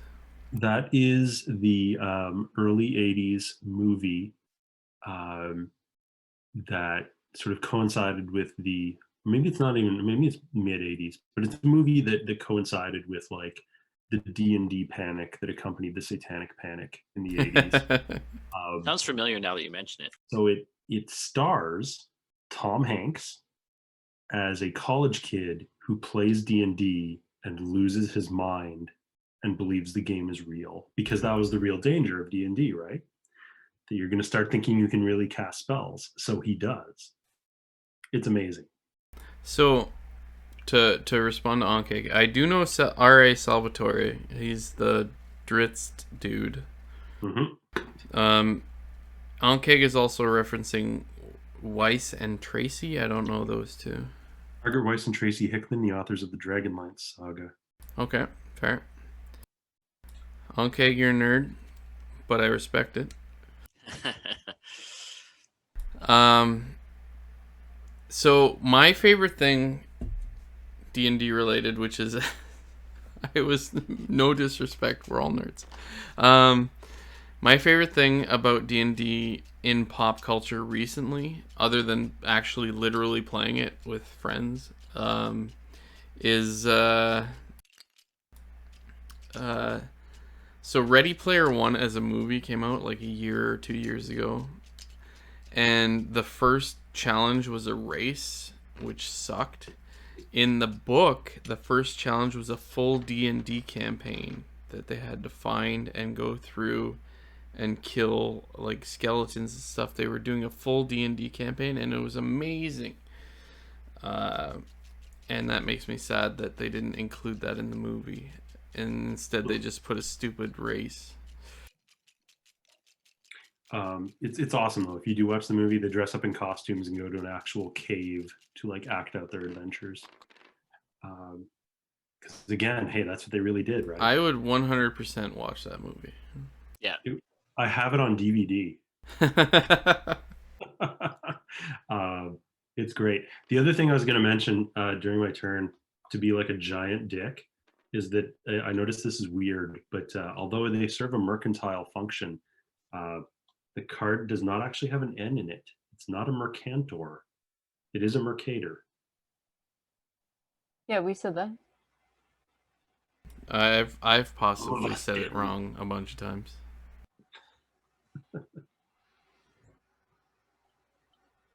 I just feel speak like in a different. the root is still the same. Like it's still the same meaning. Anyway. Okay. I speak in a different dialect, so that's just my excuse. He's from Edmonton. Yeah. See, I don't find that David has a particular accent.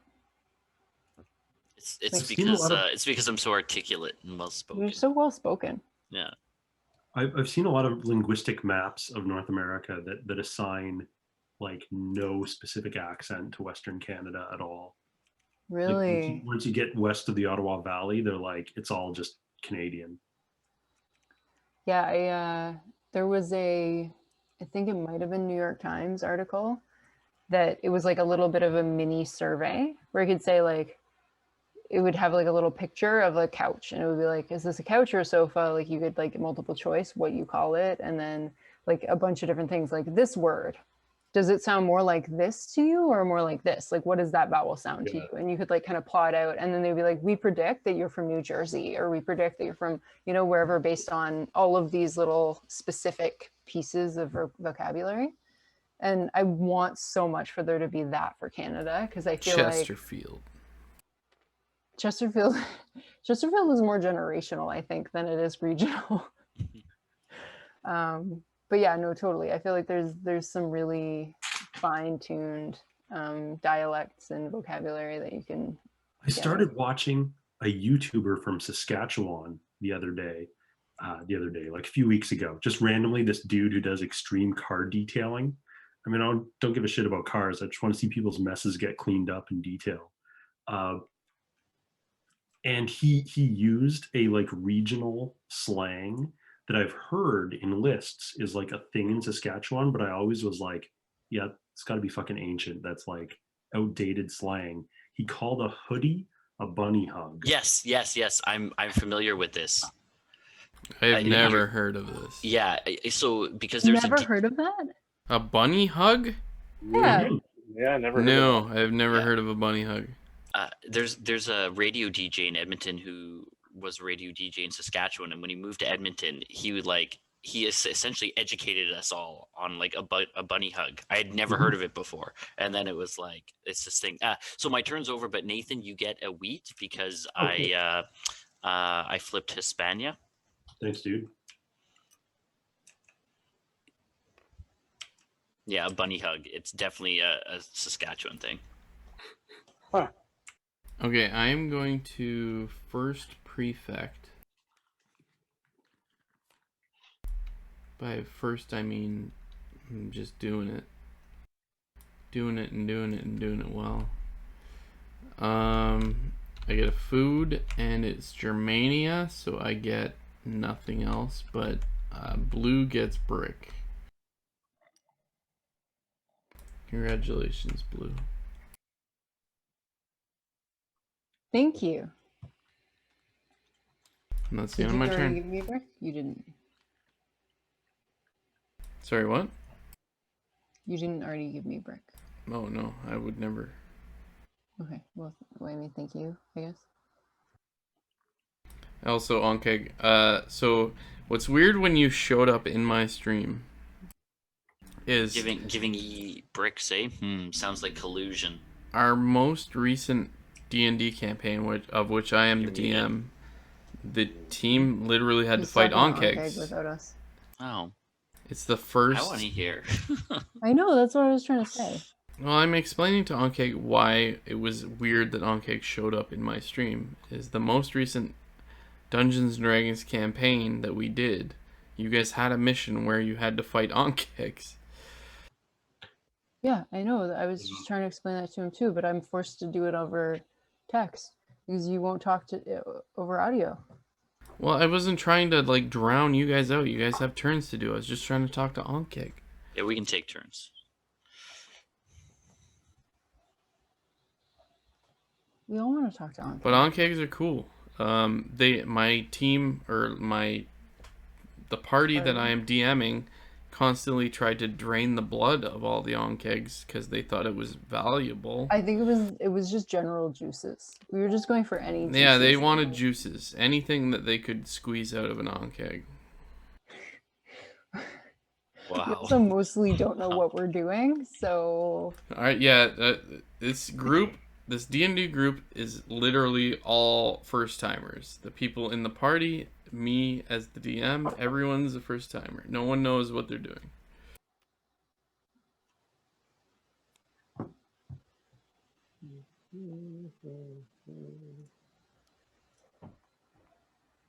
I am spending 1 food to grab a colonist. Done. Does somebody have to do the move and draw thing? How's that work? Why don't you press it, Nathan? Yeah. We believed in you. Thanks. I thought I could do it, but I was doubting.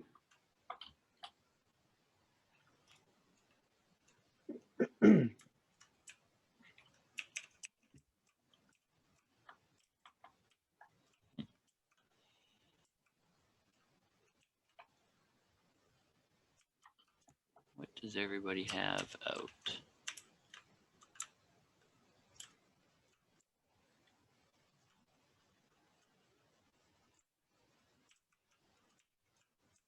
Yeah, they didn't actually get anything useful from the What do I Onkegs. have?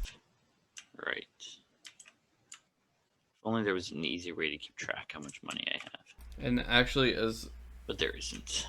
in the mission before, and I've postponed the problem as DM, 4 out of the 5 people of the party got were-rat I'm lycanthropy. going to use a prefect, and I'm going to collect all And the my monies. goal 1, as a 2, 3, DM 4, 5, is 6, to 7, 8, 9, 10, 11, construct 12, a 13, if my math is correct. Good custom call. I was looking at it. I was like, wow, that's a lot of money construct a up there. custom mission for each of them to cure their were-rat lycanthropy rather than just ignore it or let someone cast remove curse. Okay. So that's my So if next somebody has goal already as a built- DM. On a spot, you have to spend double whatever that resource costs.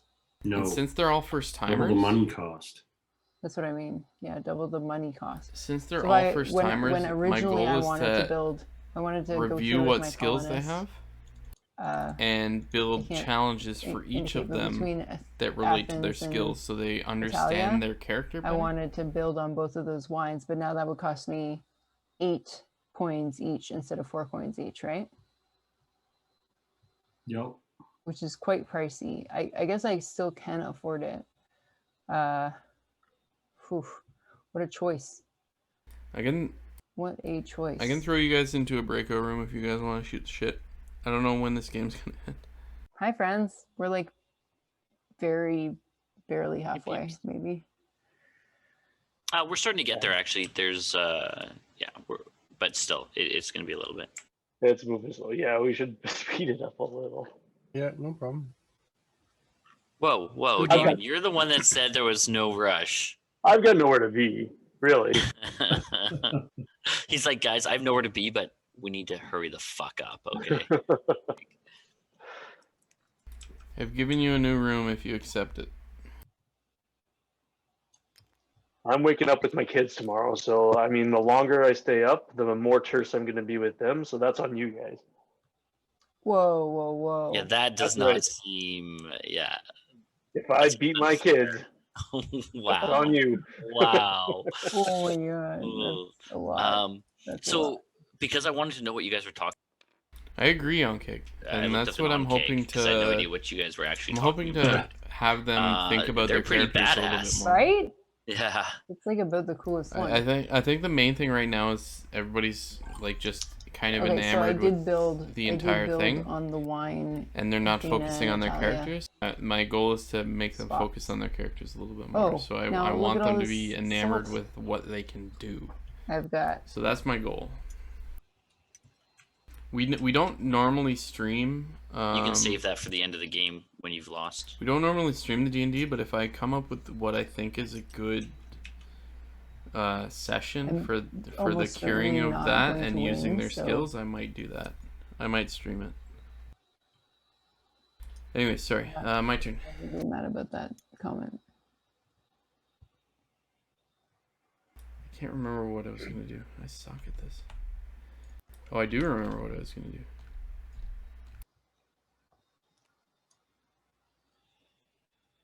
I'm going to use my senator. Spend wine for the prefect. And then a food and something else. Probably just the tool.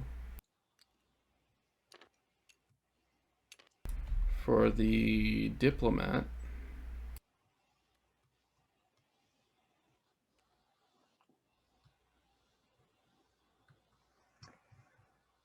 And that's my whole turn.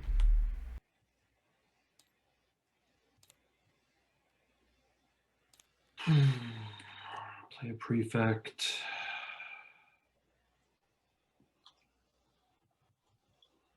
And I'm going to play Libya. Cool. Are you going to use Magnus or no? Yeah. I'm going to give you free stuff. I better be getting double stuff. You have to use I appreciate that Magnus. though. It's For nice the record, if working with you. anyone missed that, if you play a prefect and you're taking a good, you have to use Magnus. It is not an option. I didn't know that. Okay. So does this That's go, what I like, mentioned earlier about people that don't listen to you when you explain rules. I don't see why you would choose not to use it. I've always used it when I had it, but I could see missing it.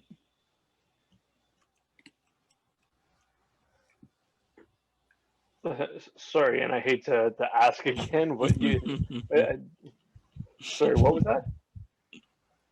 So the Prefect yeah. Magnus card, Oh, Magnus. Okay. if you play a Prefect and you take a good instead of the money, you have to use the Magnus card. Okay. Thank you. 10. I get +7.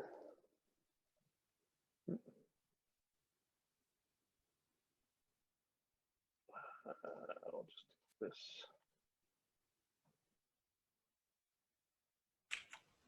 Hey, it's my turn.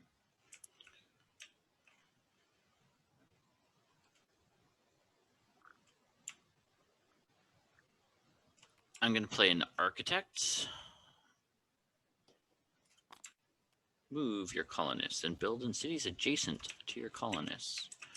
I'm going to move the guy. I'm going to move Steve down here in Hispania, and he can move up to 3. He's just going to move 2. 1, 2, and then he's going to build using 2 bricks and a cloth. He's going to build 2 houses.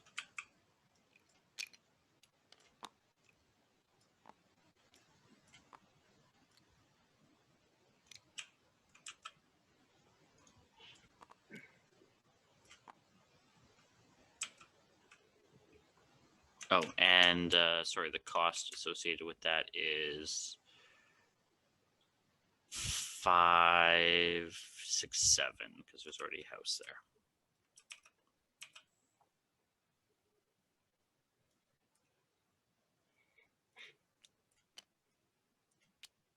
Cool. Okay, I'm going to play Tribune, which gives me a 10 stack, so that's $7.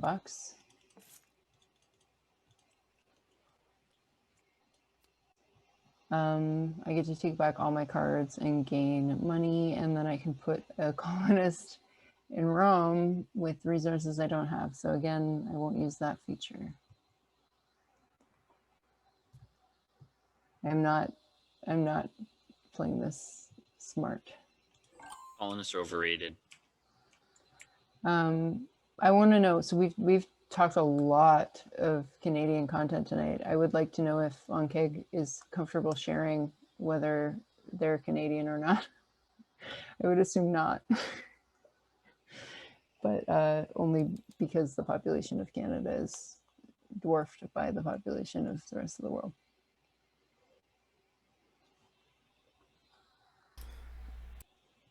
OnKeg is not Canadian.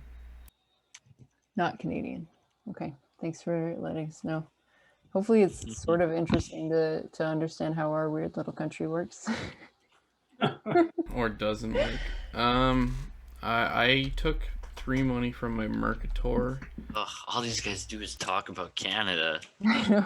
I feel like it could be like very much like, wow, I'm Talking out. on mute. I took 3 money from my Mercator. I don't think I'm going to do any trading.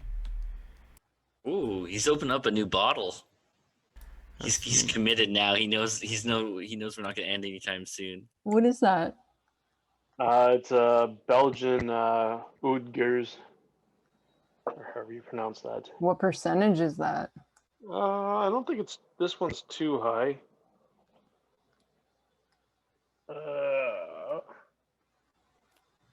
Okay, it's not. Oh, 7%.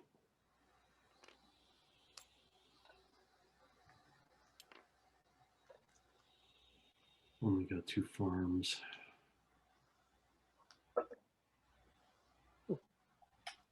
Is that new? Ruse Boon. Gauzaboon. Gooseboon. I like that.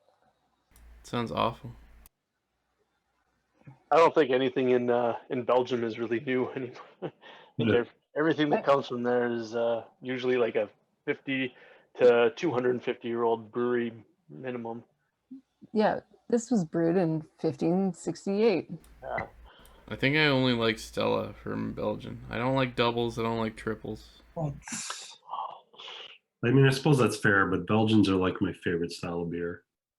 They're too It's just sweet. so rich. They're too sweet. Yeah, it's very rich. Although I'll be honest, I used to be a lot more particular about my beer. Like I would basically just want to have IPAs. And I've moved off of just IPAs into stouts and porters and lagers and pilsners. Like I'm pretty much like not all across the board. I still don't like saison is not my favorite style, but I'm a lot more flexible with my taste in beer. Probably next year or the year after that, saison is going to be my wheelhouse.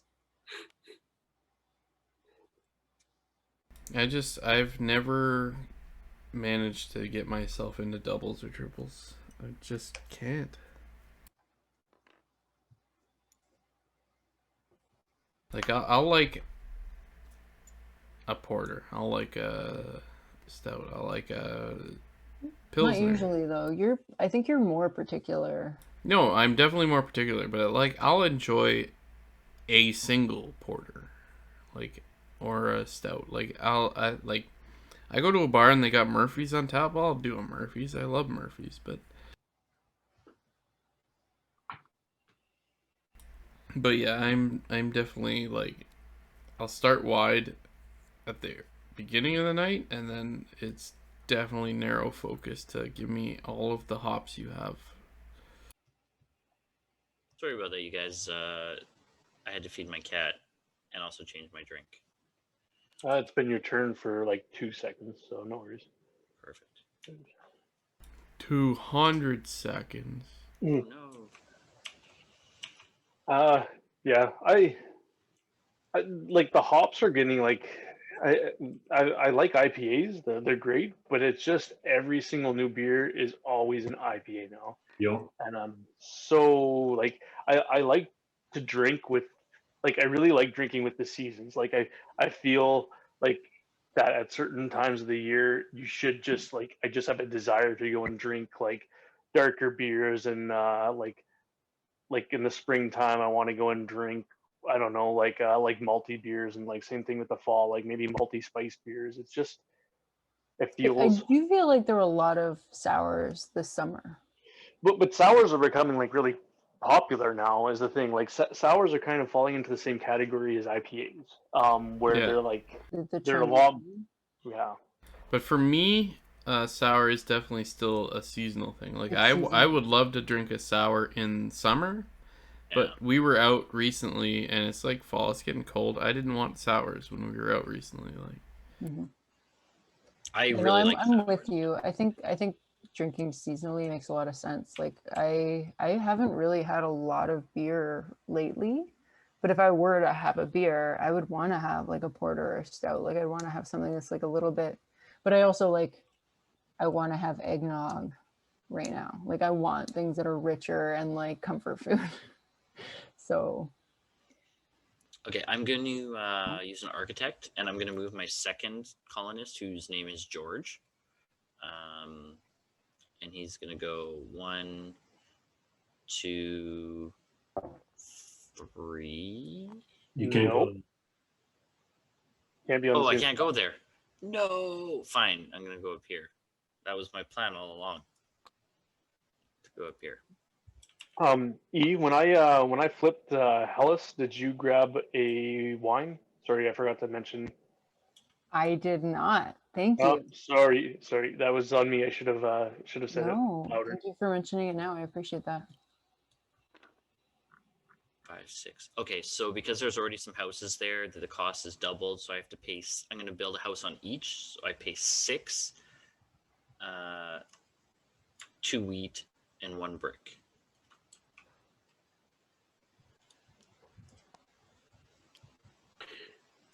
yep, that makes sense. Not that I don't trust you, I just wanted to math that out for myself. No. The reason I like to explain is so that I don't make any mistakes. So when I win, my win is legit.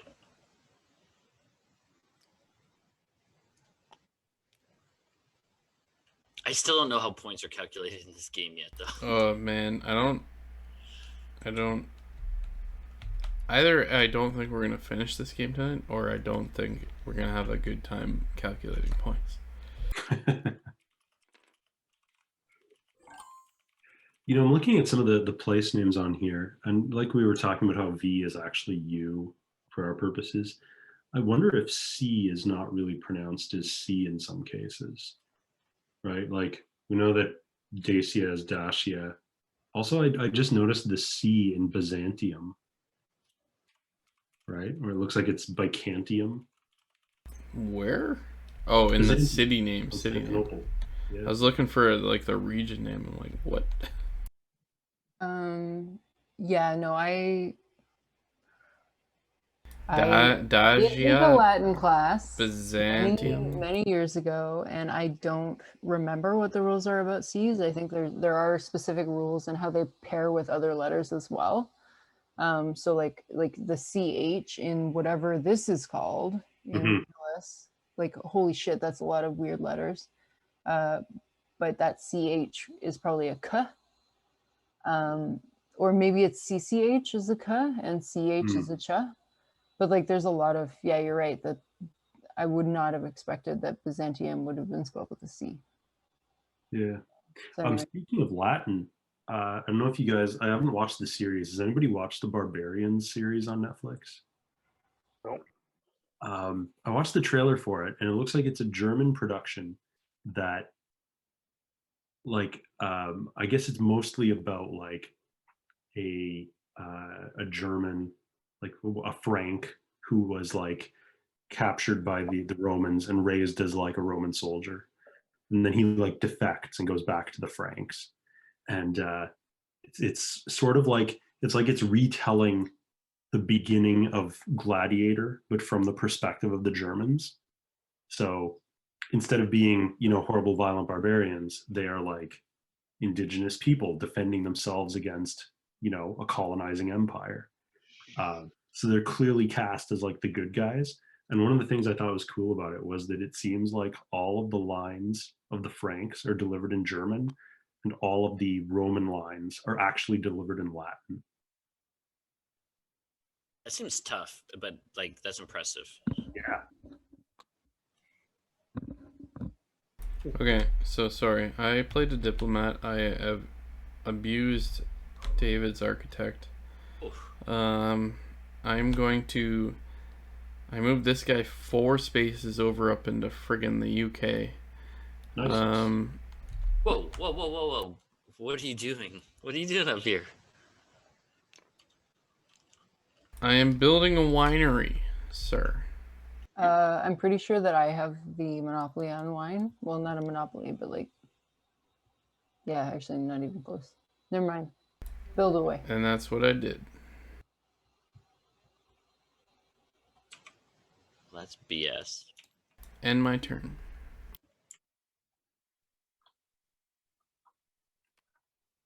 So I ran out of Coca-Cola, so I'm not drinking Northern Harvest anymore. Oh, yeah. I'm now drinking Crown Royal Peach. Sounds kind of awful. Talk It's about delicious. unseasonal. Yeah, it actually just came back. It's in for the season. Really? Yeah, and it's fucking delicious. And every person I've ever mentioned it to, they're like, you know, some line about like, oh, peach, blah blah blah, whatever. It is one of the most delicious things you'll ever taste. No, I love peach as a flavor. I just don't know how peach and rye go together.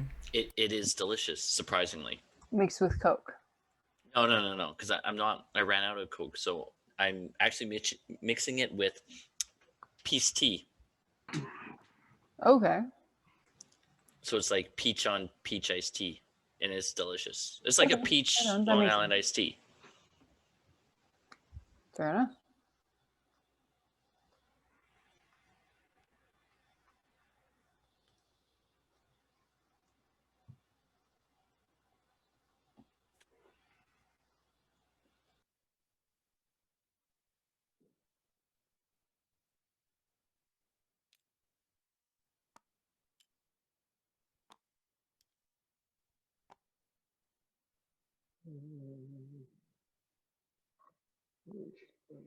Mm, 21.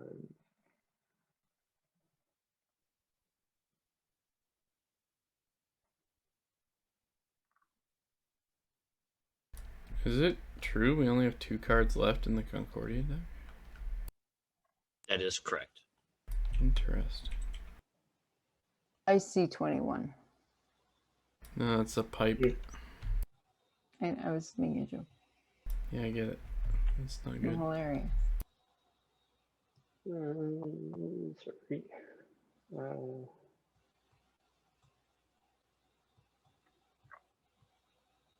I'm gonna do 3 brick. 1, 2, 3. Which cost me 9.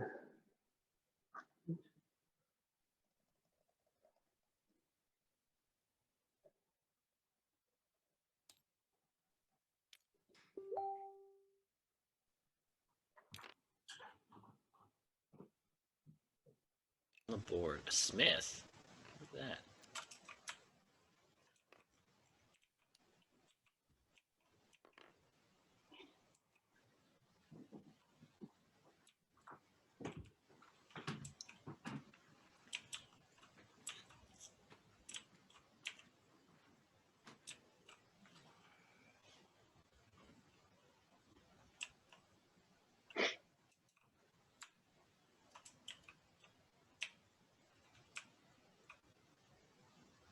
Is everything flipped over again? Oh, it's flipped over at some point.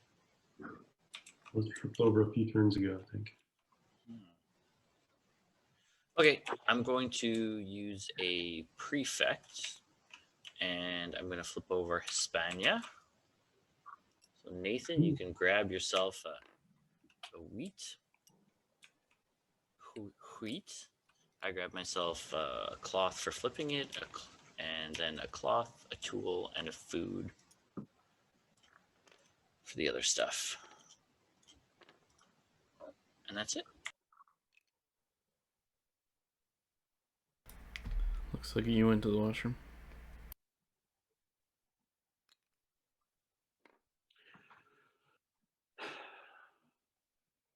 You know, while he's back, I realized that when I was describing the Barbarian series, I called the Germans Franks, but of course they would have been Goths. The Franks were in France. I wasn't sure. I heard you say that, and I thought maybe I misunderstood it. Wait. But hey, that's Correct. good to know. I wasn't listening.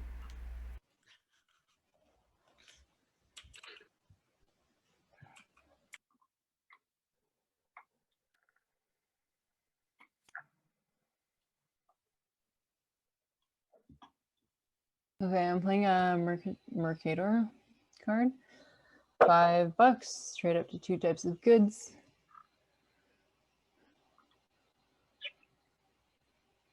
I think I'm gonna trade 3 wine would get me $18. And I probably want to convert that into something.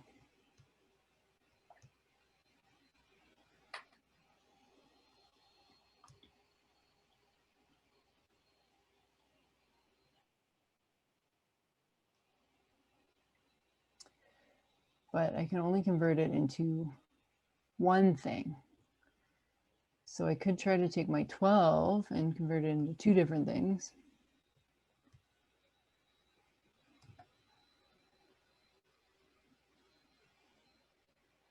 Not very much though. Okay, I'm going to convert 3 wine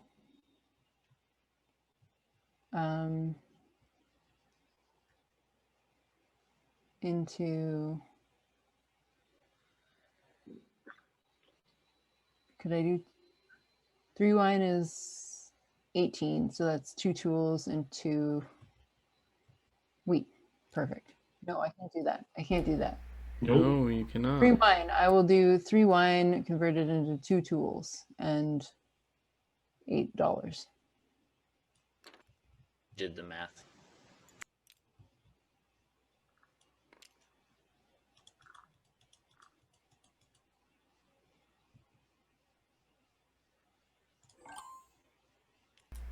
All right, I'm prefecting. Oh, time. It's Magnus, which means I get 2 tools. Game. Oh, when did Italia get flipped? Just now. Just now. Just hold on. now. Okay. That was So, yeah, you get a tool and a brick. David, you get a brick. E, you get a food. And I get a brick and a food. Colin, do you know you're my favorite? I did it for myself, not for you. Still my favorite. That's the end of me.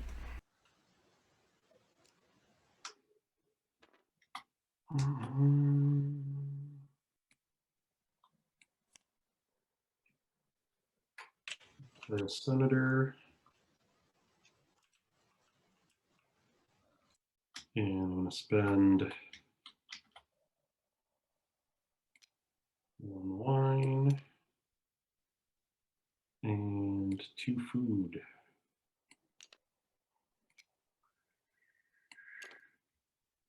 Take both of these cards.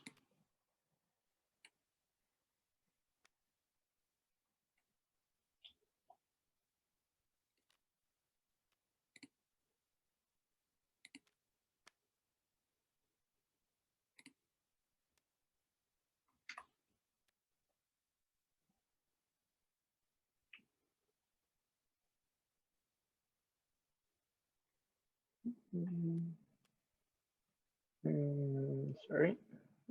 Need that.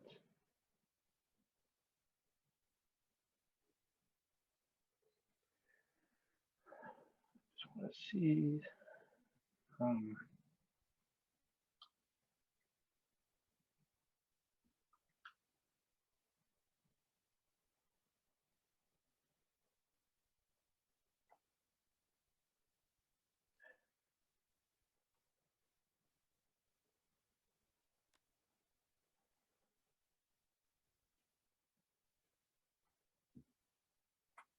Okay.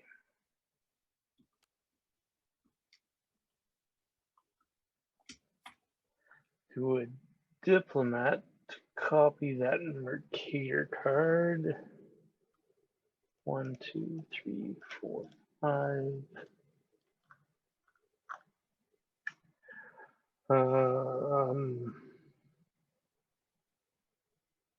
And I will sell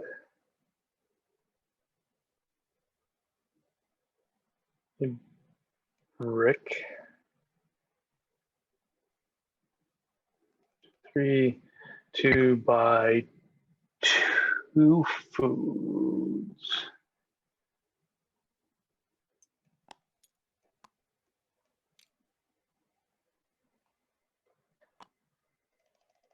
Next door is such a weird social media thing. Ugh. I don't know why I ever got on it. Honestly, it's just a bunch of spam. Well, it's not spam, but it feels like spam. Yep. I just read a post in my email because it emails you about 400 times a day about somebody lost their left AirPod. Like, I don't care. You're an idiot. Just live with it. That's kind of hilarious.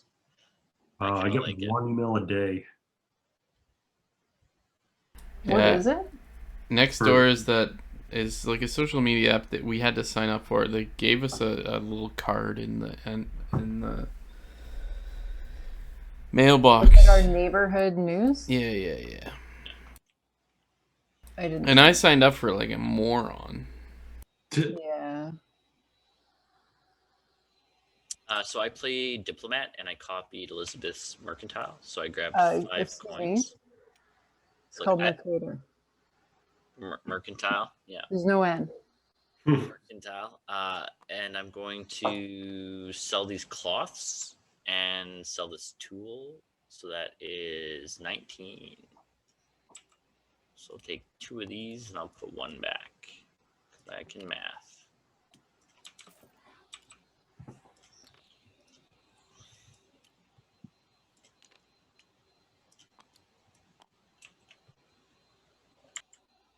That's it.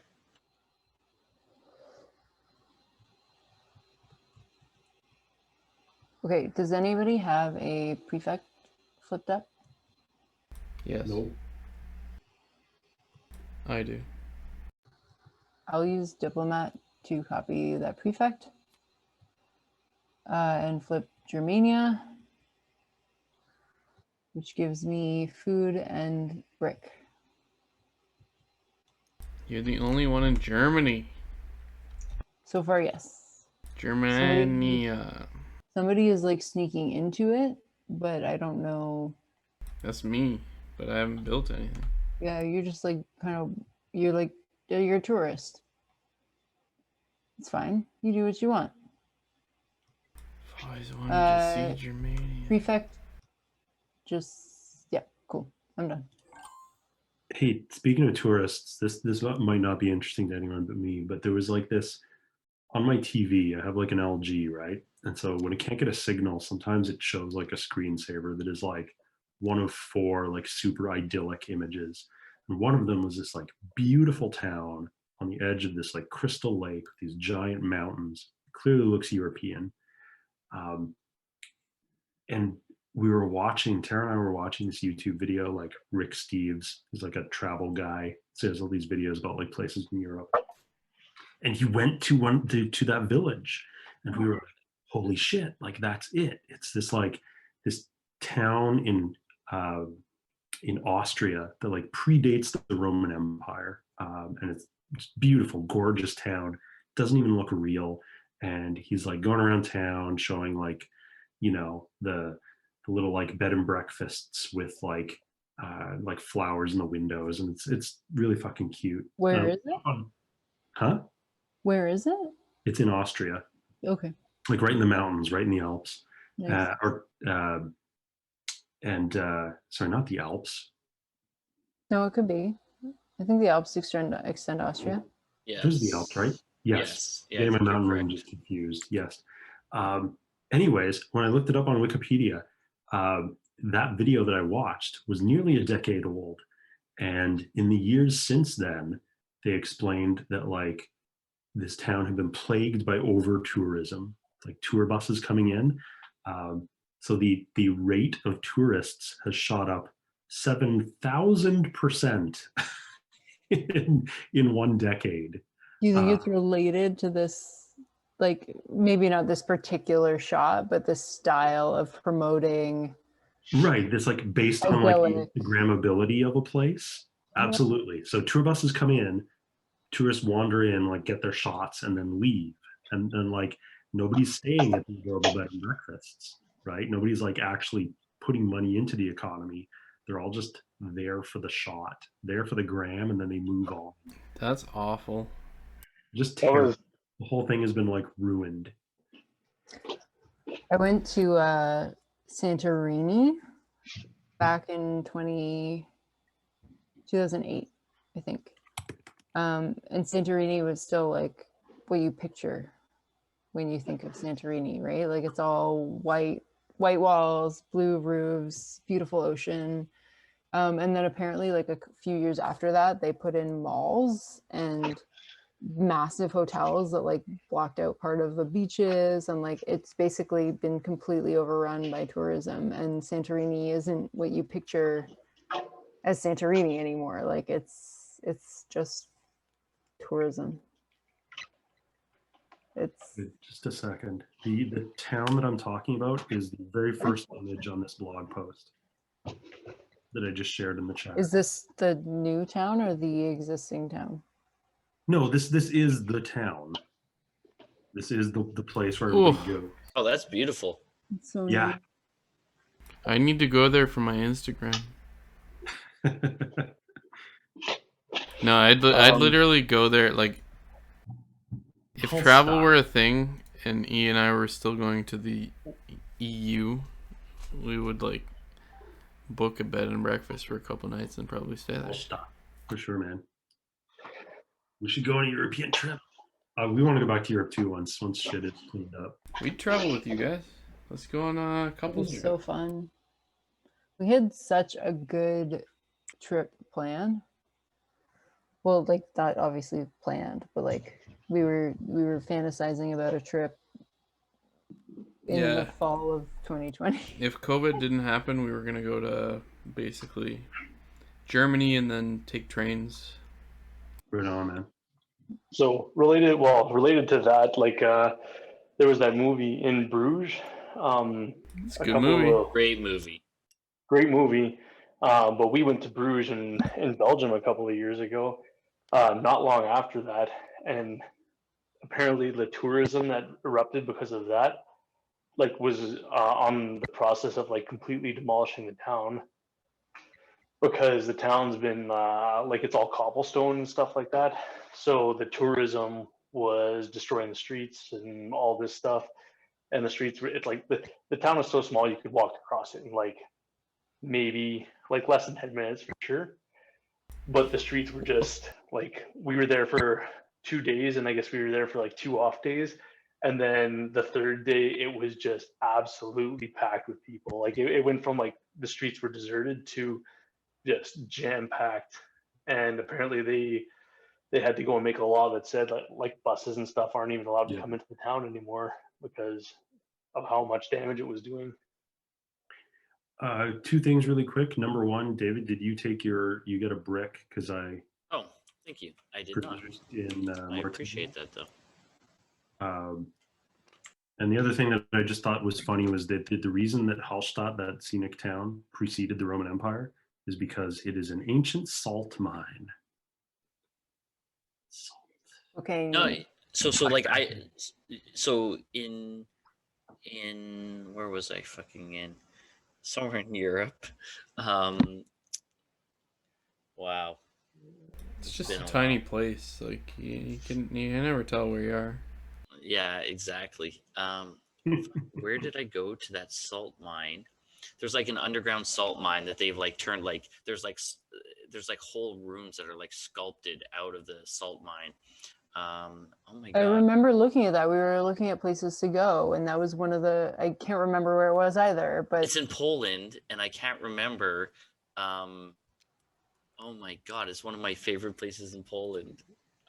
I'm just we'll say I've had too much to drink and not other things, like just bad memory or age. But it was amazing. Yeah, like the salt man, they used to be a huge thing. Like salt was an important resource, and it was only the rich who had access to these things, and the poor, they if they could get salt on something, or whether for flavor or for preserving things, it was a huge deal.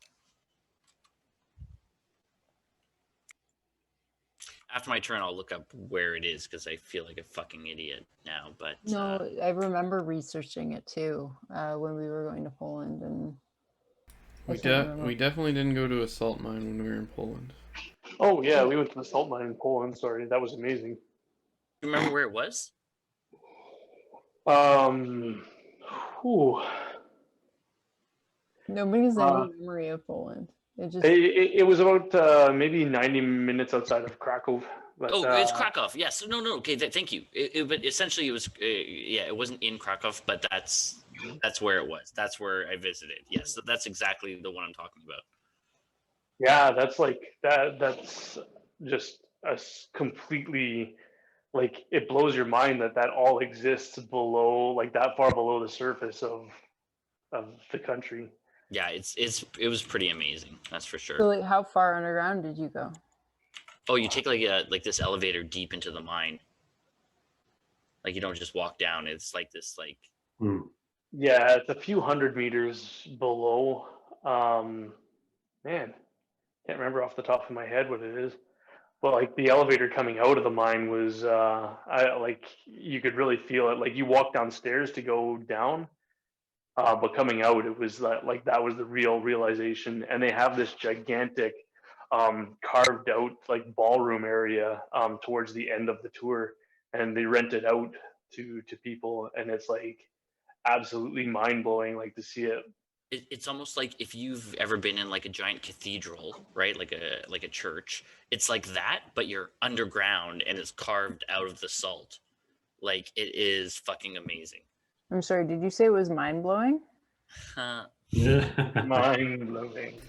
Ugh. Okay, so anyways, I'm gonna play my Tribune. So I guess I get 8 coins.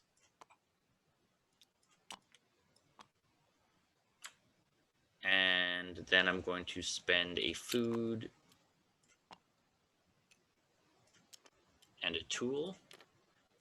And I build a sea colonist because I've been doing so much with them.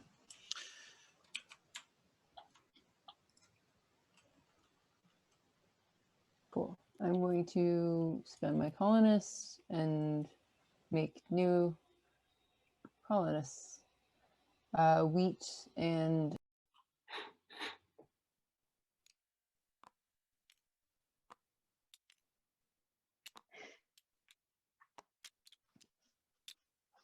I guess I will make a land colonist over here in Italia, I guess, and a sea colonist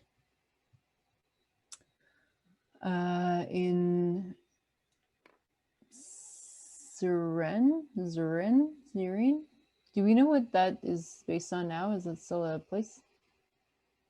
Let's see. I looked up Leptis Magna earlier. It's near Tripoli, but it's just a ruin. Tripoli.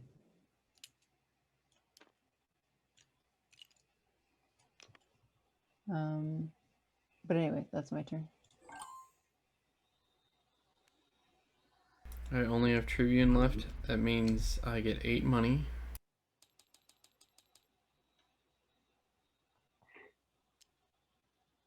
I think it was at 2 or was it at 1? I think it was at 2.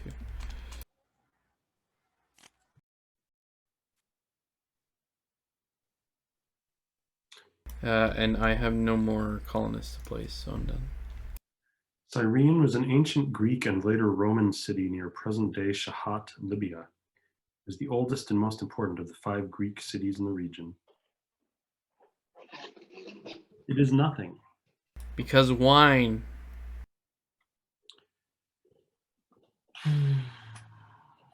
Be right back.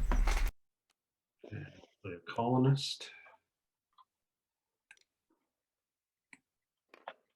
One of those, and one of those. And one of these, and one of these.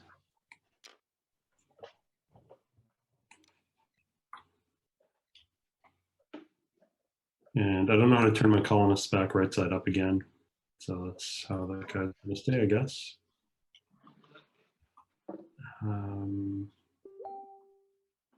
Where else? Where'd you put them? Alexandria. Oh, I think if you just like F. hit F. Oh, okay.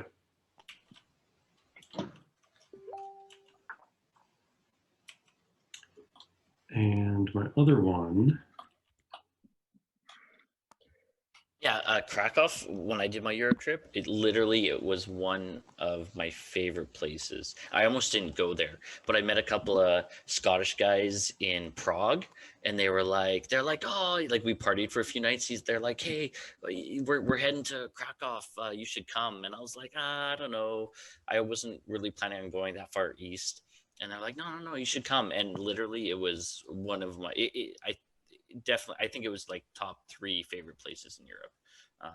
How old were you when you went? It was 8 years ago. Awesome. So I was 30. Yeah. No, that's so cool. Yeah.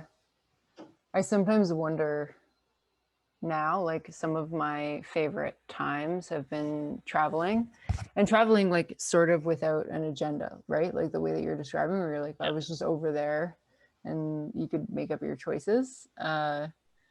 And I kind of wonder if that's going to even be a thing anymore. If it's so dangerous in the world now to travel that there's going to be stricter restrictions, even in Europe, to go from country to country, right? Like if there's going to need to be special passes and stuff to get you through, anyway.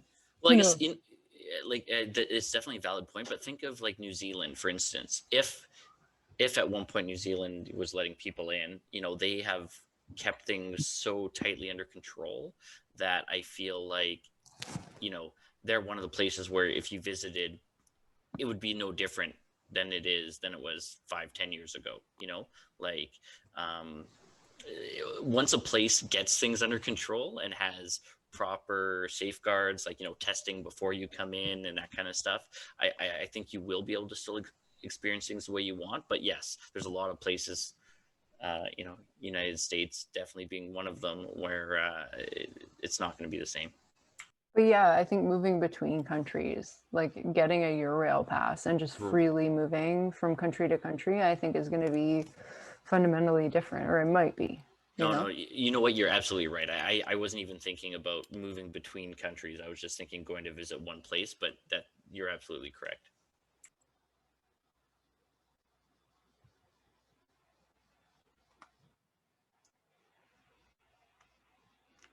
But we'll see. Who knows? I'd like to believe that a vaccine comes out and we all get vaccinated, and as long as you can prove that you've had it, everything goes normal. That would definitely be nice.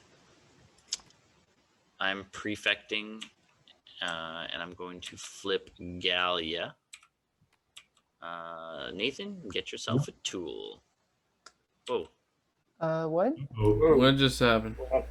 Board just flipped. I think maybe I hit a button.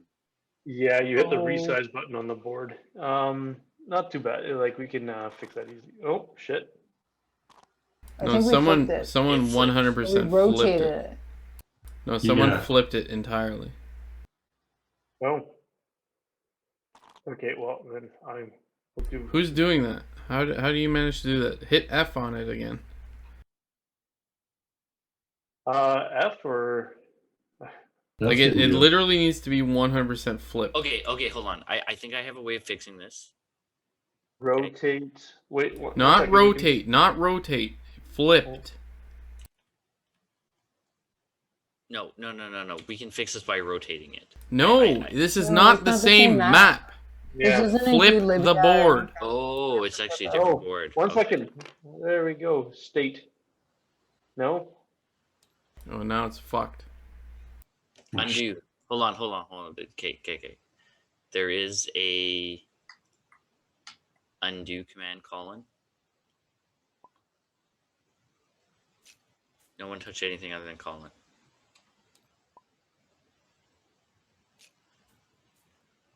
I'm trying. Give me a second. My computer's taking off right now.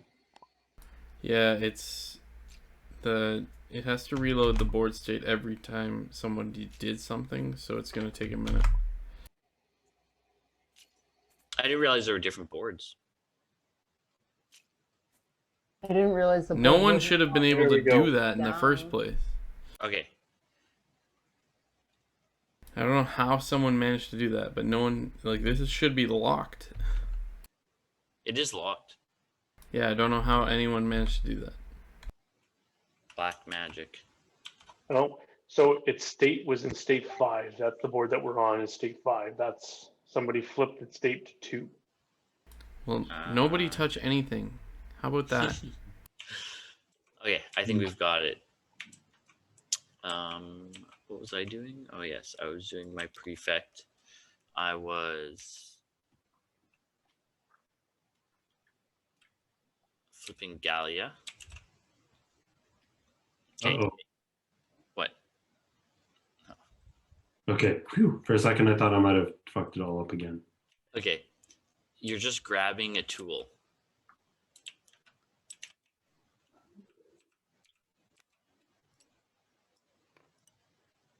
And I'm grabbing 2 wine and a tool.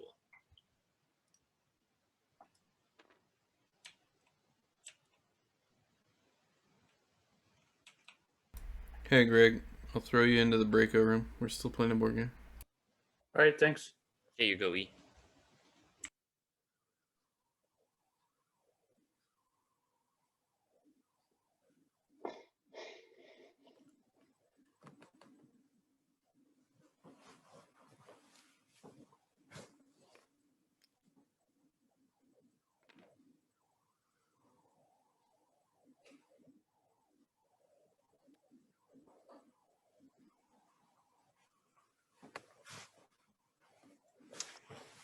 So when does the game end?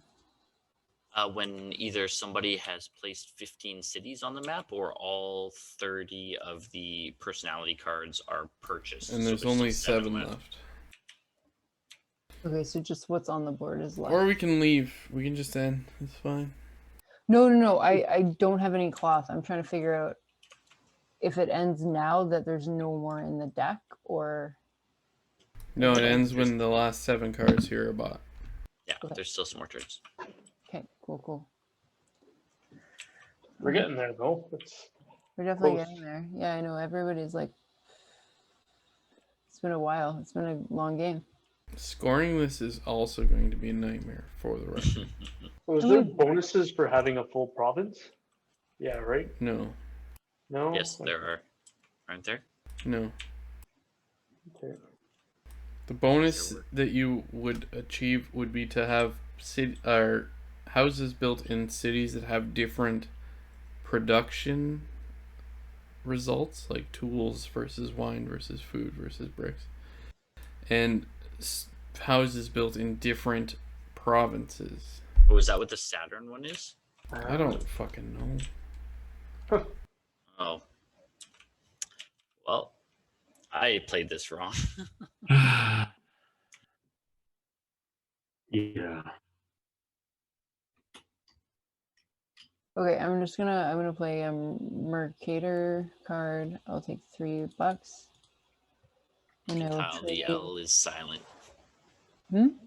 The N, it's mercantile. The N and the L are silent.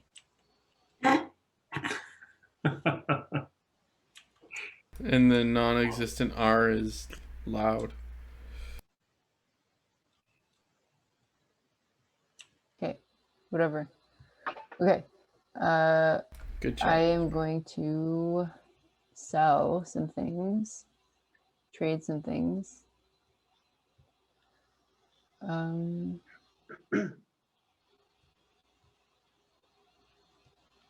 don't even know what a good strategy is right now. Like, I'm having... Yeah, it's weird.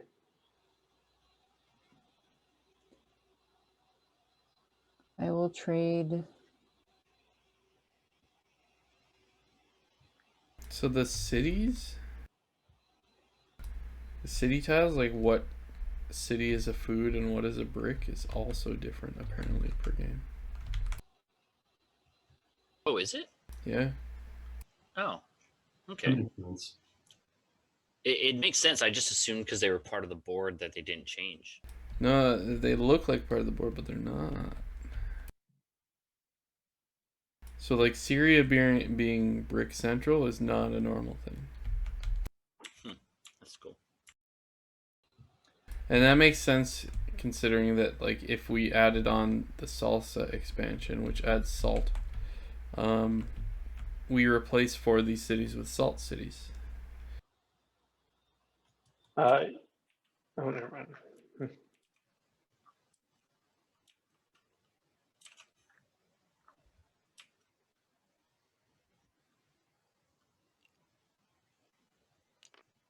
I don't know, gang. I might have to tap out soon.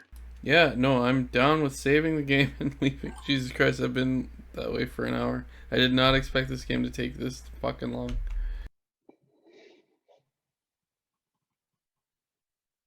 We don't have that many turns left.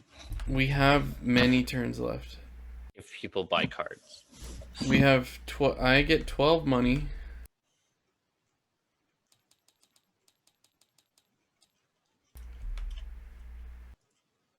I'm ending my turn. Nathan, is your turn, but we can tab out right now. I will save the game. We can, Nathan. Yeah, if you got a jet, then we'll. Yeah, It's understandable. it's not that I have to, but I don't know. I forget. NBA's like tattooed these days. Like it's like 5 hours of adrenaline that are all vanished. I forget how to save.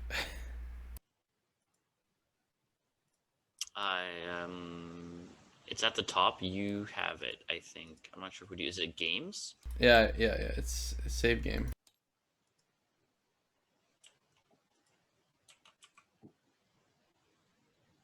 Saving Concordia, Nathan's turn. Perfect. Right on. All right. Yeah, I'm fine with calling this off. I'm gonna bring my family into the Zoom chat now so we can shoot the shit. Probably going to stop my stream. Onkeg, an honor that you were here again. Nice chatting with you. Yeah, thanks for coming out, my friend. We're going to stop the stream now, and I'm gonna try and pick up this board game this week sometime, maybe Thursday. Have a good night. Okay.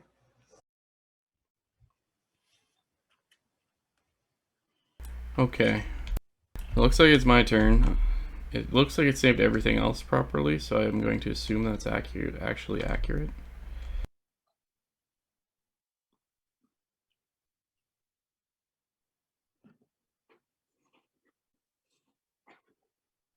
So I will use one of my diplomat cards to use, who's yellow? Kopo's architect card.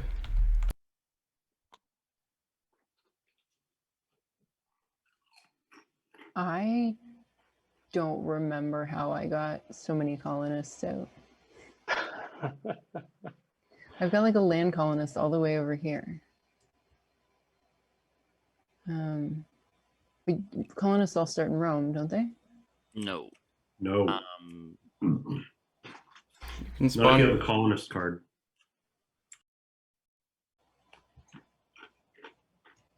Okay, I might just be, maybe I was drunk last time.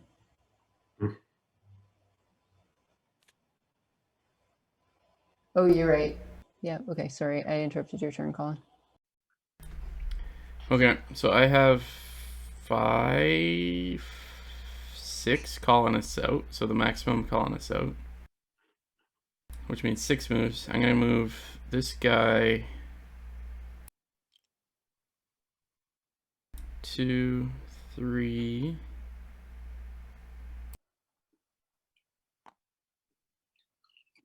And then I'm going to build a house in Thomas,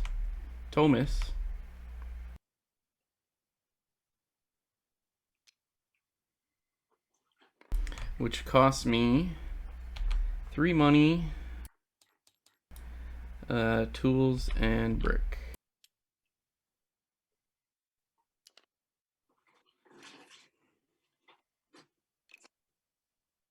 I still have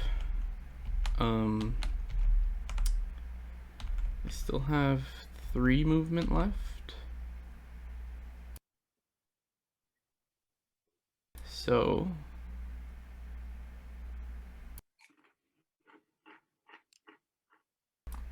two movement left.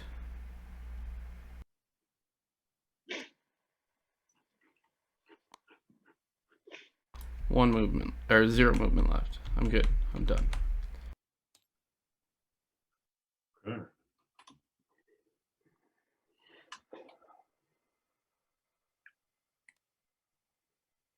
I'm going to play a Mercator.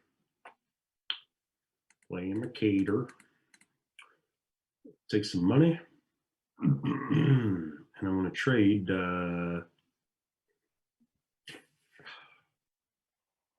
I want to trade anything? No, mostly I need the money. That's it.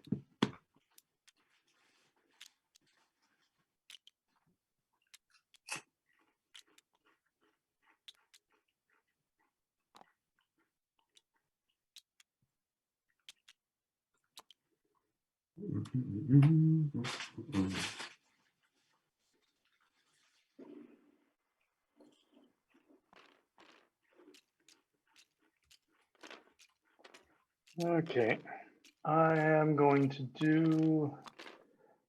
to play an architect, and I am going to move this guy 1 to here, and I am going to build a house on both of these spots. Ooh la la. So that means this. this. 1 second, let me go and math out how much that is. So the cloth is 5 and the wine is 10. So it's 7. Huh?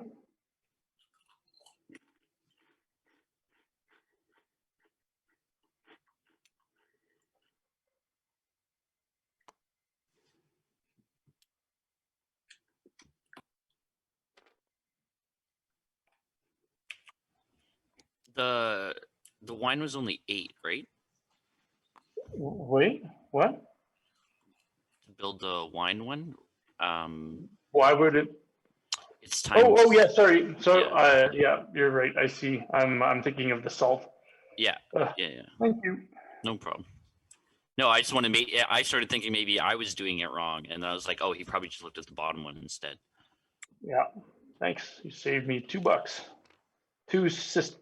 I'll take $1 in tribute.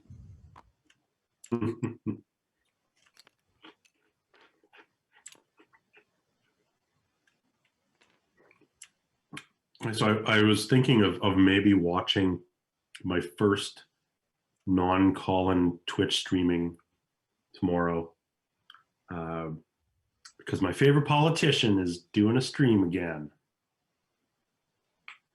but this time with Canadians. Who Jagmeet? Yeah, AOC is going to be streaming with Jagmeet Singh. Oh, that's awesome. Oh, that's sweet. That's super cool.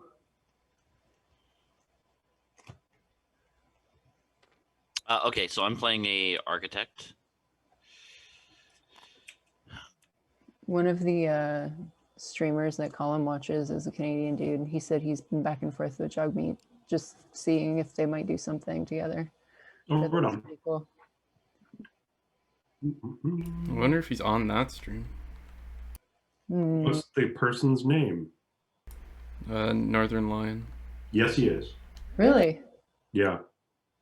Because Jagmeet tweeted today, at AOC, are you in? At Northern Lion, at Hassan the Hun. I just assumed those were other politicians, but okay. You assume Northern Lion was? Yeah. He is Didn't lock him up, so. He's a bald streamer. Okay, so I used architect. I moved Steve, he's my southern colonist. I moved him all the way over to the right, and then I'm going to build 2 buildings that are going to be expensive. So I need 9 coins for the tools.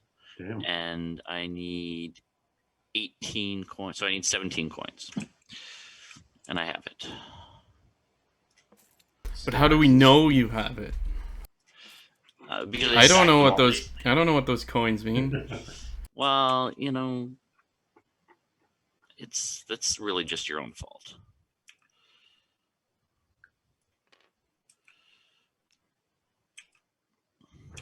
Get with the times, Steve. Okay, I think I'm gonna do a real simple turn and just play prefect to get $20. 20 bucks. Holy shit. What does prefect do again? He's all about those dollar bills. Oh, you flip over the things, right? So wait, how did you get $20? All of these must have been flipped over from earlier prefects to the coin side. That was 20? Yeah. Shit. I forgot that's a good way to get resources. Or was it? Dun dun dun. Hacks. I counted it twice, but I might have been counting wrong. It was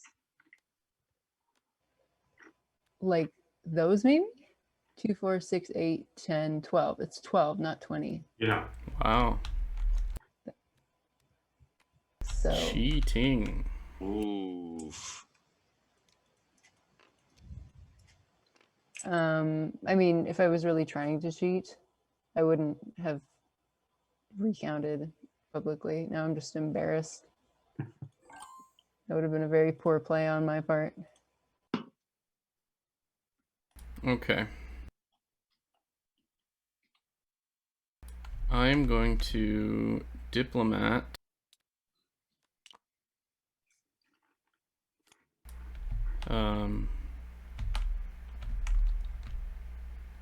your prefect and get some cloth from a place that I have houses. Hellas, how you doing? I have no houses there. Britannia I do. Hispania I don't. Alright, so Britannia's cloth is what I'm taking. Which means I also get a wine.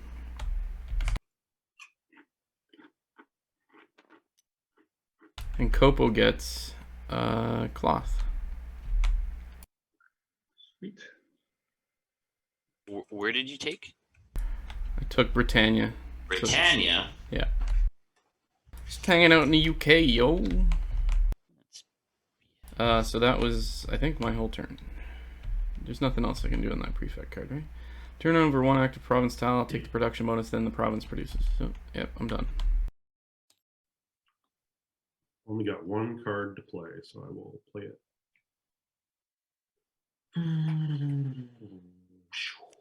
So I played the Tribune. So if I remember how this works, I get one Sestertius for each card taken in excess of 3, including the Tribune. So if I got 11 cards there, I get $8.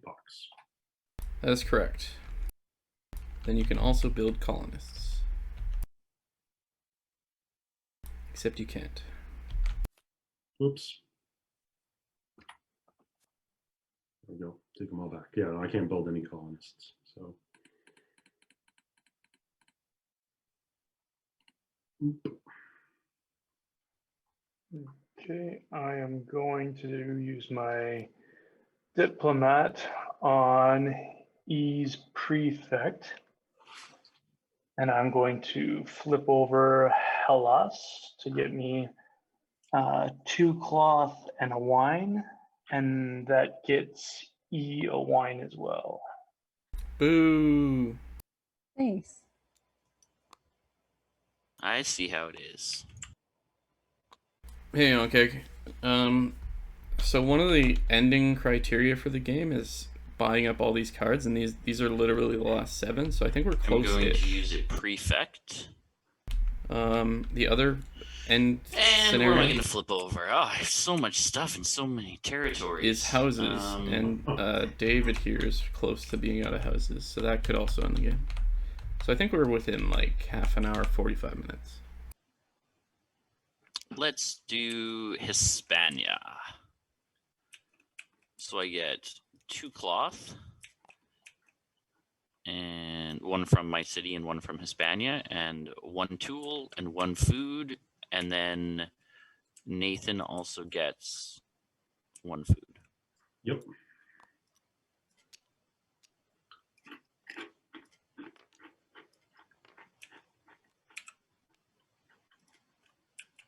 I guess that's it. Okay. I am going to use my senator to buy some new personality cards.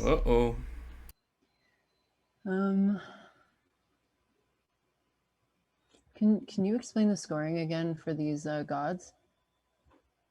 Like, I understand. Can I explain it? Like, what does production mean, for example? Like, I get 2 points per Mercurius card per, what is production? I think there's a little symbol next to it. I believe that's for each unique good that you can produce via a house on it. So if you have a house on each type of city, you get the full value.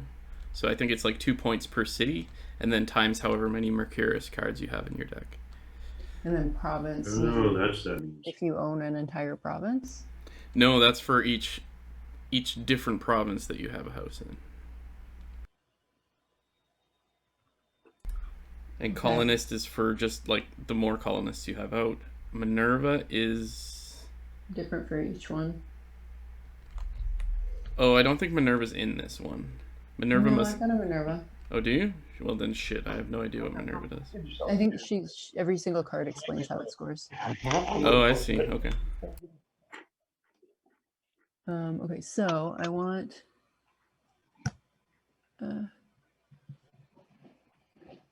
where am I so far? Cool. Okay. I'm going to buy, so one with wine and something random and one with wine and cloth. Oh no. Wine and cloth and something random. Oh, they're both prefects though. Is that what I want?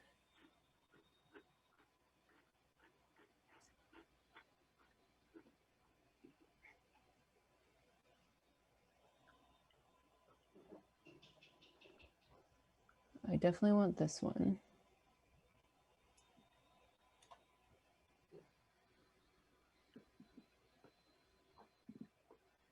Okay, sure. And then I'll buy this Mercator. So two wine, one cloth, and one random thing.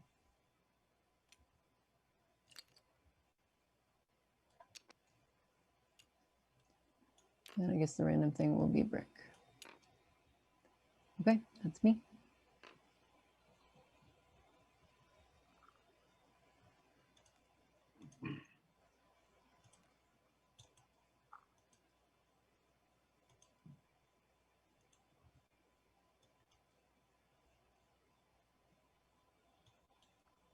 This thing hates me. Well, we're down to the last 5 cards. Oh, all right, that adds up. Yeah.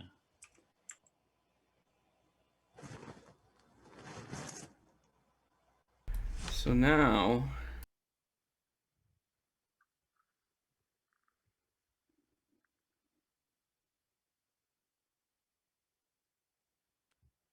okay, I'm gonna do a prefect. I'm gonna take Italia for a tool, which also gets me a food and a brick. And it gets me a brick and a tool.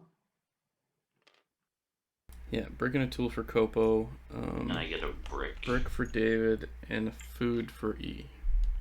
Thanks. And that's my entire turn.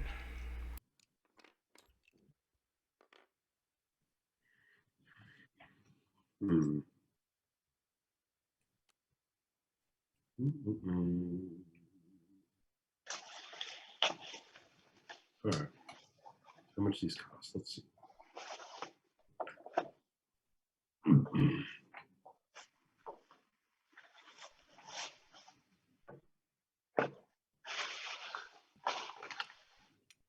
Okay, so we'll move you.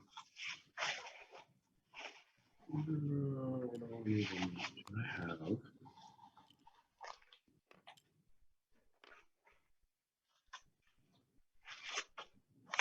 Would be feasible.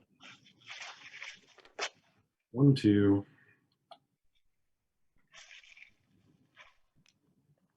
3, 4.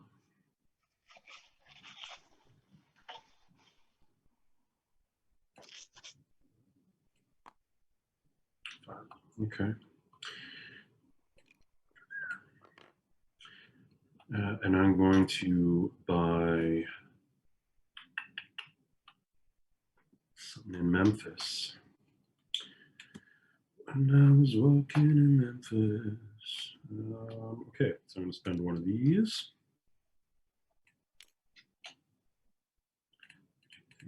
5. And let's put a house in Memphis.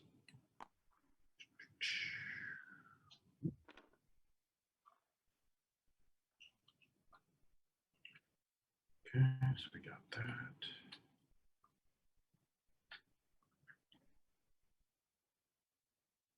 Oh yeah, I can actually do that. Okay. And I'll put a house there too. I'm just mumbling to myself. Never mind me. Oh. We noticed.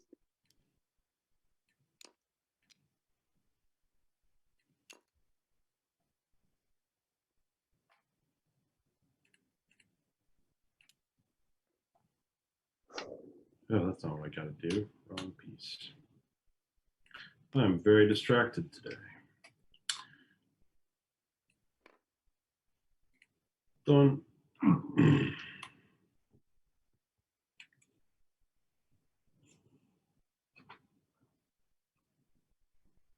Oh, okay. What do we got here?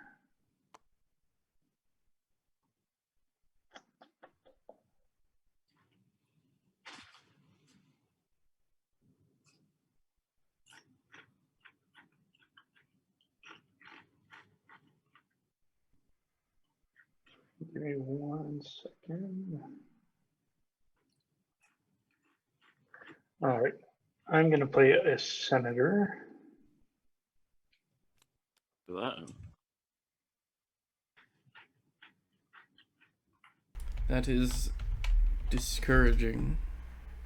And I'm going to use him to buy an architect for 1, 2.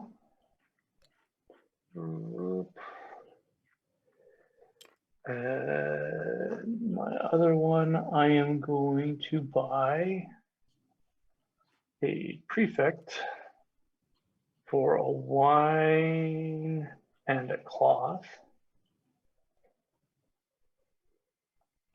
Oh, I can just pull from there, can I? Whoop. Cloth, wine. That's my turn.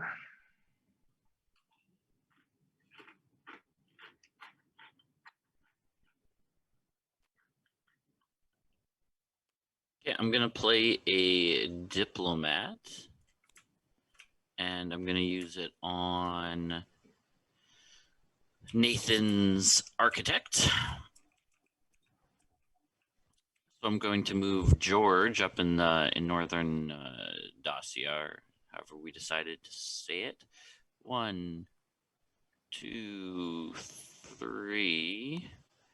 And he's going to build 2 houses. He's going to build one in Byzantium and one in Durhachen. I'm just going to butcher that. But we need a cloth and a brick for that. And we need a brick and a tool for the second one. And how much money? 10 for the cloth. And 3. So I need 13 coins total. 10, 12, 13.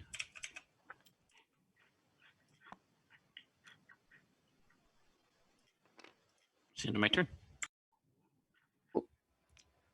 I'm going to play an architect to move and build. I'm going to move my boat. 1, 2, 3, 4. And build on brick and cloth. So brick with 2 guys on it cost me 1 food and $2. $3. It would be $2, right? With 2 other people on it. Oh, 2 other people. Sorry, you're right. 3. Pardon me. Yeah. And then the cloth cost me 1 cloth, 1 brick, and $10.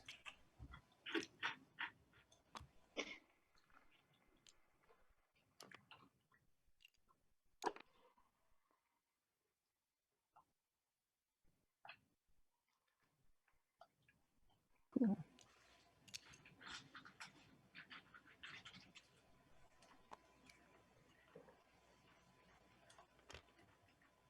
It's me. You guys are royally screwing up my turn. You're welcome.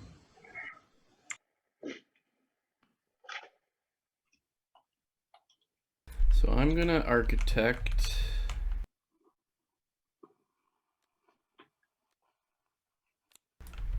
I have 6 movement. I'm gonna move Mr. Land Colonist to here. That's 2 move. I'm going to move Sea Colonist to here. That's 2 move.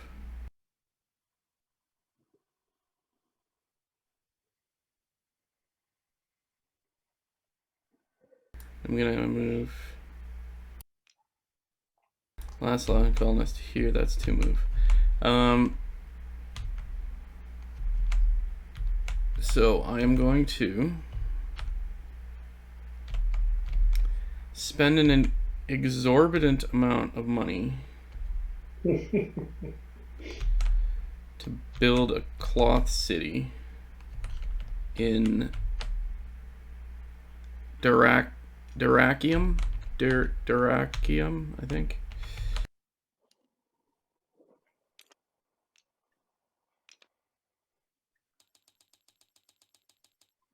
It cost me $15. Ooh. To build a house here. And then I'm also going to build a house in... am I in Gallia yet? I'm not in Gallia. I guess I'll build a house in Gallia. A brick house. Or in a brick city in Gallia for 1 food and $1.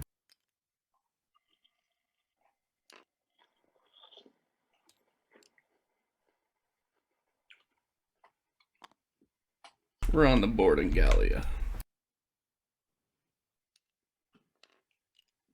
And I think that is all I can do. No. Unless, no. I need to find a tool city that's empty to be able to build there. And there is not one. So I am done.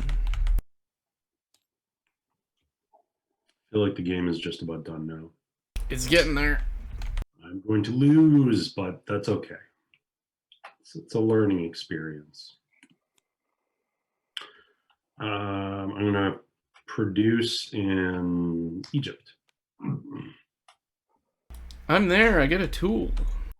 Take a cloth, and then I'm going to Hey, I'm also in Egypt. take another cloth, and a food and a tool.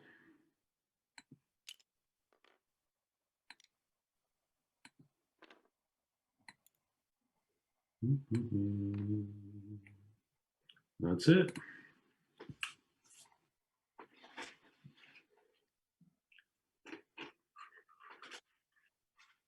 Damn it. Happened too fast.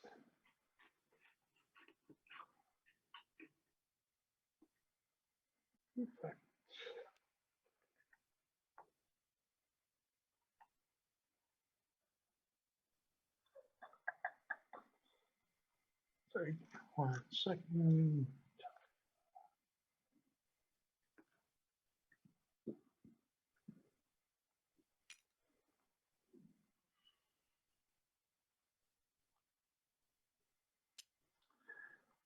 Well, the hell with it. I'm just going to go and I'm going to play a prefect. And I'm going to flip over Dacia. I get another A tool. bunch of people are getting that. So Good I get choice. a tool, food, and brick. I have an overabundance of tools. I don't know what to do with all these tools.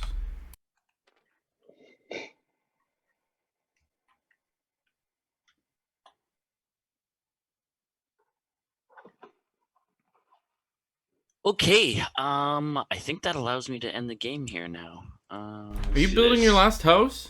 So I'm gonna do an architect, Damn. and I'm going to move Steve. He's going 1, 2. Yeah, he just really likes brick. And he's gonna build 2 brick structures. So it costs me 2 coins.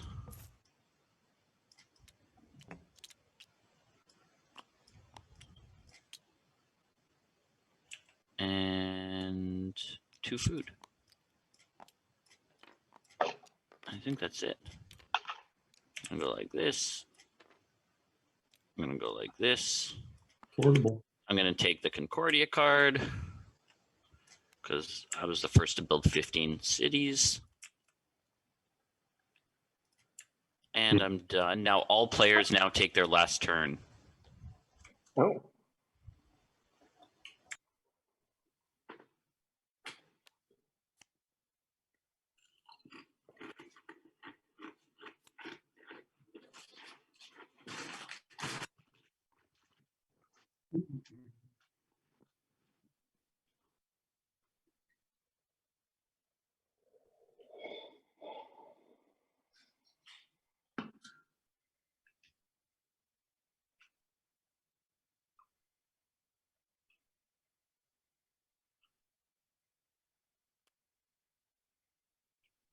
Ooh, yeah.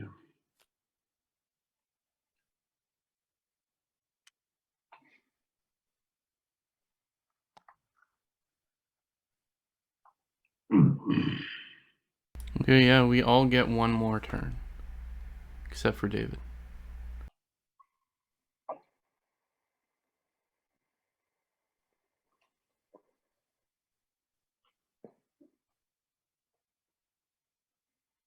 Are you talking to us, hun? Because you're muted. Sorry, I am talking to you guys. I'm definitely not talking to anybody else. I'm not streaming this one, so.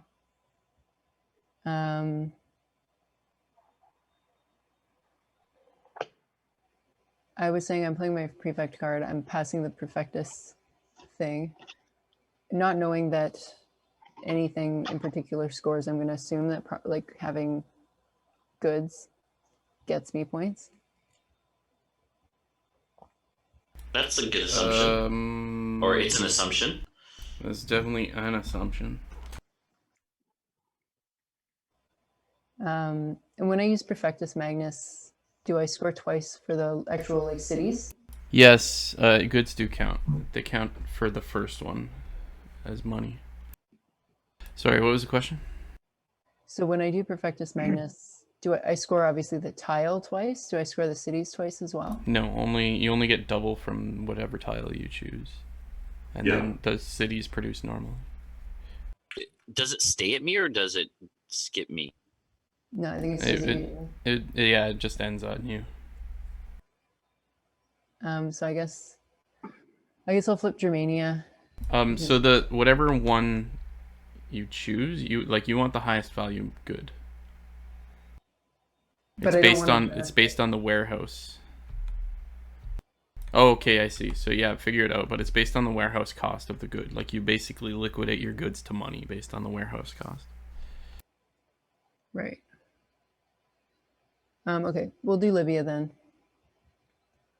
So Libya means I get 2 wine for the tile, 3 wine, and a brick. And I will take 1 wine. Libya. I am not there. Nathan gets a brick. Nathan. I took it. Cool. All right. There we go. I am going to Senator. Purchase up to 2 new personality cards and put them into your hand. I will just take the diplomat. Actually, both diplomats. And I will pay a brick for the other one.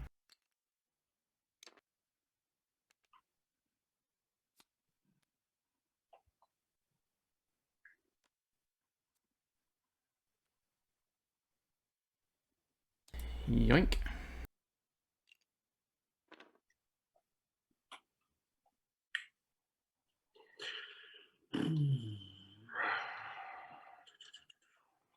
What did I get to?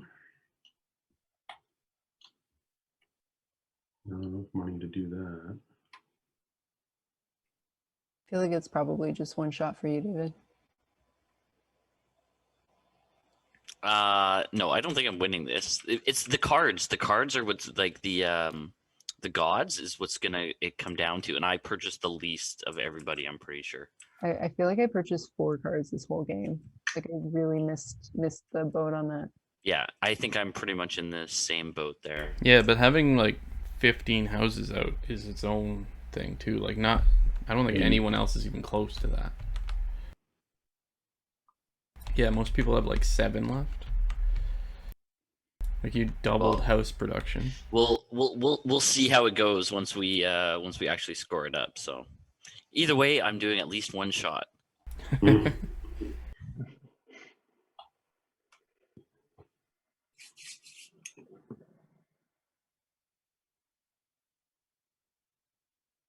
Yeah, math's coming into play. I'm wondering what I can build with with 9 sestertii.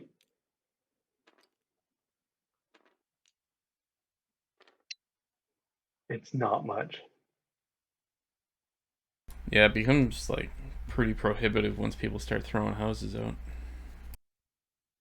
David. Asshole. Ugh. Look, I'm sorry I'm building affordable housing, okay? Friggin' Steve's been all over the friggin' world building houses. It's true.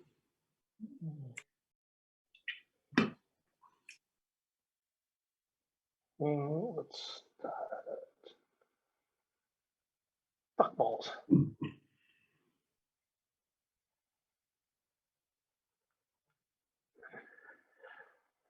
Okay, well, looks like I'm not doing anything too crazy. So, so what's worth more right now? I mean, every 10 coins is a victory point, I think. It's true, and you will get money in exchange for your goods that adds to your coins, so goods are worth something. But what's worth the most to you is impossible to say without knowing which gods are in your deck. Yeah. What's Minerva that you? It sounds like, based on the card that E has, which I have not seen, Minerva is like a different scoring mechanic per whatever Minerva card you get. I think you had to buy... I don't think anyone ever started with a Minerva card. You had to buy them. You had to buy a Minerva card? I think so like your Minerva card actually... Oh, I see.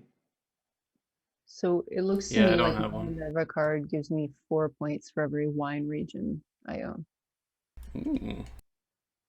Little Dionysus going on there. Dionysus. Whatever, I don't know how to say his name. Wouldn't I bought a lot of wine regions. I don't think I have. wouldn't Bacchus have been the Roman god of wine? Sorry. I also don't know my Greeks and my Romans. Why would it be Roman versus Greek? They're both on here. Yeah, but these this are is all it was planetary. based on the Roman Empire. Jupiter, Saturn, Oh, gotcha. Mercury, Mars. And Vesta, everyone's favorite. Okay, well then regardless, I will play my architect.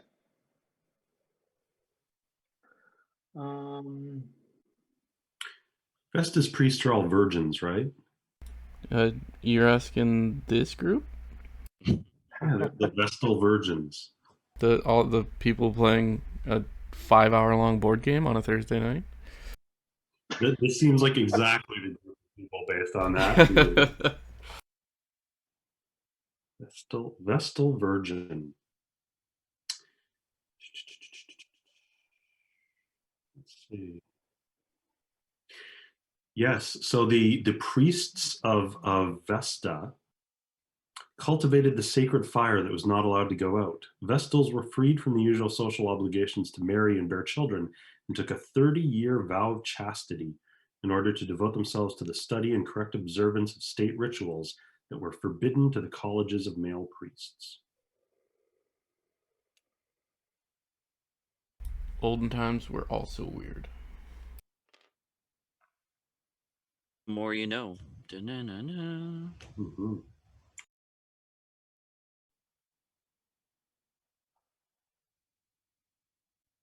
No, I got 7, which might give me a tool if there's... Oh. So we played half an hour of this game, and then we'll play another half an hour of just Damien's final turn, and then we'll do half an hour of scoring. Nice. It'll be at least an hour of scoring. Yeah. I told Colin I would book a 4-hour time slot off to finish this up, so. Well, it looks like we'll be done soon, so we can start up another one right after this. We'll add in all the expansions as well.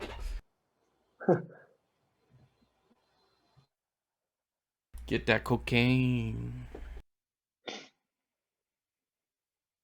Can I build on multiple points? No way. Can I build like on my starting point for my colonist? Or is it only on the spot that I land? I don't understand the question. So I moved my colonist here. Yeah. But I would like to go and build on this tool here. Oh, yeah, once you've moved, you can't move and then build and then move. You have to finish all your movement before you start building. Does There move you go. your colonists and then build. Yeah, that's Not that fair. I'm trying to deny you points, but them's the rules. I Yep. am trying to deny you points. Rules is rules.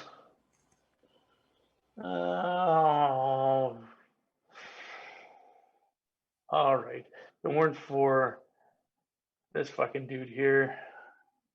You know, he almost didn't Fuck do that anything. guy in particular. He almost Fuck didn't do that. anything too, but then I built in Gallia. Sorry, man. Okay. No worries.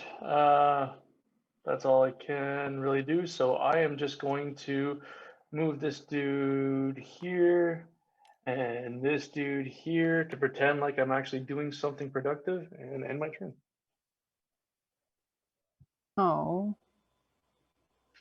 Okay, that's it. Okay. Okay, now score. Okay. Where's So- the score button? Is Yeah, there a score button? imagine. 'Cause that would be awesome. Imagine. Okay, so everybody sell the goods in your warehouse at cost. so the Vesta card counts as both goods and dollars. So no.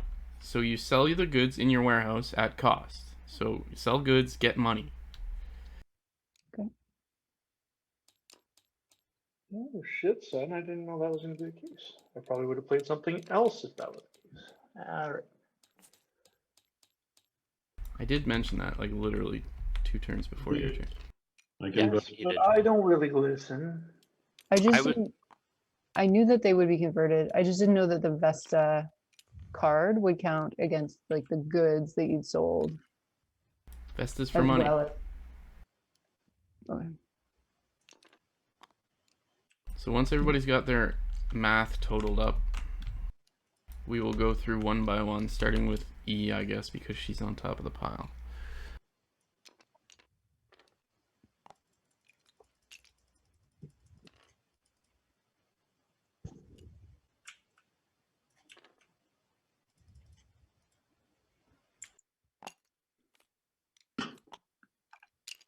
I caved to peer pressure and I got rid of all my coins. Oh, but the Minerva cards were the specialist cards, I see. Yeah.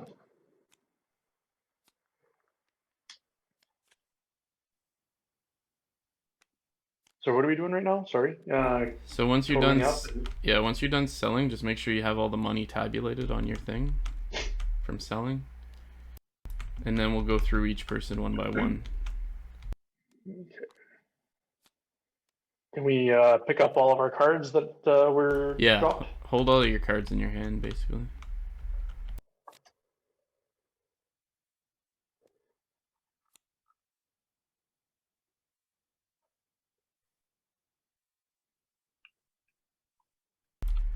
Everybody done selling? Yep. Kopo, you still have a tool on your warehouse.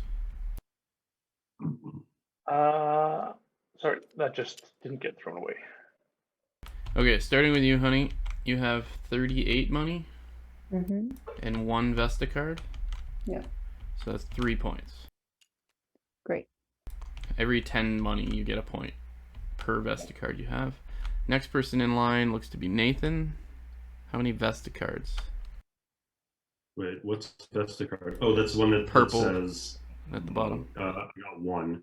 Okay, pull it, just drag it out and throw it on the table. So we're just focusing on the ones we care about.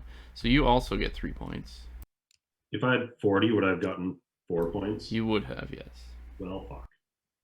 Yeah. I think we must all only have 1 Vesta card. Because the card for sale, the last card for sale wasn't a Vesta card, which is gone now. Did somebody buy it? Yeah, I bought it. Oh, okay. So I only get 2 points. Kopo, you get 3 points. 3. David, you get 4 points. Okay, moving on from Vesta. Next up is Jupiter. Starting with me at the back. I have 2 Jupiter cards. And Jupiter means for each house inside a non-brick city, the player receives 1 victory point. Okay. So 1, 2, 3, 4, 5. Okay, God. 1, 2, 3, 4, 5, 6. No, that's Oh, a that's brick. a brick. 6. Looks like I have 6.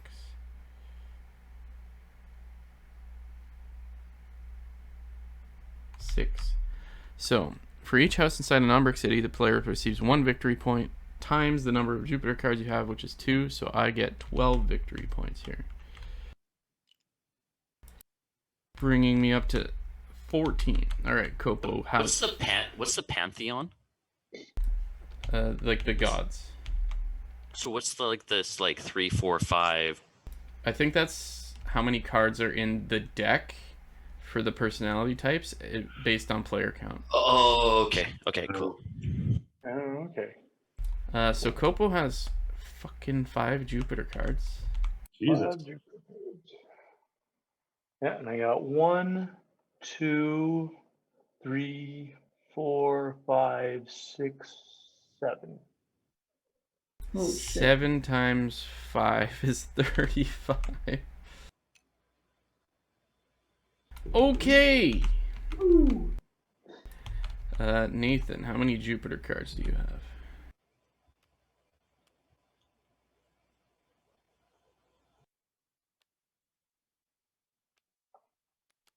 Did we lose Nathan? He seems to be frozen. Oh shit. Okay, well I can count out his houses at least. He's got 1, 2. I legit thought he was just 3, being very, very still. That's not pulling about Yeah. properly. He's moving. 4, 5, 6. Hey, But he dropped out of the game, so we gotta wait for you to come back to the game. Can you hear us? yeah. Okay, so I counted 6. Is that the right amount? I believe so. 6 houses. 3, 4, 5, 6. Yes. Okay. So we just need to know how many Jupiter cards you have.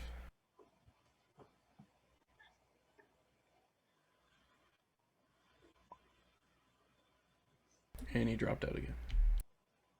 I don't know what the fuck is going on here. This happens fairly often. Don't worry, we'll send David out there. He'll troubleshoot your internet problems. Yay. Hey, you get to go to Ottawa. Actually, that's cool. I've never been to Ottawa. Really? Yeah. Really? It's a hole. I mean, it's no Sudbury, I'm sure, but Sudbury's a bigger hole. Oh no? This Well, we is can, fucking terrible. we can look at your cards, right? That's okay. yeah, just pull him out of his hand. I'm gonna flip over his Vesta just so that he thinks.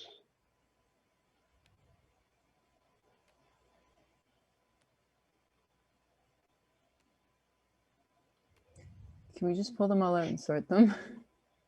No, We're he's gonna got have to 3 maybe- Jupiters. Okay. 3 times 6 is 18.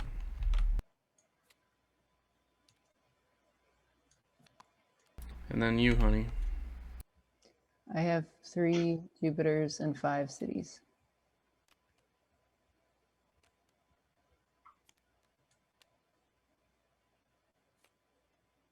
So that's 15. Yeah. And then David. I have 5 Jupiters. Good God.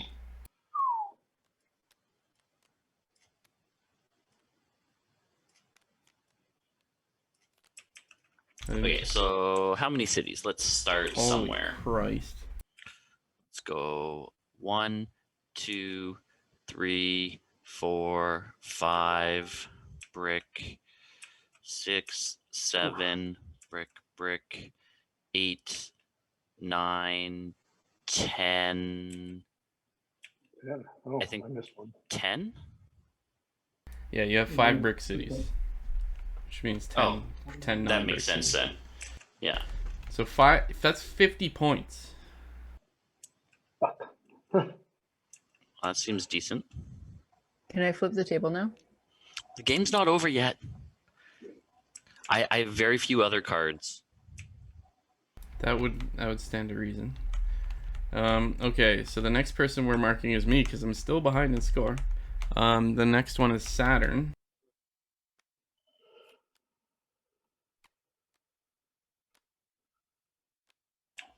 Of which I have 4. Saturn, for each province with at least one of your houses, the player receives 1 victory point. So I have 1, 2, 3, 4, 5, 6, 7. 1, 2, 3, 4, 5, 6, 7. So I have 7 victory points for being in 7 different provinces. Times 4 is 28. 8, yeah. So I've 42. got the same as you for that. So I'm gonna... Well, you're not up. But I actually, know. since you've done the math, let's just throw you, which puts you at 80. Next up would be you, honey. I get 21 points. 7 times 3.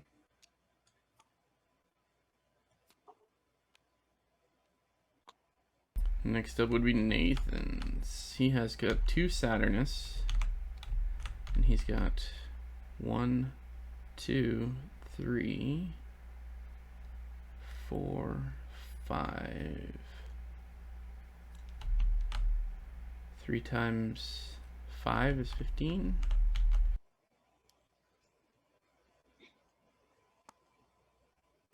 Okay. Okay, so I think I'm in every territory except for Britannia and Germania. Huh. I think there's 12 total. There are 12 total, yes. Okay, so I'm in 10, and I have 3, or no, sorry, I have 4 of these cards. No. Fuck me. Definitely losing this game. So I guess that's 40 points. Yeah, you're at 94. That's cool, man. Yeah, That's it's very cool. Yeah, I'm worried because I don't have many cards left. Oh, I guess Copa is actually not that far from you. Yeah. Damien's totally gonna win. All right, so we already moved Nathan, but we'll do Nathan next. It's Mercury next. He's got 2 Mercury cards. For each type of goods the player produces, you receive 2 victory points. So the maximum is 10, obviously. So he's got brick, he's got food, he's got tools, he's got cloth. You have wine. He does not have wine. So he's got 8 times 2 is 16.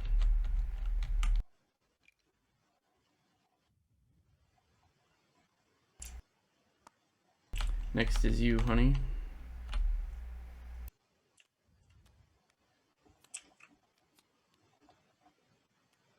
I can hear you, but I can't hear you. This is Mercurius? We're doing Mercurius, yes. Okay, so I had 3 Mercurius cards and all but 1 of the products. I don't make tools. So 3 times 8 is 21. 24. Yep, that's math. So 63. I haven't done mine yet, and I am next in the running. I have 3 Mercurius cards. I'm pretty sure I produce everything. Wine, brick, food, cloth, tools. So 3 times 10 is 30.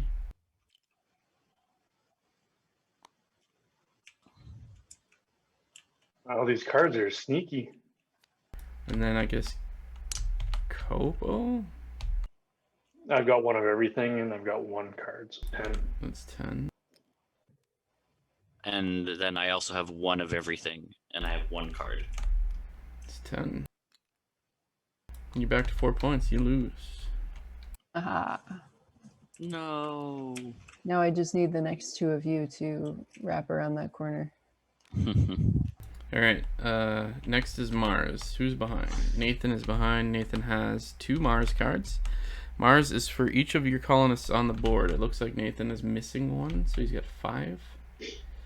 1, 2, 3, 4, 5, and he's got 1 in his hold here. So yep.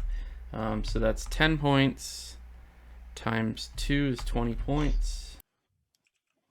Oh shit. You This is haven't where...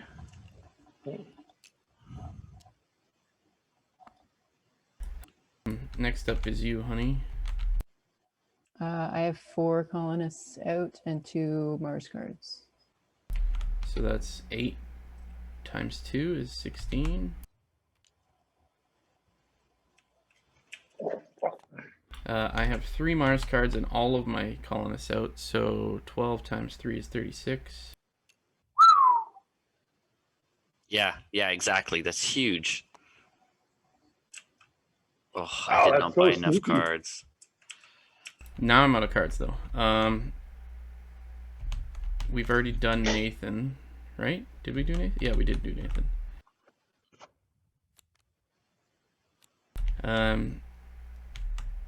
We haven't done you, Kopo, right? No, I've got 2. I've got 3 colonists out, so 12. 12.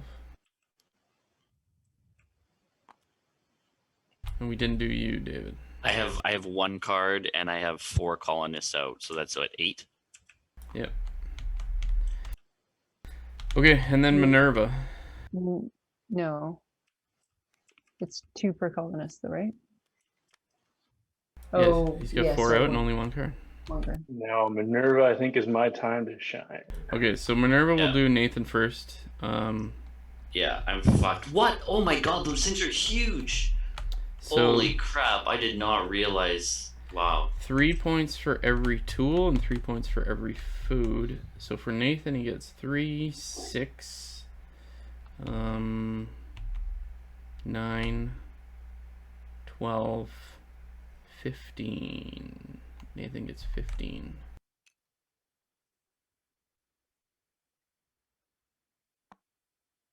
You, honey.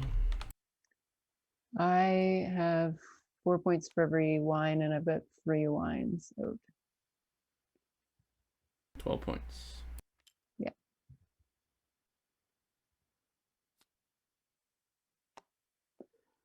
Oof. Then Kopo. So I've got 3 for every brick, and I've got 3 brick, so 9 there. And then 5 for every cloth, and I've got 2 cloths, so 19. Very nice. So 21? Damn. Yeah, 19 points added to 2. Very nice. All right, now you have that secret card, eh? Well, no, so I'm just gonna... I don't have enough. It gives me 7 points, so I'm at 19. No Minerva cards? That's it. I'm all out of cards. Yeah, I wish... I totally didn't realize the Minerva cards gave points at the end. I should have bought one. That's crazy, dudes. I had 2-point no difference. Yeah. Good game. Totally. Good game.